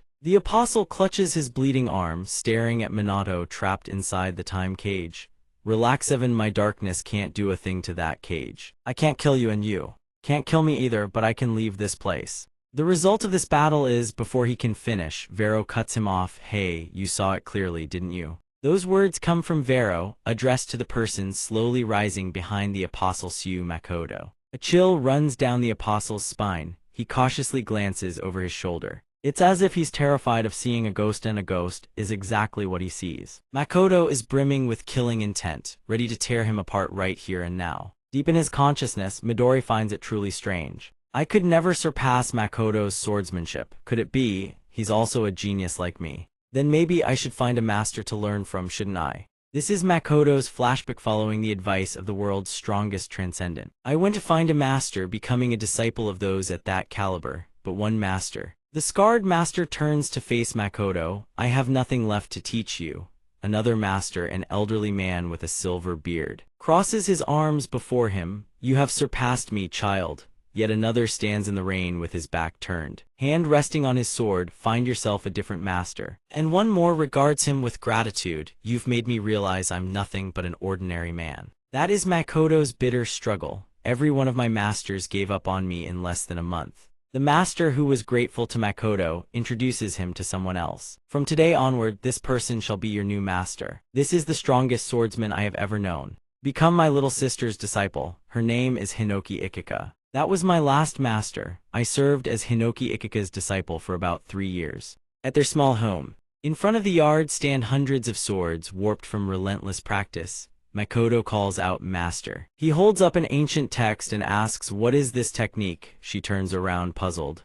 The text reads, "The unyielding." She lets out an "Oh." That's a lost secret art that I still haven't been able to fully comprehend. It's a technique that only the ancestor Hinoki Jaikiro can wield. Makoto gazes at the book, murmuring, "Only an ancestor." Eventually, the day comes when Ikika has nothing left to teach him. "Very well, Makoto, I have nothing more to teach you. You've mastered the Hinoki school's one-handed swordsmanship." But Makoto feels it still isn't enough. He hesitates. "Master, how do I become even stronger?" She closes her eyes in thought, then sighs. "I believe your talent is simply too great. Even after all this time, despite all the training you've endured, you're still like a flower that has yet to bloom. You could challenge other sword masters or keep fighting as you are, but in this lifetime, it will be difficult for you to truly blossom. Someday, a swordsman stronger than anyone you've faced will appear before you." He gazes at Minato's silhouette. Ikika's voice echoes in his mind. "Perhaps it's a once-in-a-lifetime moment. But whatever you do, don't let it pass you by." Makoto finally understands. "Thank you, Master, I understand now."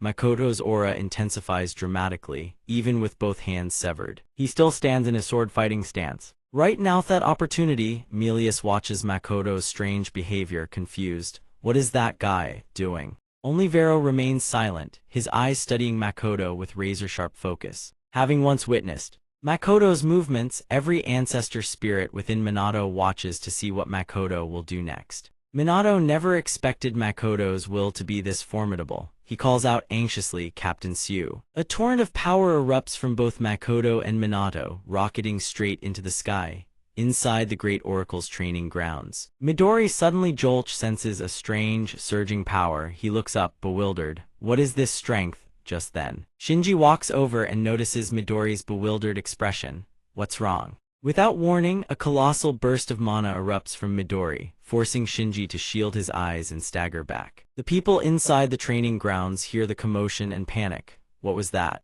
Did something just explode? Only Shinji stands there, dumbfounded, staring ahead. A massive hole has appeared in the wall, leaving him in utter disbelief. At the snowy mountain, the apostle is cornered between two ferocious beasts. The apostle's mind is consumed by dread. The swordsman before him is done waiting, and he will surely be shredded to pieces. His face is ashen, drained of every drop of blood. Minato, Vero suddenly calls his name. If humans are like flowers, they only bloom to their fullest in a single moment. Is it when their physical strength peaks, when they discover their ultimate technique, or perhaps when they found their truth? Vero points toward Makoto. For him, that moment is right now. Engrave what you see before you deep into your mind right now. Minato is stunned. Could it be? Makoto lets out a deep breath. Countless fragments of memories flash through his mind. Memories of days gone by. Makoto is like a late-blooming bud. The moment he raises his hand, the petals begin to unfurl, gradually revealing the pistil within. Before Minato's very eyes, and even the 12th widens his at the spectacle. He raises his hand high, his piercing gaze locking onto the 12th. At last the flower blooms in full. The exclusive sword style of the Hinoki school, the lost forbidden art, Bukukalaves the 12th's body clean in two with a single stroke. He can't believe it. The 12th's mind reels. My darkness should have activated instantly. To be precise, it cut through my body without any blade or hand. Right here, right now, has his end already come. The 12th's body has been split completely in two by the young Makoto. His darkness falls away, rendered useless. Downed. Veo is thoroughly pleased with Makoto's performance. Well done. Makoto stands there solemnly but then collapses. In that moment he knows he has done it. The sword that existed only in his mind has finally taken physical form. Even standing beneath layers of dark clouds, I can still see it far across the other side of the sky. Makoto smiles. So that's what it feels like. I've finally become a swordsman of that caliber. Heaven blessed me with a family. He thinks of Midori, a friend. He remembers all those who fought by his side. Comrades and subordinates alike. Very experience has made me stronger. Even if this is my end, please give their cat a hug for me. His expression is one of utter restraint, but Makoto does not walk toward that light. I'm sorry, Shinji. Forgive this brother of yours. I am content. Footsteps approach. Makoto looks back. It's Minato walking toward him. He says nothing, just forces a smile and extends his hand to shake Makoto's. Makoto freezes for a few seconds. Then he lowers his will. That's right, this death is not yet the end. Makoto believes in Minato. I can still pass on my legacy to the next generation. Then he whispers to Minato, thank you. In reality, Minato breaks free from his cage. He rushes toward Makoto in a panic. Right now, through the void mark, he can feel Ida connection forming with Captain Sue Makoto. Minato reaches out, crying in anguish, Captain Sue. At that very moment, a brilliant light erupts in the sky, piercing across the vast continent, cutting across the gaze of the surviving comrades and those who have sacrificed their lives. Midori is blazing toward Makoto at full speed, screaming Makoto. Midori slams down onto the ground. Then a blur immediately lifts Makoto's body and carries him to a nearby boulder. But Midori is too late. He's drenched in sweat. He stares wide-eyed at his friend. Makoto is dead, a supremely satisfied smile frozen on his face. Sue Makoto, at the age of 23, has fallen in battle against the 12th. Minato lies unconscious on the ground, tears flowing without knowing. The two Sue brothers and their catants playing together under golden sunlight now, reduced to a long trail of blood on pristine white snow. A voice screams out Makoto. He smiles, but blood keeps pouring from his mouth. Midori catches Makoto, his voice trembling, Makoto, damn it. He clenches his teeth in fury. Cut to. Earlier, Midori had come to talk with Makoto. He calls out Makoto. Why did you decide to become a captain? Makoto wipes the sweat from sword practice, looking at him in surprise. Midori tosses over a water bottle with a light grin. In this great oracle you rank second, only I stand at the top. Sure, you should fight at full power. Who could even match you? Don't you think fighting alone would be better then? Makoto sighs in exasperation. That attitude of yours hasn't changed one bit. Midori laughs. You mean I'm not cut out for teamwork? Makoto looks up and poses a deeper question, outshining every star in the sky. That's what matters to you, isn't it? Makoto puts on his shirt and begins to explain, but for me, how should I put it? A voice calls from outside the door, Captain. Captain Sue. A report comes through. Kashiro has passed the examination. Sword Art Level 2 mission complete. Handed directly to the captain. Kashiro gets a pat on the head from Takaru, grinning. Now I can be of use to you. So the first thing I did was bring the good news to the captain. Takaru beams. Let's go grab a meal. Makoto doesn't look Midori in the eye. He continues, you're right. I cherish my comrades deeply. Even if I fall covered in wounds, I still want to leave something behind for them. Meeting these people, that is the thing that makes me happiest. Back to present. Midori kneels on one knee, his darkened face bowed low. Your comrades have witnessed it, every achievement, every battle won. Two of his teammates stand beside him in agony. Midori continues, two of them are still alive. Midori reaches out and gently closes Makoto's eyes. You did it. You fulfilled your duty as their leader. Something I could never do. Midori gently embraces Makoto's shoulder. You've done well, Makoto. Minato lies on the snow, fists clenched tight. The circular mark on the back of his hand begins to glow. A dark space materializes before him, the first generation of transcendence. The ancestors. Alexin looks up. Everything is growing darker. Munit follows his gaze. Nothing surprising about that. Milos thinks anxiously. That's right. He must be thinking this is all because of my own weakness. Every single ancestor has experienced the loss of comrades, friends, and family. Their hearts shattered after watching the silhouettes of their comrades walk away forever, and they nearly couldn't overcome that pain. Rairo steps forward. Minato. He hangs his head, dazed. I don't want to fight. No more. The ancestors hear this, stunned beyond belief. Minato raises his fist to his chest, bowing even deeper. Tears begin to fall. An old debt. My heart feels like it's being torn apart. If I had let the ancestors fight from the very beginning, no one would have had to die. He kneels with his back to them to become everyone's strength as the vessel. All I had to do was push myself harder. Rairo stands behind him. Speaking urgently, Minato, that's he cuts her off. I know. The hand that once clasped the captain's burns like fire. Then, under Jairo's watchful eyes, Minato looks up at him. He entrusted me with this. Tears still stream down his face. Minato stares straight ahead, resolute, and I refuse to waste his legacy. Everyone who hears this is deeply moved. Right now I'm not just thinking about surpassing the ancestors anymore. I want to surpass everything. A light appears in the dark space. It spreads wider. Boomit tears through the darkness, flooding the void with radiance. Everything around them turns bright again. Minato raises his fist toward them all, his eyes burning with resolve. I won't let anyone else die. The sky clears to blue. The surviving squad members carry each other, awaiting the helicopter. They carry one another on their backs, but none of their faces hold any joy. Especially Midori lets his bangs fall over his eyes, his expression cold as stone. On his back he carries Makoto's body. Makoto is placed inside a body bag. The zipper is pulled shut. The helicopter pilot speaks to Midori. All personnel have been successfully rescued. Time to depart, Mr. Ikehara. Midori picks up his phone, turns his back, his expression unreadable. I'll head back on my own.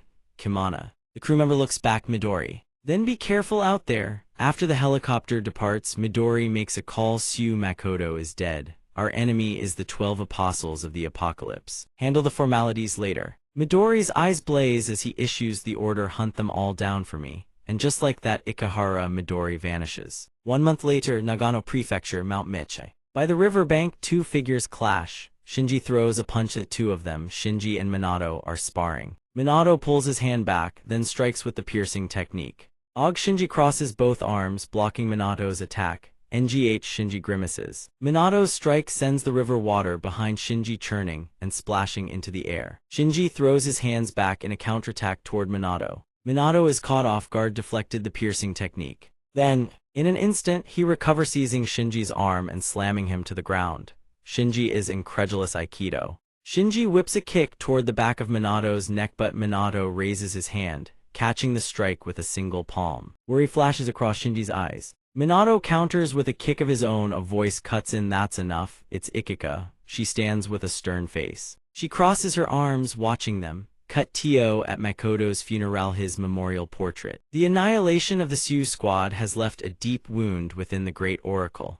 At the ceremony honoring the fallen, Shinji stands before his brother's portrait, a solitary silhouette. He stands motionless before the memorial image of Captain Sioux. Then the scene shifts elsewhere, a corridor in the Kaminaga residence. Minato spots Shinji. He calls out in surprise, Sioux. Shinji, a stack of books tucked under his arm. One hand grips a cat carrier, eyes ringed with dark circles. Shinji speaks and a soft meow escapes from inside. A cat. Minato is caught off guard, so that meowing was from. A golden-furred cat sits quietly inside the cage. Shinji speaks. You knew he had a cat. While I didn't know a single thing about him. Before I ever stepped into his room, there was a cat curled up on the bookshelf. I never knew that there was such a cute little thing in there. I didn't know what books he read, what clothes he bought, what food he ate, or what went through his mind. Before seeing the things that belonged to him, I knew nothing at all. Minato notices something and asks, is that a diary? What are those books in Shinji's hands? He answers, yeah, I'm going to take them with me. Makoto always left behind a message because he feared that he could lose his life at any moment during a mission.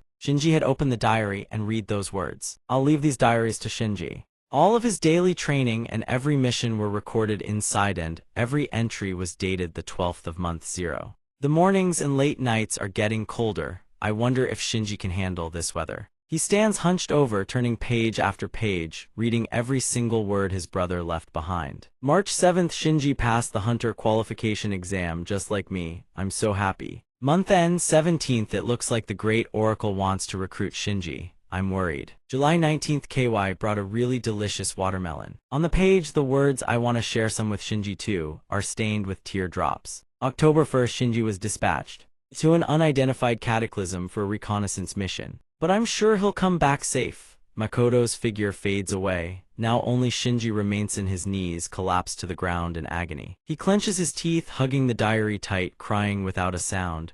It was always about me. Minato speaks with empathy. Sioux. Captain, he remembers the times Makoto talked about his family. He always said, I truly love my little brother. Makoto always spoke about his little brother. Shinji steals his resolve. I want to become stronger so my brother never has to worry about me again. Flashback to the present. Yik rests a wooden sword on her shoulder and asks, who are you two? Shinji answers, my brother Sue Makatofel in battle. Hearing this, Yik's eyes widen in shock. But she regains her composure almost instantly. I see. You too. Both speak in unison. Can you help us become stronger? From an overhead angle, the three of them stand in a triangle formation. Ikika evaluates, both of you are growing stronger. Though a month ago Minato had the overwhelming edge, Shinji, your growth rate is truly impressive. Shinji responds, thank you very much. Minato asks Yik-sensei, what about me? Yik lets out a sigh. HMPHDO, I even have anything left to teach you. It'd make more sense for you to teach me, honestly. She steps down onto a wooden staff.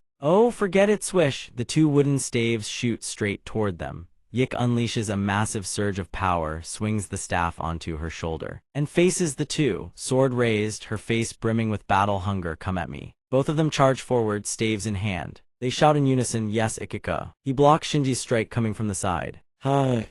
Minato leaps and swings his staff down. I have to get stronger. When I become the world's most powerful transcendent, then surely. Scene shift. London, England, a lone figure walks down the street. The figure rounds a corner and stops dead. A voice calls out, you're one of the 12 apostles of the end, Kawato, isn't that right? The other, gripping a staff, stares silently and says, you finally came.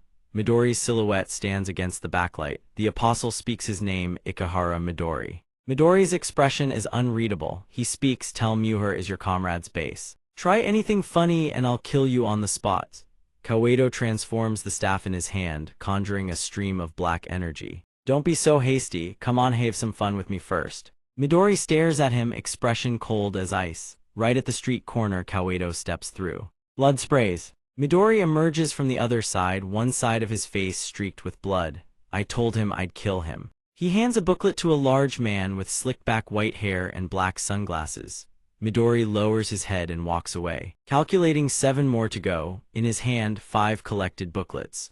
Midori's eyes are razor-sharp. Next, a hand grinds blue powder into dust. Inside the Great Oraclea Simple House, a top-secret location. The Cottage of Eternal Vision. 5 booklets Midori collected from the apostles lie neatly arranged on the floor. The head of the Great Oraclea Executive Director asks, Midori sent these? Synonymy Tanjin, Assistant Director, replies, yes. It appears these are the oracle books taken from the 12 apostles of the end. Beside her stands Katori Siki, also an assistant director, offering her own perspective on the matter. These look more like fragments of a single book. Du picks one up and opens it. I see. Eliminating them and reclaiming these books isn't an issue for us. Not at all. She closes the book, thinking of Midori's lone figure, and says, but this time he went and did everything by himself again. It seems Makoto's death left a deep wound in Midori's heart. Kitamari Siki asks, what should we do, ma'am? Joe smiles and replies, just leave him be. Even if we say something, he won't listen. When Midori gets back, I'll have tea ready for him. Beneath the surface, koi fish glide through the water. Director, regarding the aftermath of the Sue Makoto incident, Makoto's portrait flickers into view. Squad Sue has been wiped out. We have no choice but to fill the void.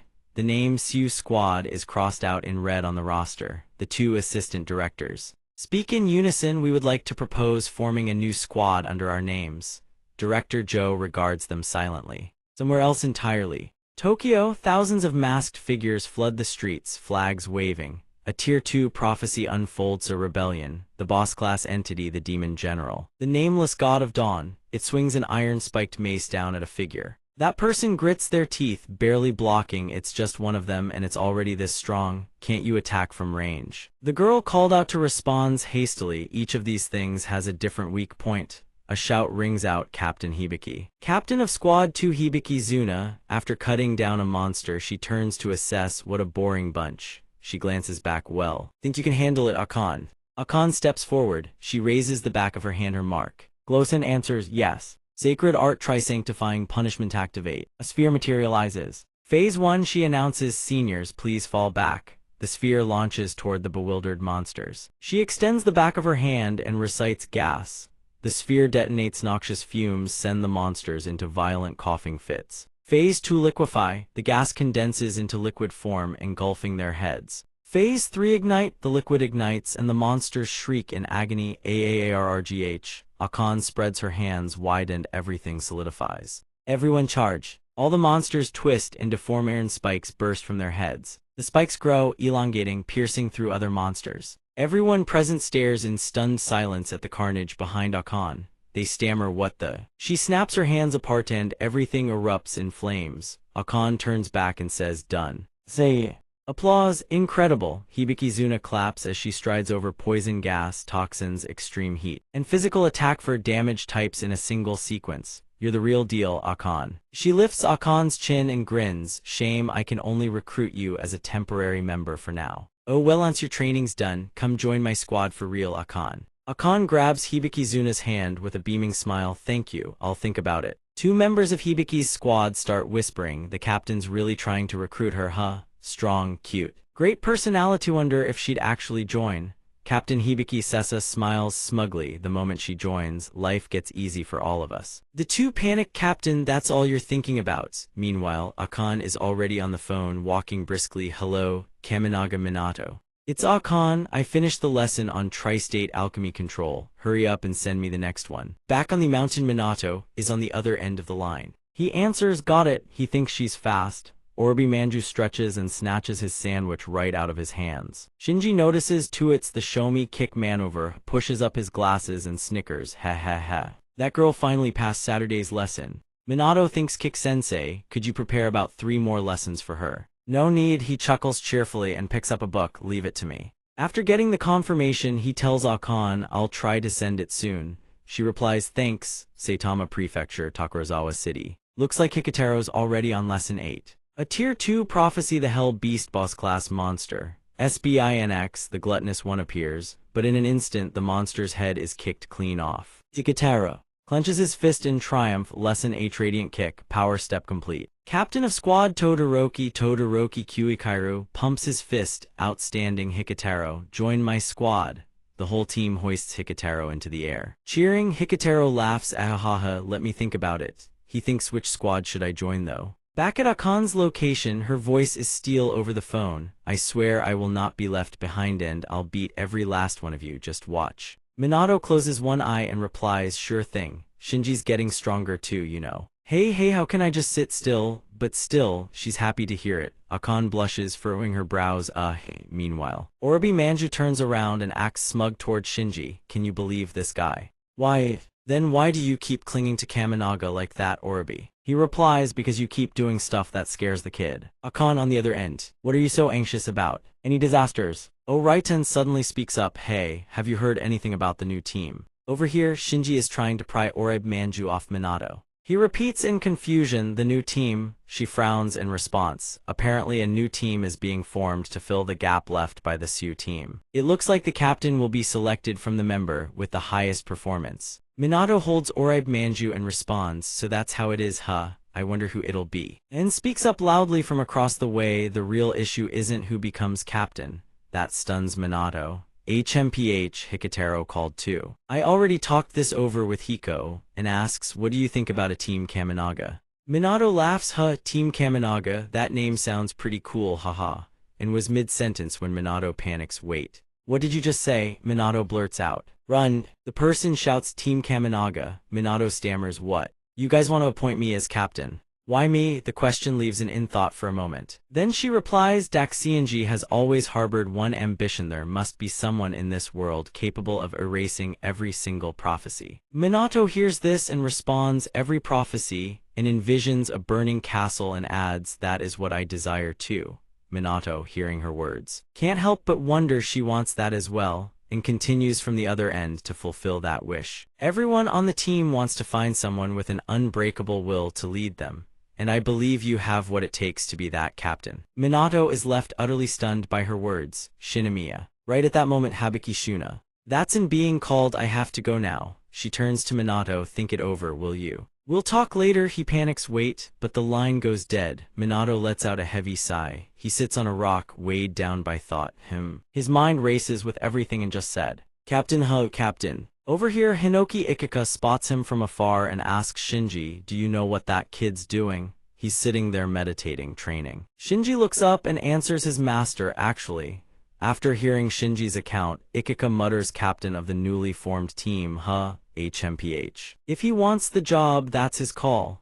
Shinji shares his master's opinion. I think Kaminaga is the right fit for that position. As for Minato at this moment, he remains still, eyes closed, perfectly silent. Hinoki Ikika hums to herself, Deep within his mindscape, Melius observes Kaminaga Minato through a small screen and asks, does anyone have advice for him? The other ancestors respond in perfect unison, not a single thing. Alex throws up his hands helplessly, I don't know what to say. Shimkanis responds, we all spent our entire lives as true masters, you know. Gongtak adds, but when it comes to leadership, Hinoki Gyro agrees with them. Who among us knows a damn thing about that? Melius stretches out both arms and sighs, ha. We really are a bunch of useless old masters. Hinoki Gyro snaps back angrily, you're insulting yourself too, you know. Then he turns around and asks, hey, what about you? Rang, founder of the Bin Thuan lineage, continues his work and replies, it's not yet time for me to show myself. Hinoki Gyro furrows his brow, Rang. Rang pauses his work, looks up, and adds, besides, there's already someone here who can help him.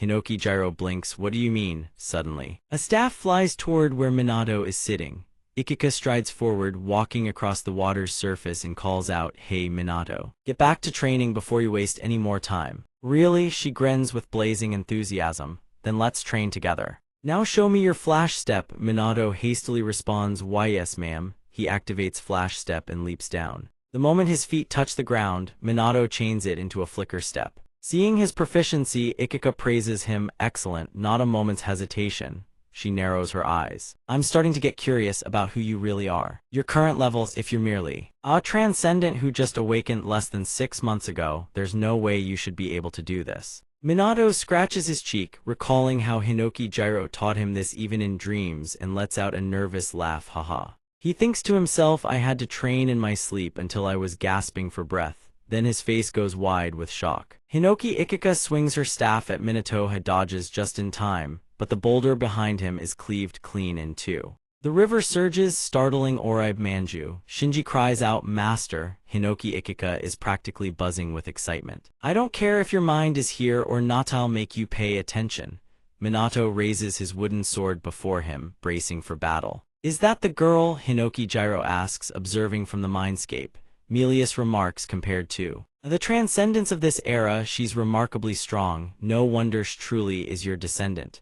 Vero quickly corrects him, not mine. She's my senior disciple's descendant. I don't have children. Thinking of Makoto's unwavering figure in battle, Vero adds, HMPH. Right, the one who trained Joe Makoto. So Hinoki Ikika is the successor, is she? At that moment, she hoists her wooden staff overhead, readying an attack. Hinoki one-hand sword style celestial descent. Watching from within, Hinoki Gyro murmurs in astonishment. What was that technique just now, Kaminaga? Minato barely blocks the strike, thinking she's going all out from the start. Hinoki Ikika follows up with a devastating hell blade. Minato's eyes widen, he raises his guard. A massive impact erupts. Vero exclaims with a grin, now that's something new to me. Heisha's created an entirely new technique from what we pass down to future generations. Interesting. Ikika rests the wooden staff on her shoulder and exhales, ah. The surrounding area lies in ruins. She praises him, dodging that one too. Now that's impressive. You should have been completely unfamiliar with it. Your Hinoki one-hand sword style moves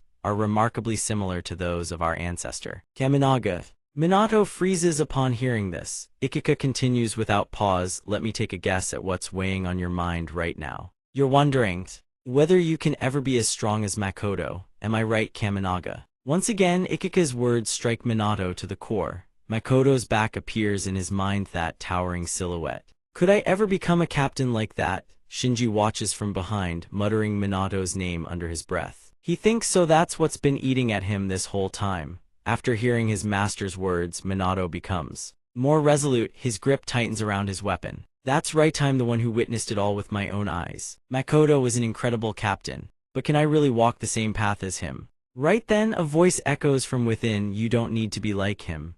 Minato startles, from across the way. Ikika shouts, focus. She launches into Hinoki one-hand sword style phantom dance, swinging her staff down in a blur. The techniques I'm using now were developed by the masters of previous generations based on the ancestors' own knowledge. They'll never match the ancestors' original power. There's a massive gap in power between us and the ancestors, but we kept striving closing that gap little by little. And the dojo halls guided us along the way. Minato hears these words, unable to stop the thought from forming, always striving, closing the gap, bit by bit. As she keeps attacking, Ikika continues, I don't know what kind of captain Makoto was, but then again, he was certainly a remarkable one. He didn't start out that way though. But if you never stop honing your skills, you'll reach that point someday, guaranteed. She says this, then sets her face with iron resolve and calls out, isn't that right, Kaminaga? She points the tip of her staff straight at him. What you need to think about isn't how to become someone like Makoto. It's what the weight on your shoulders truly is.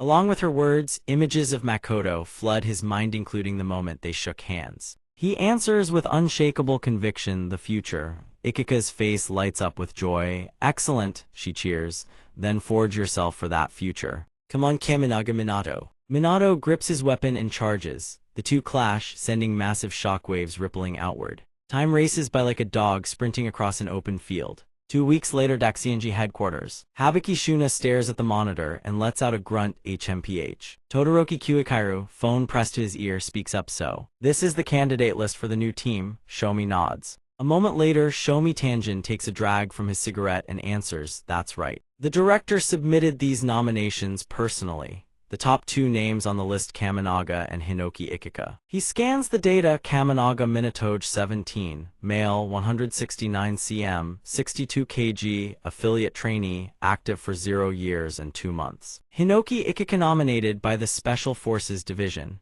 He remarks, looks like we've got some rather unusual candidates this time. At that same moment, beneath the shadow of a tree, a mysterious figure whispers into a communicator, yes. Infiltration successful. The captain selection exam for the new team takes place in 3 days. Rest assured, the captain of Daxienji's new team will be me. And he is none other than Eveyan of the 12 Apostles of the Apocalypse, an apostle of the end, possessing the forbidden skill Celestial Demon. This skill allows its user to assume the identity and existence of a person they have previously killed. Their objective: become captain of Daxienji's newly formed team and destroy the organization from within. Eva slowly turns his head, thoughts churning. Ikehara Midori is currently on a killing spree. More than half of the 12 apostles have already fallen. On my own, I can't hope to beat that monster. The only thing left for us to do is sabotage Daxienji from the inside. He raises a hand to cover his face and murmurs, everything Gall of Thyses to fulfill the prophecy. 3 days later, at the grand training grounds of Daxienji, the man standing at the front surveys the line of assembled candidates and bellows, everyone, fall in. He announces at the top of his lungs, from this moment, the captain selection exam for the new team begins. He continues with the briefing. The format and rules are as follows. There will be a total of 4 tests. Only the top 4 candidates will advance to the final round. The exam is point-based. First place receives 3 points, second place receives 2 points, and third place receives 1 point. In the end, the candidate with the highest total score will be appointed captain of the newly formed team.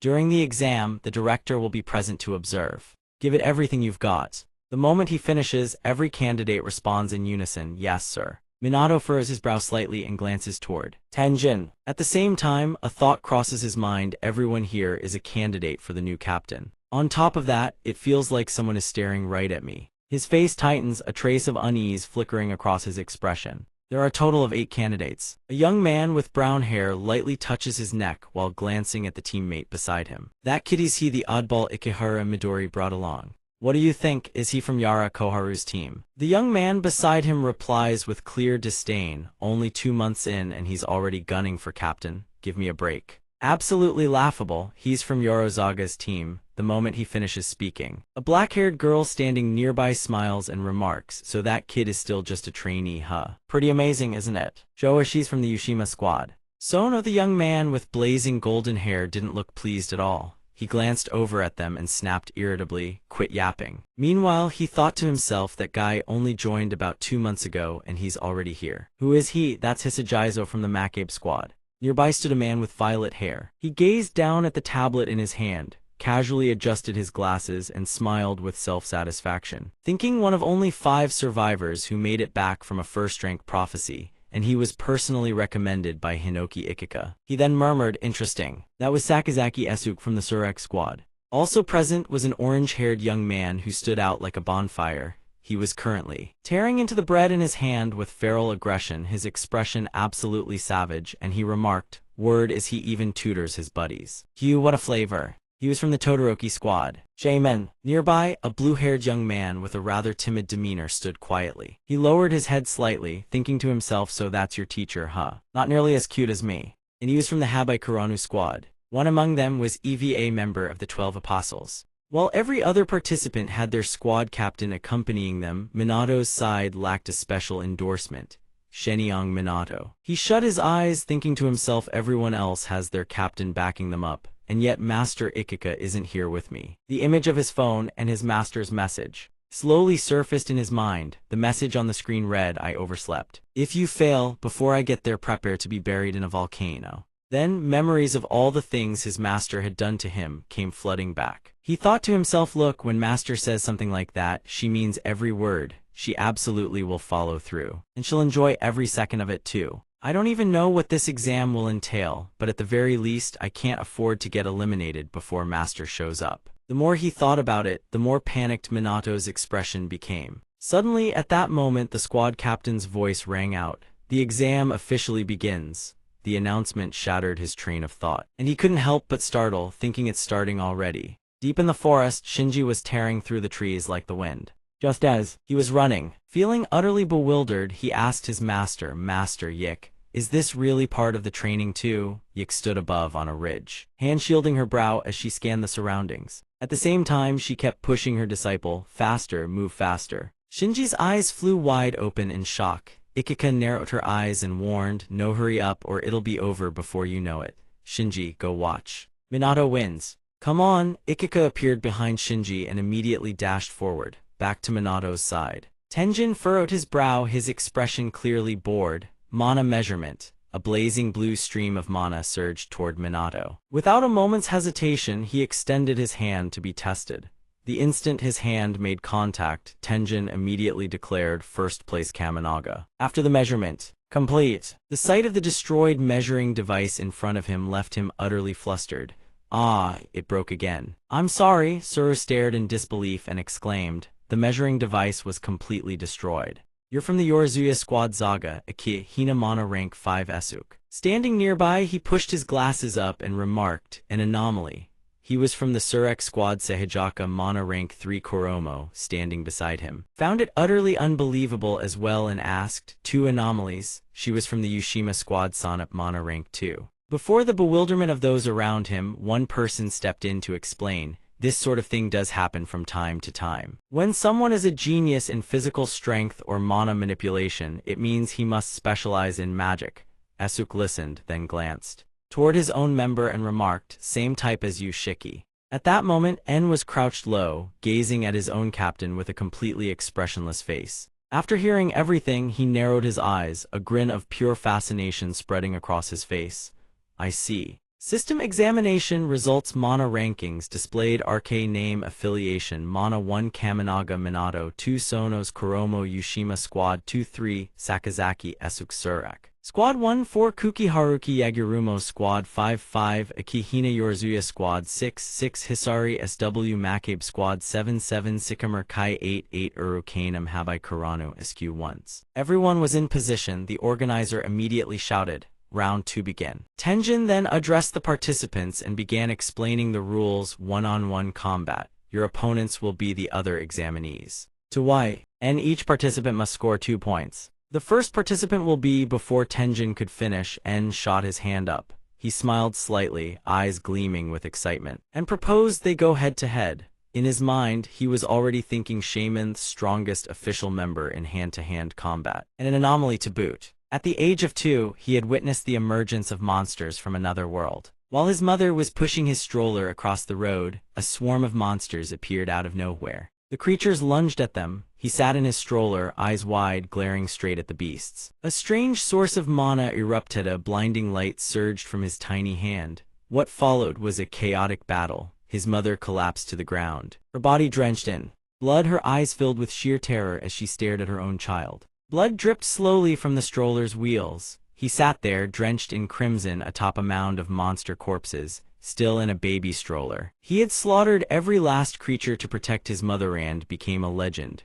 Back to the present. From the side, Sona smiled and asked, "A duel?" Todoroki sending out Shikiasent that a bit unfair. Todoroki Kuikairu, standing beside her, immediately bellowed, "What's wrong with sending out our strongest fighter?" He then flung his cloak aside and struck a pose, flexing his physique. He wasn't gifted any mana talent, but his physical abilities are nothing like a transcendence. I've trained him myself ever since he joined the team up to this very day. No one can beat him in hand-to-hand combat. Sessin, standing nearby, sighed in exasperation. "It's too hot for this. Stop posing already." She gazed ahead, resting her chin on her hand, and thought to herself, yeah. Shiki's combat ability really is on a different level compared to most people here. Looks like this match will be over quick. On Minato's side, En was already sprinting toward him at full speed. While running, he called out, "Let me ask you, are you seriously teaching Hiko?" Minato called his name softly, En. Then he looked at him, smiled gently, and explained, "Yeah, but I'm just a messenger. I only gave him a few pointers, that's all." The moment En heard that, he was utterly stunned and blurted out, "What?" The truth is, some self-proclaimed genius gave a few pieces of advice, but word got around that I was the one who trained him. Hiko is a super genius, same as me. Even without my help, he'd easily climb to greater heights on his own. When he finished speaking, Minato couldn't agree more. You're right. Seeing him agree so readily left En momentarily stunned. Minato flashed a brilliantly warm smile and said, "That's exactly what I think too." Hearing that, En furrowed his brow, utterly confused. What a weird guy. Whatever, he slowly raised his hand, then began channeling his mana. Savage devouring. He also shouted, "Let's go." En stomped his foot hard against the ground, and in an instant, he was like a bolt of lightning blazing straight toward Minato, watching his silhouette tear through the air. Minato couldn't help but gasp in shock. He's so fast. As En closed in with his attack, Minato deftly ducked low, effortlessly dodging the blow. Around them, a torrent of mana with terrifying force erupted outward, hurling rocks and debris skyward. Haruki, standing nearby, had to raise his arms to shield himself from the mana shockwave. Todoroki Kyuikairu watched with unbridled excitement. He looked over at them and cheered, "Incredible. En's going all out, no, give it everything you've got." On their side, En thrust his hand forward, channeling his mana. A massive, blazing crimson flame engulfed his entire body, and he launched a relentless barrage of attacks at Minato. But Minato continued to weave and dodge every strike with fluid agility. Suddenly, an attack came hurtling straight at his face. Minato's eyes widened, but his expression remained utterly calm. That was his guard stance. In one fluid motion, he seized En's arm. Then he swung his body in a full arc and slammed him into the ground with a devastating surge of mana, cratering the earth beneath their feet. Rocks and rubble continued to explode upward from the impact crater. A massive shockwave of mana radiated outward. Si and Haruki, standing nearby, were scrambling to leap onto the flying debris, utterly stunned. "What the?" they exclaimed in unison. They stared at Minato, who had En pinned from above. Their eyes were wide with awe as they murmured, "All he did was redirect the attack, and it was already that powerful." Minato looked down at En and praised him. "You're truly strong, Chikami." Hearing that, En's face twisted with rage, and he snapped, "You bastard, dare to mock me." Minato looked at En and praised him once more. "You're really strong, Chikami." Hearing those words, En scowled and growled, "You bastard, are you mocking me?" Minato let go of En. A colossal surge of mana erupted from his body. En quickly landed back on the ground. Haruki and Kanem, watching from nearby, were left wide-eyed. "He recovered that fast. The terrain is completely wrecked and he's totally fine." Yuke, still holding his tablet and tapping away, looked over at Minato with an expression of pure fascination and remarked, "Of course. Shiki's physique is anomalous. The sheer hardness and density of his body far surpasses that of any ordinary transcendent." Back to En's side had already replenished his mana and without wasting a single second, charged straight at Minato again. Minato, standing on elevated ground, had already taken his fighting stance. Minato began calculating, just playing defense won't be enough to beat Shiki. Let me try something. His eyes snapped wide open as he began channeling his own mana. Minato unleashed his technique, Grand Light Kick, driving his foot hard into En's gut. Alan appeared beside him and launched a coordinated strike. A massive wave of mana surged forward in tandem with his technique. He didn't stop there. After planting one foot firmly as a pivot, combining it with penetration, he raised his leg high and unleashed a devastating attack at En. Gongtak, fighting alongside him, also unleashed his own technique, Grand Light. A powerful kick slams into En's stomach. The sheer force of Minato's attack leaves him unable to resist the sent flying, crashing hard and tumbling across the ground. The group Haruhi, Kanem, Kumo, says, and Sura witnesses the attack. They can't help but stare in astonishment. On En's side, after being launched by Minato's strike, he plummets straight into the ground. A faint wisp of smoke escapes his mouth. His clothes are scorched black. He can't put up any more resistance. The team leader immediately declares, "Stop. The victory of this duel belongs to Kamen." Notification: 2 points awarded SHNYONG MINATO. Minato turns around and lets out a relieved sigh. Alexin and Gong are overjoyed. They bump fists in celebration. Watching the scene unfold, Zoa is thoroughly entertained. His stamina far exceeds expectations. Shiki's always been like that, hasn't he, Sakazaki? Didn't you say Kamen Minato only specializes in mana? Asuke is still busy typing away on his computer. He responds, that's correct. But in his mind, he thinks Kamen Minato, I never expected his combat ability to be this formidable. If left unchecked, perhaps he'll eventually be eliminated too, but this one could get in my way. The more he ponders, the tighter his expression becomes, revealing deep unease. After a while, the unconscious En slowly opens his eyes. Minato's figure comes into view. En stays silent, but only for a few seconds. Fully conscious now, he immediately shouts, "Ah, you damn bastard." Minato is channeling mana to heal him. Seeing him move, Minato warns, "Don't move yet. I'm treating your wounds." En frowns, his face scrunching up as cold sweat pours from the pain. He looks up at Minato and asks, "Isn't it already absurd enough that you're exceptional in both mana and physical ability? And you can heal too? What? Can you do literally everything?" Minato doesn't respond. He stays silent, focusing on En's injuries. In his mind, painful memories surface, watching everyone die right before his eyes. Powerless to act, but I couldn't save a single one of them, he thinks with quiet anguish, breaking free from the memory. Minato looks at En and smiles gently. Not really. After a few more moments of mana healing, he says, "You can sit up now." En slowly rises, staring at him with a completely bewildered expression. "What do you mean?" Suddenly, an enormous explosion rings out from the distance. En looks toward it. What was that?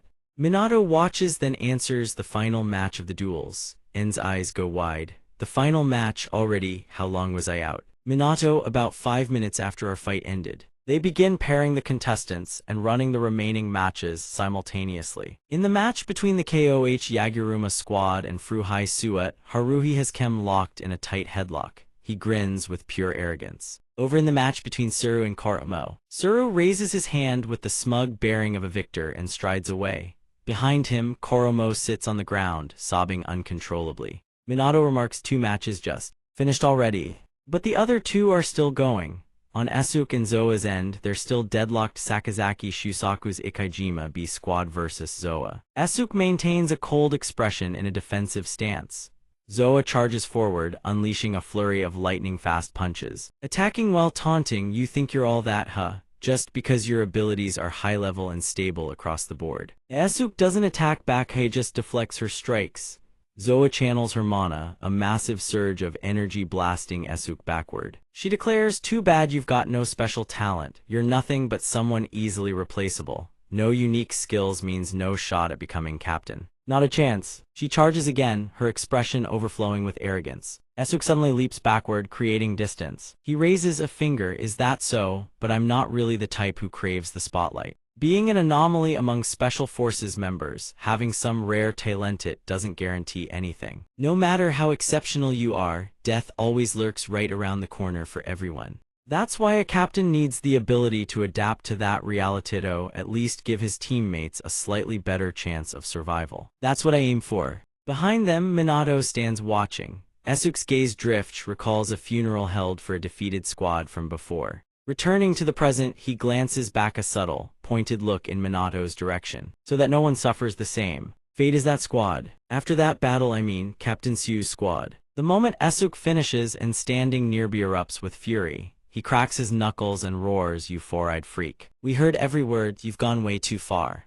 I don't want to hear another word of that garbage." Minato hears it all but shows no reaction, no anger, no irritation. His expression remains perfectly calm. He murmurs, "Thank you." Suru turns his attention toward Zoa and Asuke's match. There, Zoa deploys her physical arts. A torrent of overwhelming mana envelops her body. She activates the Crimson Law technique and strikes at Asuke. He silently raises his hand to block. Then boom. A massive explosion rings out. His underestimation of the opponent shatters Asuke's defense completely, sent flying. But Zoa doesn't stop. She charges in again. Surprisingly, Asuke raises his hand, surrendering. "I forfeit."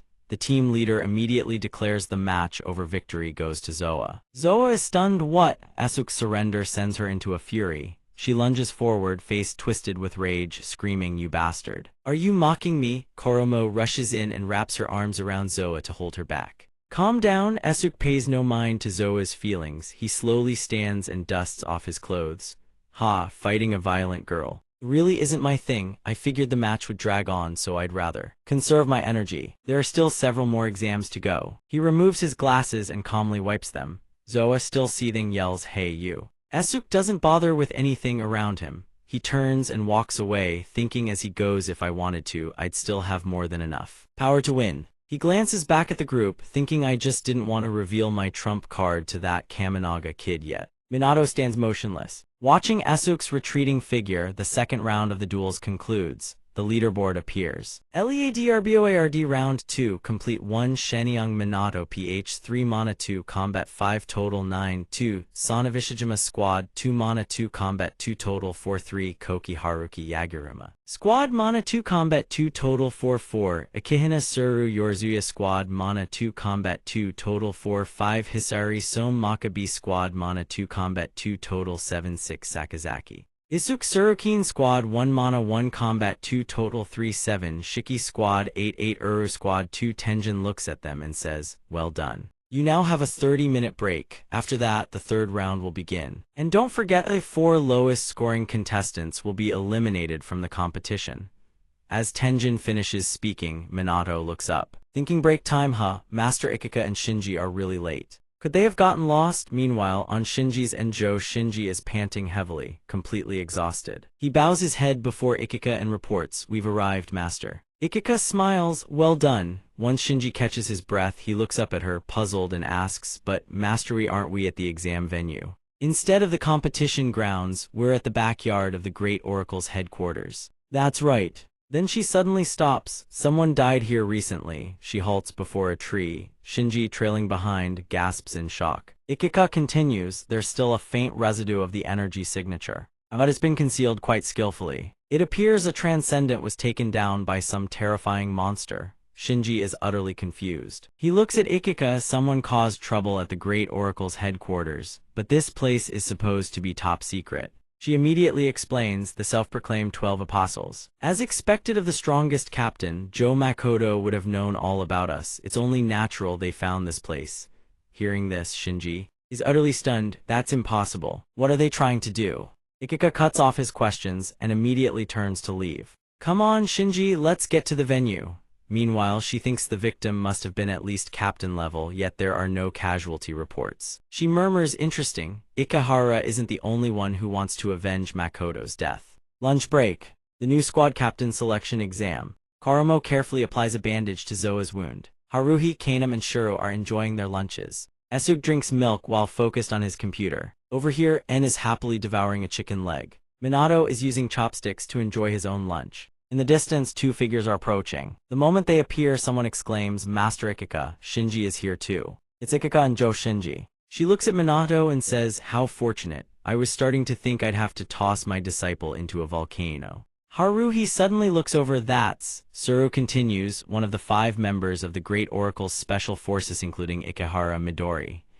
Isuk, standing nearby, adjusts his glasses and says, "Hinoki." Ikika hears them talking. Zoa glances over and comments, "Sounds like you're introducing her like some kind of product." Shinji looks at the group, his expression worried and uneasy. "Master, something isn't right. You said someone at captain level was killed, didn't you? But there are 7 captains here." Ikika smiles at his question, then looks at Minato. "Minato, I need to speak with you. Come here." The moment he hears this, Minato exclaims in shock, "Wait, one of them is a spy for the 12 apostles." Seeing him shout so loudly, Shinji snaps, "You idiot, don't yell like that." Ikika turns back. She observes, then says, "It's highly likely. Based on the energy signature I detected in the backyard, someone at minimum captain level was definitely murdered. Someone was killed, yet everyone here is still accounted for. So in other words, the killer has disguised themselves as the victim and infiltrated this place."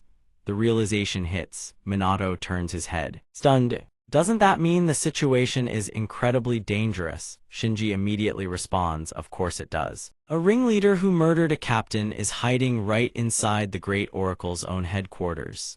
Ikika adds, "If we don't deal with this quickly, there will be more victims. Not to mention, if we let them run free, they might help fulfill some apocalyptic prophecy capable of driving humanity to extinction." She pauses. "Or we could just kill everyone and be done with it." The moment she finishes, Minato and Shinji both shout in unison, "No, Master." Minato sits down. He looks at both of them and says, "So, At this exam venue, we need to find and eliminate the 12 apostles spy hiding among us. Ikika smiles. I knew you'd get there first. Agreed. Exactly. And those apostles are the ones who murdered Makoto, the flame of vengeance. Is it burning yet? Minato doesn't respond after hearing that. He silently watches the two of them, then recalls the memories. The old grief watching countless people die while he could do nothing. He speaks with conviction. Then, Joe Shinji. Standing nearby, Shinji clenches his fists, his eyes blazing with extreme fury. Minato sits on the ground, resting his chin on his hand. He begins to ponder, then lowers his gaze, eyes full of sadness, and asks, "What does everyone think about A's side?" Watching Minato's figure through the screen, he murmurs, "Let's see now." He takes the cigar from his mouth, glances at it, and says, "If possible, I'd like to see the murder scene in the backyard. But the exam's still going, so it might be tricky." Heth, investigator ancestor, ponders. Minato chimes in through the screen. "I'm on lunch break right now, though. If we're quick, it should work." Puts the cigar back in his mouth, but doing that will tip off the culprit. If that guy's at the same level as the apostle we ran into on the snowy mountain, he could slaughter everyone here on a whim. We need to prepare for that scenario too. Hearing that, Minato nods firmly. He places his hand on his chin and says, "The next round is today's last test. Once it's done, I'll go investigate. But after a team captain from the Great Oracle HQ was assassinated, what if even you ancestors can't trace?" "Sure. Any trace?" Vero, standing on A's side, speaks up. "That's entirely possible. We've been holed up on that mountain for a whole month. Just withstanding the volcanic airflow, there is already a form of training. That's the birthplace of the Hinoki family swordsmanship." Minato exclaims in shock. "Really?" Seinos, standing beside A, adds, "Besides, aura detection only works at close range." "But that clearly came from an apostle of the same rank as the one we faced." He sighs in exasperation. "Oh, come on. Why is everyone explaining things already? Then don't steal the detective's job." Vero frowns and snaps, "Shut up. Hurry up and find the culprit already." He grits his teeth, grinning fiercely, "So I can deal with him myself." Seeing that, Minato panics slightly, thinking to himself, why are all the Hinoki family members like this? Puffing on his cigar, speaks up. "All right, Minatosk, Miss Hinoki, a question for me, will you?" As soon as it finishes, Minato calls out, "Master," and relays the question, what if the enemy isn't impersonating a team captain? What if they're actually one of the examinees? The moment he finishes, both of them freeze in shock, staring at him. She speaks up, "Come to think of it, if we consider the examinee candidates, that's very possible, but we still can't rule out suspicion of the team captains." Even so, she doesn't forget to add a reminder. Minato slowly stands up and says, "That's right. If the next round tests the combat abilities of the examinees, I have a plan." The team captain announces, "Break time is over. Round 3 of the exam will be..." Minato sits at his exam desk, staring at the pen and the written test before him. His head spins. The proctor keeps reminding everyone, no talking, no phones, every man for himself. Minato at this point. He scratches his head while working through the test, muttering, "This is hopeless. What can I even do here? I don't know a single thing about the Great Oracle's regulations. Answer the following questions about the ancient Ku cataclysm. Fill in the blanks in the passage on the destruction of Wakayama. List the organizations that must be notified when a Tier 3 prophecy emerges in a city with over 1 million residents.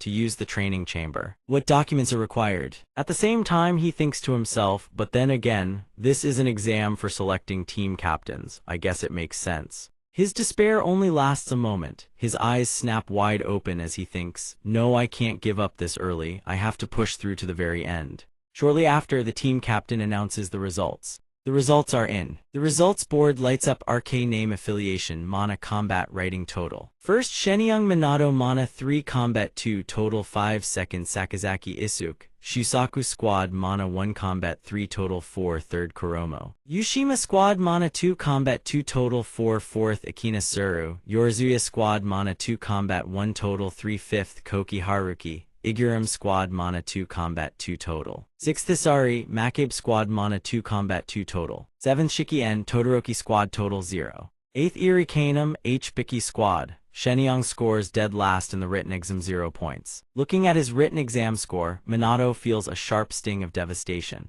This is bad, so bad. At that moment, En walks over and says, "The bottom 4 get eliminated, right?" His sudden appearance catches Minato off guard. Shiki En. En looks at him and praises, "Well done, Sakazaki Isuk, Joy Surak. First place in the written exam perfect score. Looking at everyone's scores on the board, Minato sighs sadly. Looks like only 2 of us got 0, huh? And glances toward Isuke and scoffs. That four-eyed guy maxed out the writing score. How annoying is that? Then he throws his hands up and says, but hey, you are still in first place overall. That's insane. As for Mizero in both combat and Manhwa, lost all hope. So good luck with the rest of the exam. Wonder who'll become the next team captain. They'll be keeping an eye on whether the new squad runs smoothly, you know. A squad needs at least 7 members, so you'll need to find at least 6 more. Once you make captain, think about recruiting from this batch of examinees. Suddenly, he steps forward and slaps Minato hard on the shoulder. Then En points at himself and grins. If you want your squad to lead in raw physical power, recruit me right now. With that, he quickly turns to leave. Before going, he tosses back, alright then, get ready, Minato. Minato responds, thanks Shiki. The moment En disappears, materializes behind Minato and says, now then let's head to the backyard. Minato looks up at him and says, you already know who the culprit is, don't you? Hearing this, Selen and the others all gasp in unison, really? Lets out a light breath, smiling smugly. Of course I do, Minato, I am a detective after all. But we need evidence before we can draw conclusions. Oh, 12 Apostles know it's our turn to strike. Minato, just off a phone call, can't help but panic. You guys want me to be team captain? After Team Joe was wiped out, the examination to select a new captain had begun. Following Hinoki Ikika's advice, Minato had entered the exam and received terrible news. At the exam venue, someone had been killed and replaced by one of the 12 Apostolson ancestor. Inside, with his detective expertise helped Minato reach conclusions and deductions. Vero asks, confused, why are you suddenly being so roundabout? Sinos waves a hand and replies, they're just setting the mood a little. She continues, and no, we have reached the crime scene. From the canopy above, cicadas drone relentlessly. Minato kneels, touching the footprints on the ground. What do you think, A strokes his chin. Just as I predicted, once we confirm the victim's identity, the culprit becomes obvious. Minato doesn't respond, he follows A's gaze. Rai, standing nearby, speaks up, so our enemy this time is the 12 Apostles, huh? He definitely has the same thing as the one on the snowy mountain, that abominable Book of Doom.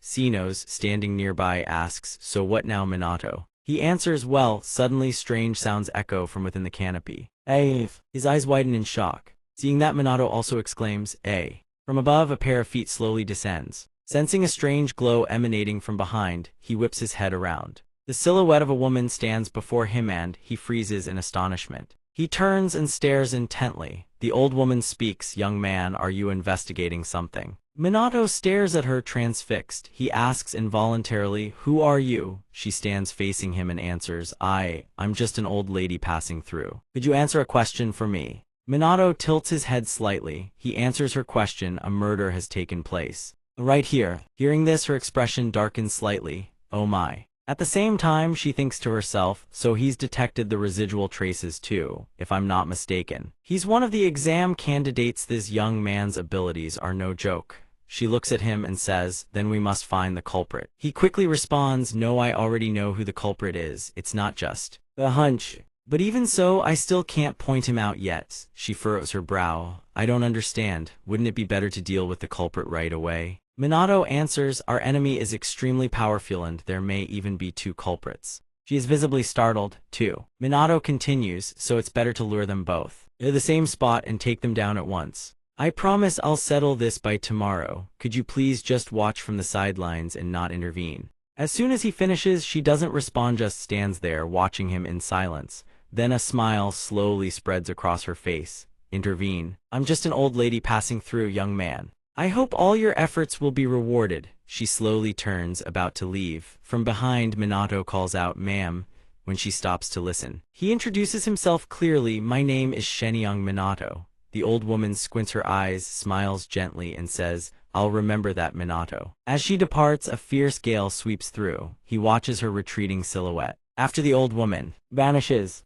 everything around falls silent as if nothing had ever happened. Minato pulls his hat down low, unable to hide the astonishment in his eyes. Around him stretches an empty void, not a soul in sight. The scene shifts toward her. Siri trails behind, repeatedly asking the executive director, so, is this really okay? Du replies, it's fine. That boy is on the verge of uncovering the truth, and it seems he already has a plan of his own.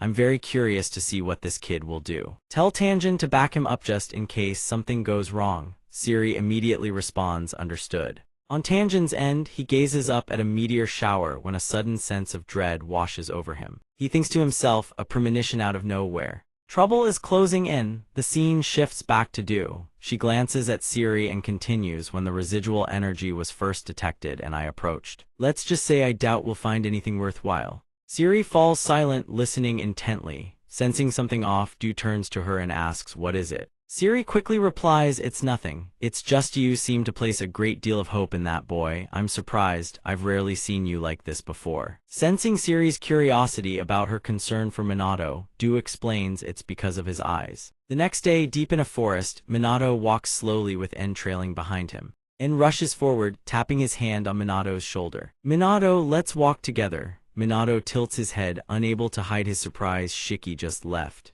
En speaks up, the second half of the exam takes place today. It'll be a test to see how you perform as team captain. So, Sakazaki used captain tactics to show them what you've got. Good luck. Hearing that, Minato's expression darkens for a moment, but the instant En finishes speaking, his face lights up with a bright smile. He smiles and says, thanks for that.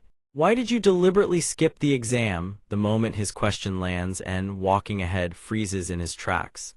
Then he turns back, smiles, and replies, because I changed my strategy. Instead of being team captain, I prefer being free-serving under some captain or another. Minato presses further, so that means you could kill all the potential team members. Behind them, near a tree trunk, Ikika secretly watches the two.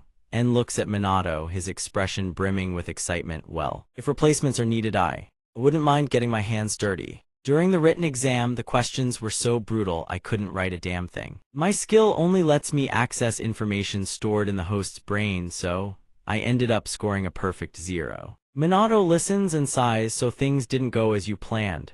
En scratches the back of his head sheepishly, my brain's pretty useless. Should have just killed Sakazaki and stolen his body while I was at it. That's why, suddenly En's steps grind to a halt. He sees figures rushing in from every direction, blocking the path ahead, and murmurs, well, it's come to this, huh? Behind the crowd, Todoroki Ikaru stands bound in heavy chains. Silence. Dead-eyed, arms crossed, Sessa stares at En with an expression of pure arrogance and speaks up, hey, you apostle over there, how about you introduce yourself, En looks at them and smiles. Then he replies, I am Wymang number 9. You've all seen my skill already. I can replace someone I've killed and extract every piece of information stored in their brain. No wonder the only one left in camp was Captain Minato. I killed the owner of this body because their physical stats were the most outstanding. The surrounding group watches him with extreme wariness. Sessa speaks, you were planning to destroy the Great Oracle from the inside, weren't you? En replies, exactly. But I failed, so no all of you must die.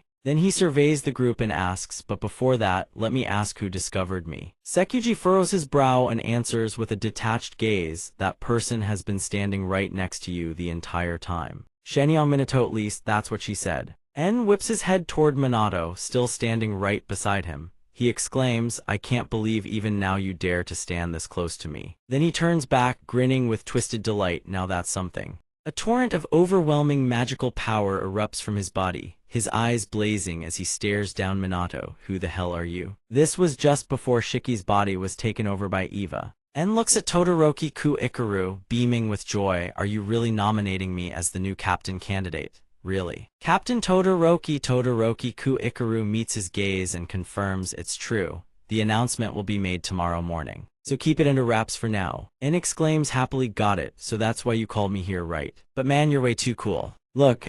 Upon hearing that, Todoroki Ikaru plays along, teasing, ah, right. Both of them burst into laughter. After sharing a good laugh, Todoroki Ikaru crosses his arms and looks at En with a serious expression. En, from what I've observed, apart from the captains, you're the strongest one right now. I'm confident you'll make an excellent captain. I'm counting on you. He extends his hand toward En, resolute and trusting. Feeling the weight of that trust, En is deeply moved, his eyes welling up with tears. Captain. En reaches out and clasps Todoroki Ikaru's hand, answering with confidence, no master, just watch over me. I'll give it everything I've got. But before he can finish the sentence, an attack comes from nowhere, slashing clean across his body. And blood sprays in every direction, splattering across Todoroki Ikaru's face. His eyes go wide, the smile on his face freezes solid. After snapping back to reality, his expression is pure shock. From behind the trees, a faint, unfamiliar voice drifts out. The stranger steps forward and speaks. Is this really the strength of a captain candidate in the Great Oracle? That's because we've grown far too powerful, all thanks to the artifacts our leader bestowed upon us. I am Eva, one of the 12 apostles you've been hunting. I'm very much looking forward to our upcoming victories. He is Eva. Eva smiles, channels his magic, and grins at Todoroki Kuikaru. Then he unleashes his technique on En's body. He deploys the demonic heaven arts. At that very moment, Todoroki Kuikaru's palm comes crashing down from above Eva's head. He unleashes his diamond skill and strikes. A spray of crimson blood follows. His eyes burn red, tears streaming endlessly as he glares at Eva and roars, "You bastard! How dare you?" Eva, inhabiting En's body, stands behind him, clapping slowly. "Bravo! Took down an apostle in a single blow. No wonder you're my master." Hearing En's voice, Todoroki Kuikaru whips around. "En, you're still alive?" But before he can collect himself, Eva inside En's body strikes a single devastating blow, cleaving his body in two. Eva smiles with complete satisfaction. "Wrong. My master is Eva, one who has taken over this kid's body." Then he produces an artifact. He scatters it over the body while simultaneously performing the soul-summoning dance. Todoroki Kuikaru's body is instantly mended. His eyes snap open, staring straight at Eva. Then he immediately rises to his feet. Eva, still in En's body, praises excellent. Then he pats the man's chest and declares, "Now you will be my undead slave." "Understand, master, answer me." Todoroki Kuikaru replies with a cheerful smile, "Yes, leave it to me, Eva." But the moment the words leave his mouth, he eats a full-force punch straight from Eva inhabiting En's body. "Oh my master." Then Eva points at himself and says, "My name is Shiki and not Eva." Todoroki Kuikaru blinks and replies, "Oh right." The two of them lock eyes and burst into laughter together. The rewind sequence finally reaches its conclusion. A voice speaks, the only thing that can rewind. Minato stands still, watching the replayed images before him. A man appears from behind. He speaks, "This is as far as it goes." Minato's eyes widen in shock. He watches the events unfold before him, while simultaneously activating his skill Detective Stage. Detective Stage, a skill that replays a scene that has occurred at a crime scene. Activation condition: the user must have already gathered evidence and identified the perpetrator. It doesn't just peer into the past. As long as the user can reason through the case, he can also foresee crimes that will occur in the future. However, it has a fatal flaw: the skill vanishes if the user's deduction or conclusion is wrong, which means that throughout his entire life, he has never once made an error in his conclusions. Selsen bows his head slightly and speaks, "One ability that lets the user replace those they've killed, and an artifact that controls corpses." Vero steps forward, placing his hands behind his head. Walking along, he remarks, "No matter how you look at it, having two perpetrators is just vile." But before he can finish, an overwhelmingly powerful source of magical energy erupts directly in front of Minato, shocking every last one of them. Zenos widens his eyes and shouts, "Minato." His eyes blaze wide, fury twisting his expression as he roars with rage, "I will never forgive him." At the same time, the circle on his hand flares to life. Minato unleashes his technique, hard light reflecting the radiance and launching a direct strike at Eva's face, inhabiting En's body. He channels every ounce of his energy and surges forward. His foot plants behind him. Combining it with penetration, Minato delivers a devastating grand light palm straight into Eva's eye. Caught completely off guard, Eva takes the hit head-on and is hurled backward. After being blasted a distance, he extends his leg for a foothold, but even so, he can't fully recover. Pushed further by Minato's magic, a massive explosion erupts. Surprisingly, Eva inside En's body emerges completely unscathed. Laughing with delight, Minato stares at him, unable to hide his shock. Eva slowly rises from En's body. "Hey now, I've been awfully patient, you know, Min. Aren't we friends after one good fight? Is that how you treat a friend?" Seeing that Eva is completely unaffected, Minato clenches his teeth. He blames himself, "Just as I suspected, me current strength still isn't enough." As Eva stands, he begins channeling his own magical power. Eva looks at him and taunts, "That's nowhere near enough, Minato. If this is all you've got." Eva fully straightens up and without the slightest delay channels his magic after effortlessly blocking Minato's attack. Eva smiles arrogantly, "That kind of attack won't work on me. The real deal is on a whole different level." Minato slowly raises his head. "That's right. A pity, but the one who will defeat you is not me." His hair gradually turns silver, and from a source of magic that crackles like thunder, a voice suddenly speaks. "Well done, Minato, you stalled long enough. Now hand over your body to me, give me all your rage. And your regret." She is Sino's mage of truth. She turns to face him and declares, "Leave the rest to me." Meanwhile, Minato on the ground below deploys his own technique, Moonlight Prayer. Eva inside En's body. He stands far off in the distance.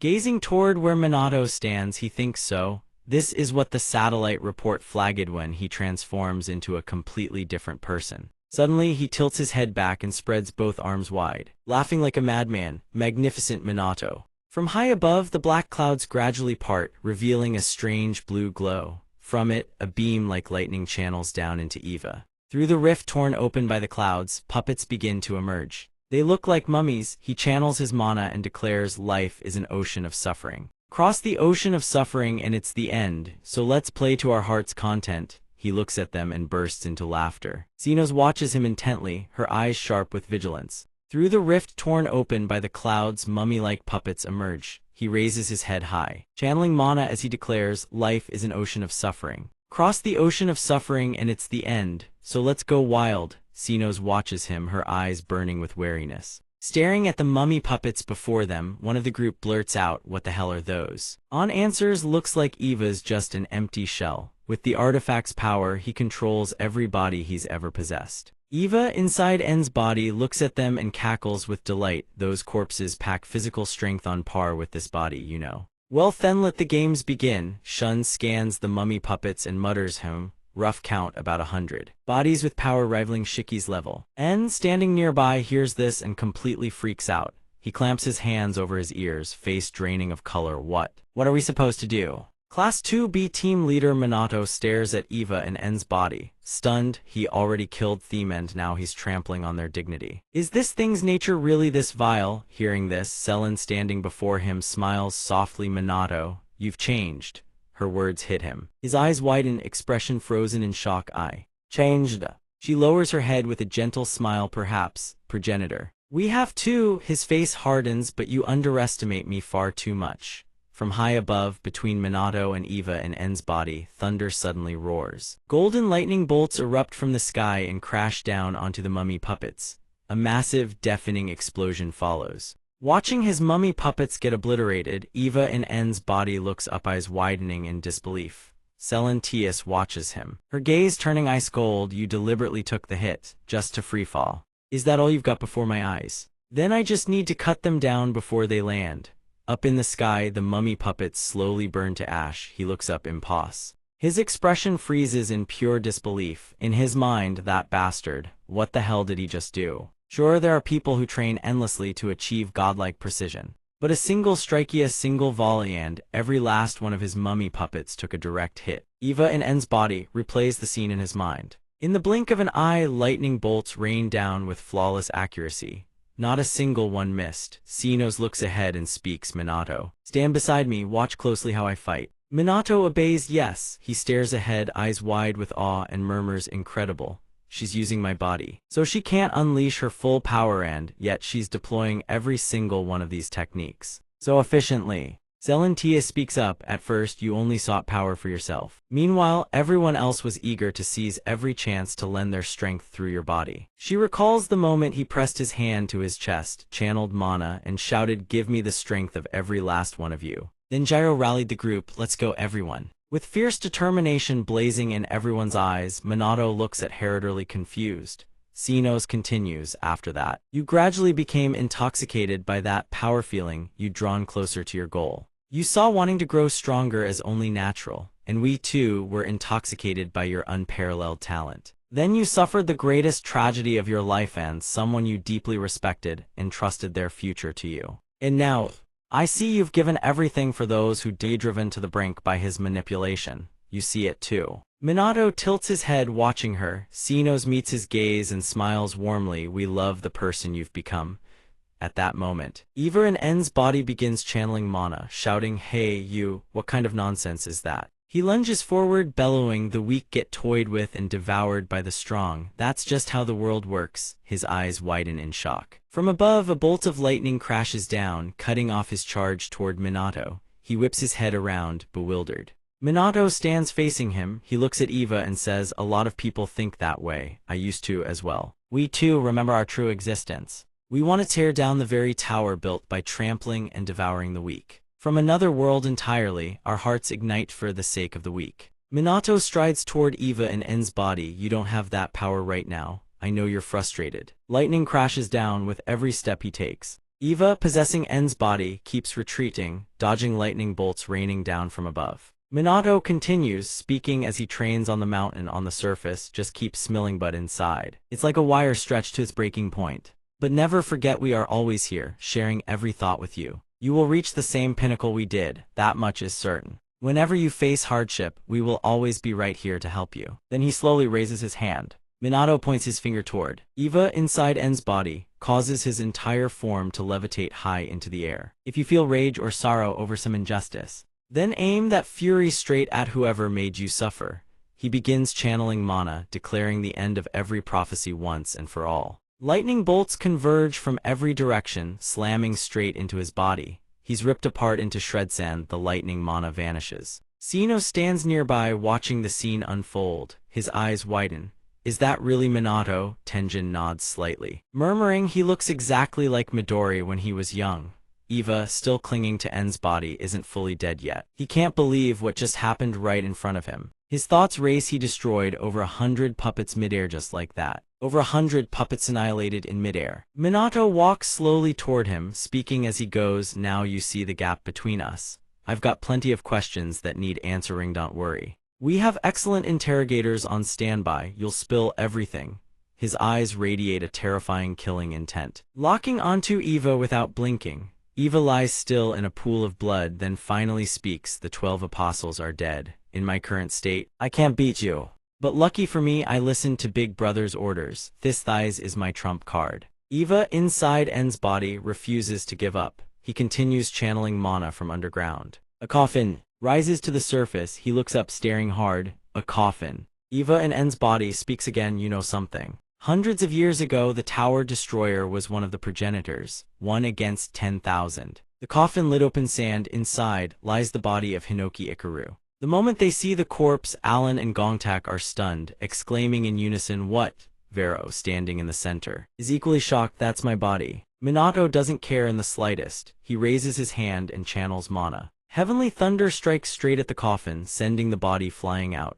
Vero sees it and shouts, "Minato, stop." Sino's standing nearby speaks up. "Looks like it's the real deal." Vero hears this, frowns slightly and murmurs, "Huh." Then in one fluid motion, he draws the sword from behind his back. A voice rings out, "He cut through my lightning strike." Without warning, a torrent of dark mana crashes down from above, engulfing Vero's body. His eyes slowly shift to crimson. Vero breaks into a terrifying grin. "Now it's getting interesting. This is perfect." The sight leaves him completely frozen. His thoughts kick in. Is this pressure the same kind of aura I felt from Ikihara on the training ground? No, this time it's even stronger. Vero raises his hand high, declaring, "Bring it on," from beneath the earth. The hands of mummy puppets begin crawling out, one after another. He watches the puppets line up in perfect formation across the ground and mutters, "Time for round 2. Seeing this, Minato is consumed with fury. He clenches his teeth, glaring straight at Vero. Sensing his anger, Selen speaks up to comfort him. "It's fine." Then a massive explosion erupts from behind. He whips his head around to look. A giant question mark practically floats above his head. Rai stands beside him and calls out, "Minato, don't forget." Then Hikato, On, the black-haired girl, and Su Shinji charge out at the same time. They all draw their weapons and channel mana in unison. Selen adds, "You are not alone." Every single one of them drops into a battle stance. Vero stares at them and asks, "What the hell is this?" "Those are your friends." Minato furrows his brow, his gaze drifting toward the puppets. His thoughts whisper, "That voice sounds just like Jiraseven the way he talks." Vero rests his sword on his shoulder, looks at Minato, and says, "I almost feel sorry for you. My puppets are a bit too strong." On Shun's end, he's fighting desperately against the mummy puppets. A mummy puppet swings its arm, attacking straight at him. Shun leaps up instantly, dodging the strike. He grits his teeth, staring at the mummy puppet with pure disbelief. His mind races a body enhancement skill. "I already unleashed equatorial law at full power, and they're still completely unharmed. Don't tell me every single puppet has its own unique skill." Ru rests his sword on his shoulder, surveying the mummy puppets encircling him. "They're too strong," he mutters under his breath. He glances toward Kalem, who's desperately trying to break free from the swarm of puppets. Kalem sprints, screaming, "Why are there so many?" Shun watches from a distance. She slowly pulls her headphones up. Her eyes narrow, she activates visualization. Reality sound. A phoenix of flame erupts from beneath the ground, soaring skyward, carrying with it an enormous surge of mana that incinerates every mummy puppet in its vicinity. See Nerm. Having barely escaped the puppet's pursuit, tears up with relief. Captain. Shun plants her hands on her hips, strolls over casually, and says, The situation's not great. They're just corpses, yet they can still use the skills they had in life." Suddenly, the chains binding Gyro snap apart. See Nerm dashes past. She looks up, eyes widening. Gyro lunges forward, launching a flame strike from above. He raises his hand and slams it down with everything he's got. An overwhelmingly powerful mana radiates outward. It spreads in every direction. Shun sees this and exclaims, "Ha, things aren't looking good." She floats in midair, gazing down with a knowing smile. "I knew it." See Nerm can hold her ground. Panic flashes across C.I. Ru's eyes as he watches the scene unfold. Vero bursts out laughing with delight. "Magnificent. Pure chaos. In a situation like this, you wouldn't survive without the captain." Minato stands nearby. He lowers his head in silence. Then Selen turns to everyone around and speaks. "That's what he said. What do you all think?" The group behind him sighs, seething with frustration. Seeing this, he smiles faintly, then says, "I'm requesting permission to swap in for a moment." Minato looks at Gyro and asks, "You said they wouldn't survive." Hearing him speak, Gyro turns back, his expression revealing confusion. Minato doesn't care. He smiles at Gyro and says, "Don't underestimate my friends, 12 apostles." On Hikato's side, mummy puppets line up in rows on both flanks. He looks at them and mutters, "One versus all, just like lesson 7. A message lights up on his phone, advice on how to get stronger, addressed to Hinata Hikato.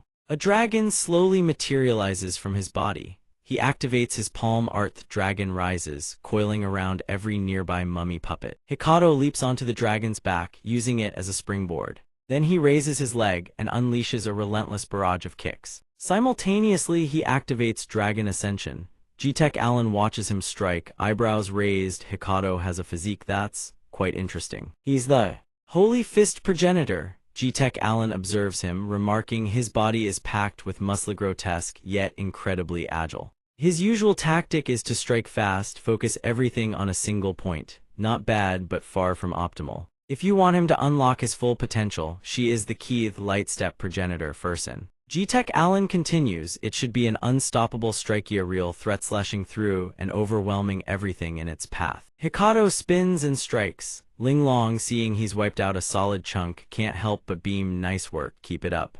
The mummy puppets stare ahead, utterly bewildered. An sees them charging toward her and shouts, "I can't lose." A notification pops up on her phone. A message arrives, advice on how to get stronger, addressed to Shomi An. It's from the progenitor alchemist Jin Zaioi. Jin Zaioi speaks slowly. Alchemy is the art of transforming something incomplete into perfection. She got dragged into combat and ended up creating cheap, shoddy weapons, but that's just trivial alchemy. Alchemists are on An's side. She extends her hand and activates triple holy punishment. Jin Zaioi continues, beings who grasp and transcend forbidden taboos. An stands atop the stone of truth, even meanies. She gazes at the mummy puppets and says, "This is the result of lesson 8. It should be enough to shatter even these puppets' hardened bodies." Awake, Null of Youth. The stone of truth raises its leg and stomps down into the depths of the subconscious. Minato turns his head toward Gyro and calls out. Someone seems to understand his words, lowers his head slightly, frowning, "Don't worry about Shinji." On Shinji's side, he holds his sword before him, pointing it at the mummy puppets. After locking onto his target, he immediately leaps skyward. Then he cleaves a mummy puppet clean in two. "I may not be as outstanding as him," he says, "but I have my own talent." Shinji activates sword art Hinoki's heavenly descent. One swing, and the mummy puppets are obliterated with ease. And that's not all, he combines it with golden marigold. A horrifying mana erupts outward, blooming like a flower. Petal becomes a blade, slicing into the mummy puppets. Ikika watches, impressed. "Not bad, nice combo." She sits atop a pile of puppet corpses, smiling to herself, combining technique with skill. Sword art has its limits, but the miracles Minato creates can apply to Shinji too. Though when Minato does it, the results are on a completely different level. A burst of light flares nearby, startles. A violent flame erupting like a tornado, burning everything in its path. Ikika draws her sword and casually cuts down a mummy puppet. Then she stares intently at the erupting flames, thinking it's begun the battle between Minato and the 12 apostles. But the longer she watches, the more confused she becomes. Right at the center of the flames there's Minato. And Gyro, Ikika exclaims, "That's the founder of our sword art, Hinoki Ikaru." She's stunned, screaming, "What the hell is going on?" Selen stands below, gazing up at him. Gyro smiles arrogant, cold. Ikika watches in disbelief, "The founder of our sword art. Hinoki Ikaru, what the hell is happening?" Gyro raises his sword and activates Poison Hand. Hinoki school sword art blade piercing wave. The strike surges toward Minato, an immense force slamming forward. Massive sparks explode outward, and the attack unleashes devastating destructive power. Minato reacts in time and dodges Gyro's attack. In Minato's subconscious, he exclaims, "That's heavenly thunder." He absorbs the lightning and redirects it at Gyro. Gyro smiles smugly and blocks with his sword. Xenos glances at him, thinking, "Just as I suspected, not enough output." Vero continues with fragment slash. He hacks repeatedly through the air when the final cut lands. The ground around them erupts into massive square blocks. Minato stands balanced on a block of earth looking at him. He thinks, "I know this technique. I've used it myself before. This is a real fight." But on Shuru's side is gripping someone tightly, preventing them from plummeting into the ravine. Beside them, Haruhi clings to a nearby block of earth, keeping herself from falling. Unexpectedly, a single slash from Gyro sweeps through, severing Shuru's arm. Shuru screams in agony. Shaw, losing her anchor, immediately plummets into the ravine. She screams in terror, looking back toward Minato. Minato glances sideways and smiles with cold contempt. At the same time, he channels his mana. Everyone is enveloped in glowing bubbles, lifted safely into the air. Beneath Gyro's relentless barrage of slashes, he leaps nimbly from block to block, dodging each strike. Inside Minato's subconscious, Xenos looks at Gyro and asks Hinoki, "What do we do now?" Hinoki's face darkens. He doesn't answer, then turns and walks away. Vero approaches even Meanies and says, "Stay down, thanks to Yato, whatever you want." Minato says, "Got it." He stands on a block of earth looking down at Gyro from above. Gyro raises his sword from below, activating Poison Hand. Hinoki's school cloud stream. An incredibly powerful mana surges from him, shooting skyward with tremendous force, sending shockwaves through the entire surrounding forest. Before the devastating mana, Nerm drops to the ground nearby, hands clamped over her ears. Shun, standing beside her, exclaims, "Holy shit." Gyro looks at Minato and laughs triumphantly. "Magnificent, absolutely magnificent." Nearby, two figures scramble to escape the range of Gyro's technique. Reveling in the power of this body, Eva laughs. "So this is what a progenitor's body feels like, a perfect vessel for combat. Stronger, I need an even more powerful technique." He draws his sword and continues channeling. Minato doesn't respond. He frowns, watching. Gyro raises his sword higher, continuing to activate Poison Hand. Hinoki school secret technique indomitable. But before the attack can land, Minato surges forward and blocks it with his bare hand. Gyro's eyes widen in pure shock. Inside Minato's subconscious, Vero watches the exchange and says flatly, "Boring." Selen adds, "He's right. Even using your body, he's pathetically weak." Vero flinches and looks at Minato, screaming, "What the hell are you talking about? How can this body possibly be weak? This belongs to the legendary progenitor." "Look." Seeing his technique losing its edge, Vero mutters, "You." He digs desperately through his stolen memories, cold sweat drenching his face. "I need a stronger technique. I have to pull it from the brain." Another surge of mana floods into Gyro's brain, searching for deeper memories. Unexpectedly, tears begin streaming from Gyro's eyes. He stares at them speechless. Two rivers of tears flowing ceaselessly down his cheeks. Eva cries because the memories of Hinoki Ikaru deep in this brain from when he was still alive are overwhelming. Just looking at those memories invites the madness to invade, to consume. Ivana Tower cleaved in two. With a single sword strike, after achieving greatness beyond measure, he gradually became colder, more desolate. Eva, trapped inside Gyro's subconscious, clutches his head and screams, "What the hell is this body? It's too powerful for me. Can the human mind truly reach this level?" Inside Ikaru's memories, images of cutting down humans, monsters, the open sea, entire planets. Gyro's eyes go wide, the tears keep flowing. Vero drops to his knees, crumbling into despair. A single thought loops through his head, "Where the hell do I get stronger?" Vero sobs, screaming, "No, I can't use this, my soul will shatter." He reaches up, pressing a hand to his head, a quiet grunt. "Then let it shatter." In Minato's subconscious, G-Tech Allen turns to look at Gyro sprawled on the ground, expression hollow. He speaks if his soul fragments and spirals out of control, everyone here dies. Minato stares at the scene unfolding before him, stunned. Gyro is now engulfed in a dark, suffocating aura of mana. Things are looking dire, and panics. Heihai's soul is actually falling apart. Everyone's gonna die. Outside, Gyro writhes in agony. He throws his head back and screams at the sky. Takasaki City, Gunma Province. The city starts to quake. Violent, relentless tremors. The man in the suit spots the disturbance and goes white with panic. Kisaragi barks at him. Kisaragi, what the hell is going on? Kisaragi is just as rattled. He snaps an order at the suit. Evacuate the civilians. Now. Move it. He yanks out his phone, eyes locking onto the source of the aura. His blood runs cold. This magnitude of energy, what the hell is it? Originating from Nagano province. That's 100 kilometers from the epicenter. What's happening out there? Are there more monsters like that in this era? Back with Jiro, his screams don't stop. Every mummy puppet on the ground slowly fades to nothing. En stares, horrified. What? Hikato drags himself to his feet. This is. Shinji stands nearby, driving his sword into the ground to anchor himself. The sheer force of the energy threatens to blow him clean away. He grits his teeth. The orate's insane. Shomi-an clings to the ground, flattening himself to keep from being swept off his feet. Xenos reaches out, fingers clawing desperately into the earth. In Minato's subconscious, he whips around and yells Gyro. Eva, lying crumpled nearby, tilts her head. What? I told you already. The rest is up to Minato. The moment those words leave his mouth, Selen answers, understood. She raises her hands, mana surging as she begins channeling. Outside, watching Gyro's body slowly fragment, Xenos murmurs with Minato's current body. She extends her arm, seals bloom across her skin. One after another, one strike, that's all it takes. She channels the seal of truth technique. Let's go, everyone. If you guys want to keep following this series, smash that subscribe button and drop a quick like. Thanks for watching all the way to the end.